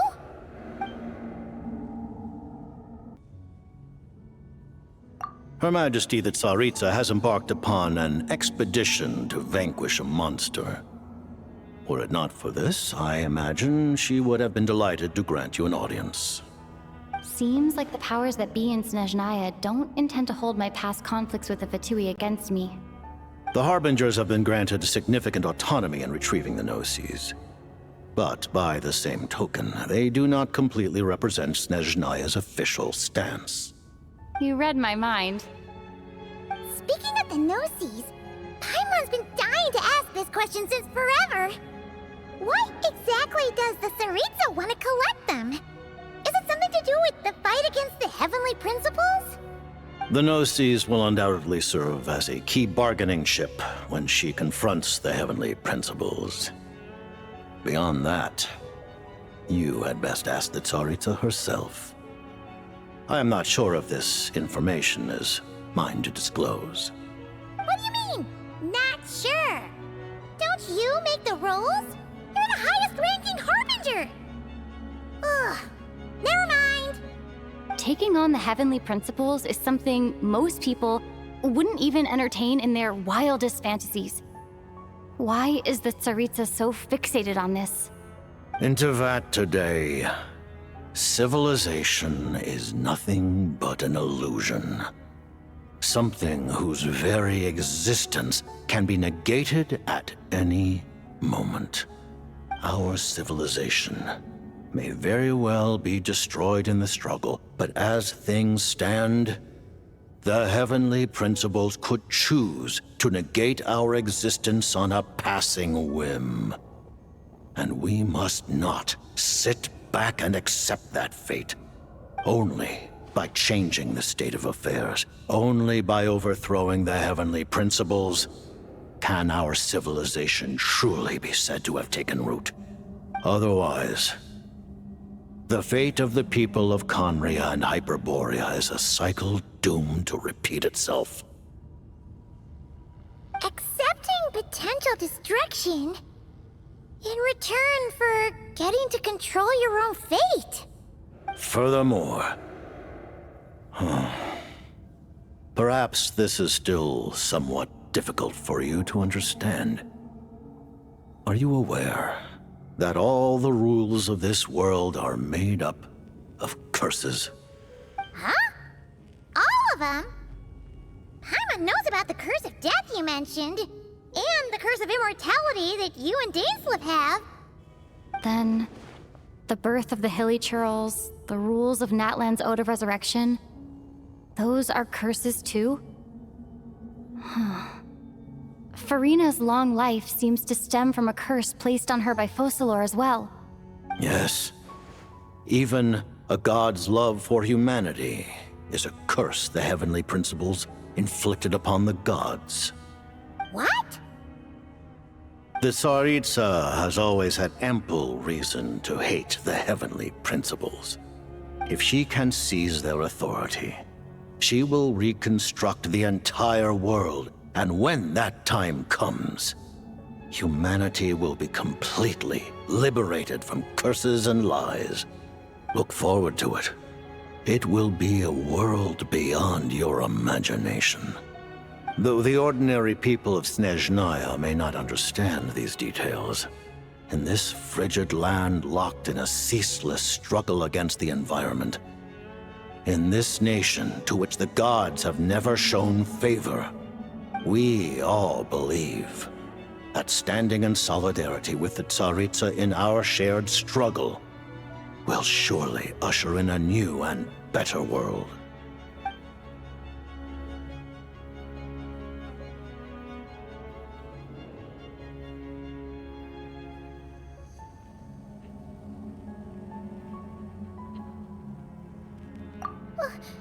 Paimon really doesn't remember. He's basically a stranger. You've got to believe Paimon. Allow me to explain. The reason Paimon reacted to the anti-Celestia energy developed by the Armory Palace is because she comes from Celestia herself. More specifically, she is one of its creations. Paimon? A creation of Celestia? Oh, right. I was blinded by anger earlier, but thinking back on it, Renova also said that Paimon is a creation of Celestia, but she lacks Celestia's power or authority. As you know, the lunar fragments in Nodcry were pulled down from the sky using Fatui technology. But the first application of this technology was in Conria over 500 years ago. I used this technology upon the heavens, and the response I received was none other than Paimon descending from Celestia. I presented her to the Vinster King, but he took no interest in this gift, nor did it satisfy him. Paimon then took up temporary residence in my palace until, of course, the arrival of the Cataclysm. Wait, Paimon's a little confused. You're talking about things that happened in Conria 500 years ago. You're saying Paimon was there for that?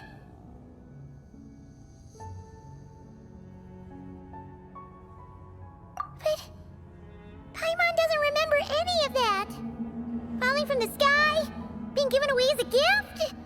None of it!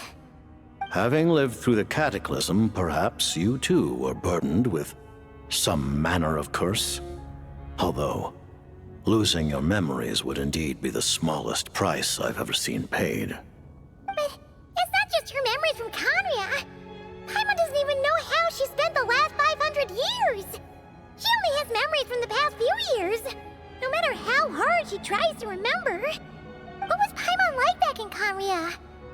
Did she know a whole lot because she came from Celestia?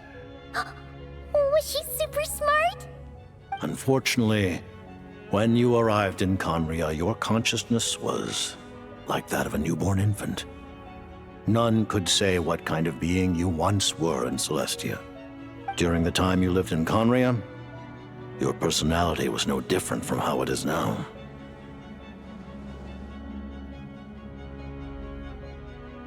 Aw, man! Paimon's plan to get her memories back and become super smart is ruined before it could even start. You know, even though Paimon lost her memories, she still feels weirdly close to you for some reason. That must mean you took pretty good care of Paimon back then, huh? On the contrary, I completely ignored your existence. I was entirely focused on my struggle against Troptatyr the Wise. But now, as I see it, it is as if you are the only sane thing that survived that era of insanity. And thus, are worthy of protection. Noted. Man, Paimon's gotta stop projecting friendship on everyone she meets. But, Traveler? Even though you know Paimon's some creation of Celestia now, you still want her, right? You're not going to abandon her? Oh, phew! That's a relief. Paimon's just learning about this, too. She's barely even processed it.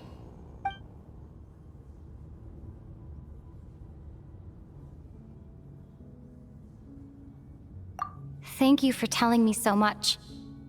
I'm a bit surprised, honestly. I didn't expect you to be quite so transparent with me. Given the circumstances, the Fatui need not hide anything from our allies. Allies? To advance Project Mistilteinn, we must first resolve our issue with the Ruler of Death. And if I presume correctly, you have no intention of letting her actions go unpunished either, do you? That's right. Ever since she said she intends to reclaim Paimon when we next meet, I figured reconciliation was out of the question. Against an opponent of this caliber, deliberating over our allegiances would waste time we do not have. We must join forces unreservedly with whomever we can, if we are to stand anything like a fighting chance. You're going to challenge the Ruler of Death? Just for Paimon? But Paimon's only... Thank you. Oh, thank you. Oh, gee. Now Paimon doesn't even know what to say. Anyway, Paimon's super touched. The Tsaritsa will return in triumph in short order, and the Fatui shall hold internal discussions regarding the enemy. The time for us to meet again will come very soon. Got it. Thanks for your help with Paimon. I'll be sure to look after her for you. There was just one other thing. Well, it's just a request, really. Paimon really wants to see what this Mistilteinn thingy you're gonna use against the Heavenly Principles looks like. Of course, Paimon knows it's top secret and stuff, but she just had to ask. It's okay if the answer's no. Certainly you may. Oh, for real? Actually, maybe it's best not to. What if her Nova suddenly pops up again? She might take this chance to... While the technology is not yet fully developed, it has nevertheless reached the stage where Celestia's creations are unable to damage it. In that regard, you may rest assured. Oh. Wow. No wonder Paimon Paimon felt so out of sorts recently, even though I was super far away. Alright then! Paimon's ready to take a sneaky peek at this top secret super weapon!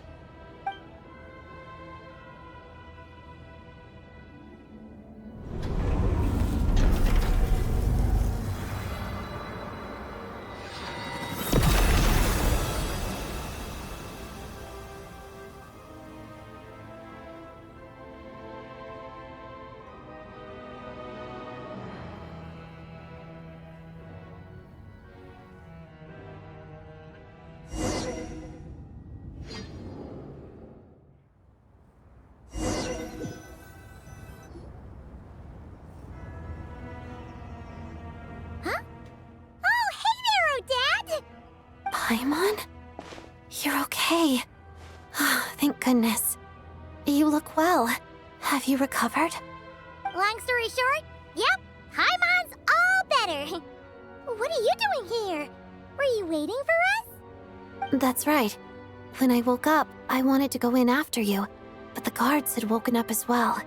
It would have been tough to take them on alone, and there was no easy way to sneak past them. So I returned the way I came and waited for you here. It was thanks to you that my soul found its way back to my body so quickly. Thank you. Huh. That actually worked? Nice. I just figured I'd try my luck when that ominous feeling struck me. Really, you should be thanking this thing instead. Anyway, and now that things here are all taken care of, I have other things I should get back to.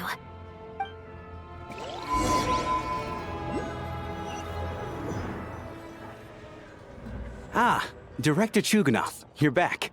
We just received notice that Project Stuzha has been suspended, so we've convened an emergency meeting. This is the preliminary plan. In addition to expanding production capacity, we've also discussed feasible layoff plans to optimize revenue and expenditure structure. Our calculations indicate that the factory's profits will increase by at least 30%. Just give the word, Director. That won't be necessary. Leave the energy for those who need it. Whether they use it just to get by or to run a business, that's up to them. Start preparing to halt production and lay off the staff. Make sure the workers are able to land on their feet and that they are duly compensated. Thank you all for your hard work during this time. Am I hearing you right? Why? After all the tough times we made it through, now is exactly when we should start to turn a profit. I just suddenly don't want to do this anymore. Huh. Does there have to be a reason? Iskra, it's time to rest. Dear esteemed members of the Rokot, given the effects of Lelek's radical actions upon our organization's reputation and social stability, a decision has been made to permanently withdraw this codename from use. Considering that Lelek did what they did for the benefit of the people, the Rokot has nevertheless negotiated with the authorities, ultimately securing a waiver for all penalties due to them. Lelek will be suspended for a period of time. Depending on their future performance, they may be allowed to adopt a new codename and continue acting as part of the Rokot. The purpose of this notice is to remind everyone once again that motives and methods are equally important when one operates in the shadows. Even with Project Stuzha's suspension and our interim operational victory, we must guard against complacency and rashness and work to consolidate the progress we have made so far. We act only for the greater glory and solidarity of our nation. May the aurora shine ever on, and the tundra always stand firm. We act only for the greater glory and solidarity of our nation. May the aurora shine ever on, and the tundra always stand firm. Looks like it's finally over. You mean for us? Just thinking out loud. I've never seen the Snezhnaya Archon so lively before.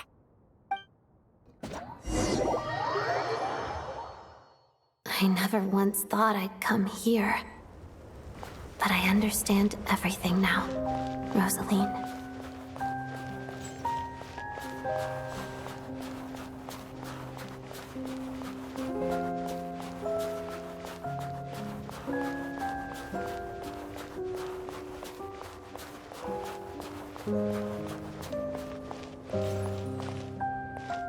I've seen Spirit Seeker performed many times, including by your mother.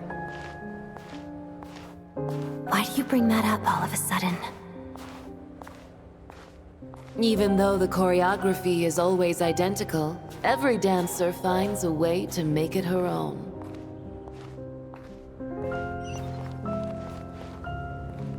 So you actually want to talk to me about ballet? I just think it would be a pity if the dance was lost to history. She didn't teach it to you, did she? That was an unusually subtle taunt for you.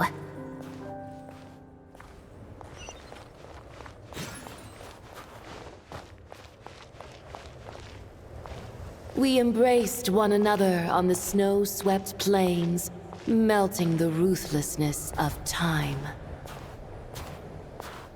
But when our bodies, in pieces, are cast to the winds, what of our love will remain behind?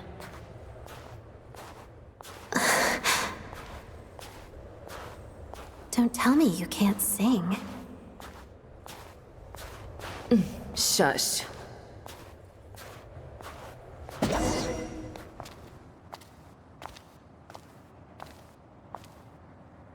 I understand her hatred. The Fatui robbed her of the life she should have had. I never opposed her dancing. Yet still I became an enemy of her ballet. I'll just keep my distance. Many despise me. I'm used to it. You're certainly not one to shy away from confrontation. But children, they need a different approach. I'm hardly the most maternal figure. Yet, she is a child. In my experience, while a father commands authority, he must still yield to love. You should tell her what you think about her dancing.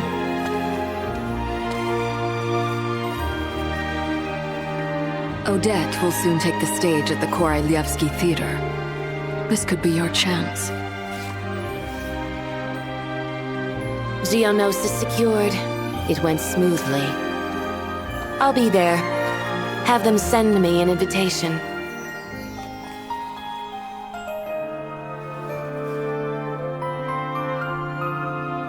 Sadly, things didn't work out. Her final words are inside that block of ice. This? Aren't these for monitoring her subordinates? Not yours. This one isn't her witch's flame, but my two worlds' flames. The two worlds' flames can burn away memories. It was my parting gift to Rosaline.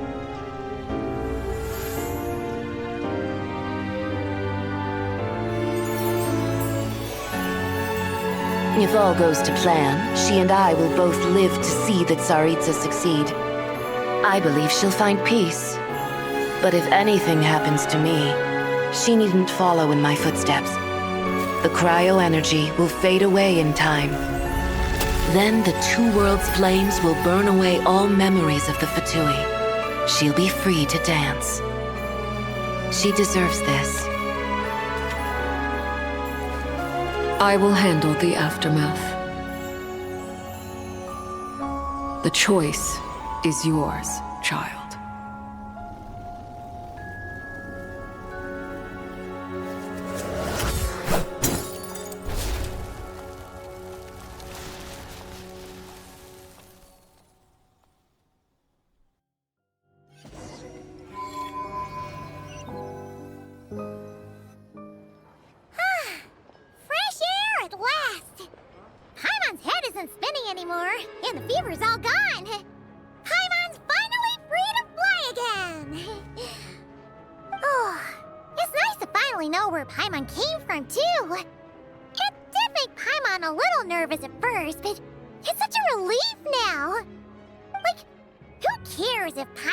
Creation of Celestia. She's probably not anyone that important. Probably just the fairy of food and fun or something. something. And like you said, this doesn't have to change anything between us. You're not gonna just... Hey! Hurry up! Why are you walking so slowly? You've spent the last few days lying in bed and stuffing your face. I didn't think you'd be able to fly this fast. Says who? Paimon's as agile as ever. They don't call her White Floaty for nothing. Paimon originally wanted to check out the bookstores in Snezhnaya, but she's more in the mood for flying around right now, so let's save that for later. Wait, they've got light novels from Yai Publishing House here too. Huh? And this is Paimon's favorite mystery story from Fontaine! Wow! They got a sequel! The local Snezhnaya books look pretty interesting too, but also kinda heavy. Not the easiest things to look around. I thought you were in the mood for flying around. Paimon can read while she flies. Hey! Look at these two dolls! Which do you like better?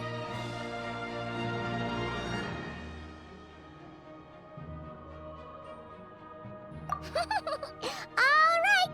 Boss, we'll take both. Paimon will have the other one. Oh, I thought we were only getting one. All right, fine, I'll pay. There you are. Thanks for visiting. Paimon will grab this and then... Huh? Huh? Huh?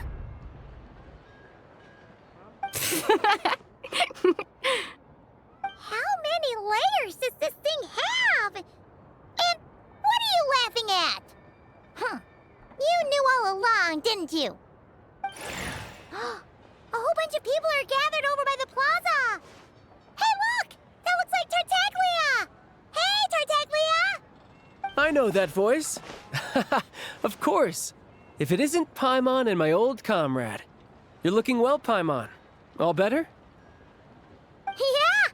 The jester knew I was wrong and fixed Paimon right up! Thanks for sending someone to keep Paimon safe, too. Oh, yeah. About that. That was kind of embarrassing. Who could have known that our director would go looking for you in person? So sorry for the misunderstanding. Oh, right. Let me introduce you. This is my little sister, Tonya. Hello, Tonya!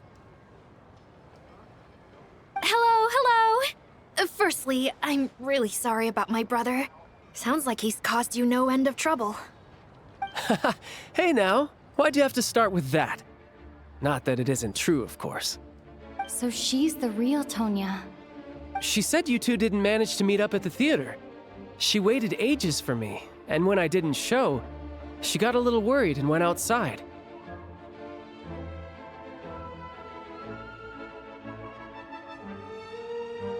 I know, right? He didn't bother to say a word to me. I searched up and down the city for him, and he only told me about it when I finally caught him at the gates of Glupov. I've been rushed off my feet lately, so I didn't get the chance to go home. I just figured the Traveler would fill you in when she got there. Well, the snow was bad, and you're never late. So I was really worried about you. How was I supposed to know that you'd stood me up? I'm sorry, Tonya. I really am. I'll make it up to you somehow. Just... please don't tell Mom and Dad. Although the mix-up led to a series of misunderstandings, it's probably for the best that the real Tonya didn't get caught up in that mess. Besides, it's obvious that Tartaglia isn't usually one to break a promise. He only gave his ticket to me because he had to look into Lelek.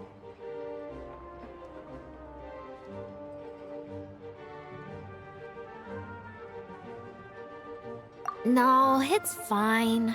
It just meant I didn't get to see the show in the end. By the way, what did you think? You were one of the first people to see it, you know? I would say... the best is yet to come. Huh? What kind of review is that? Hey, look!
you.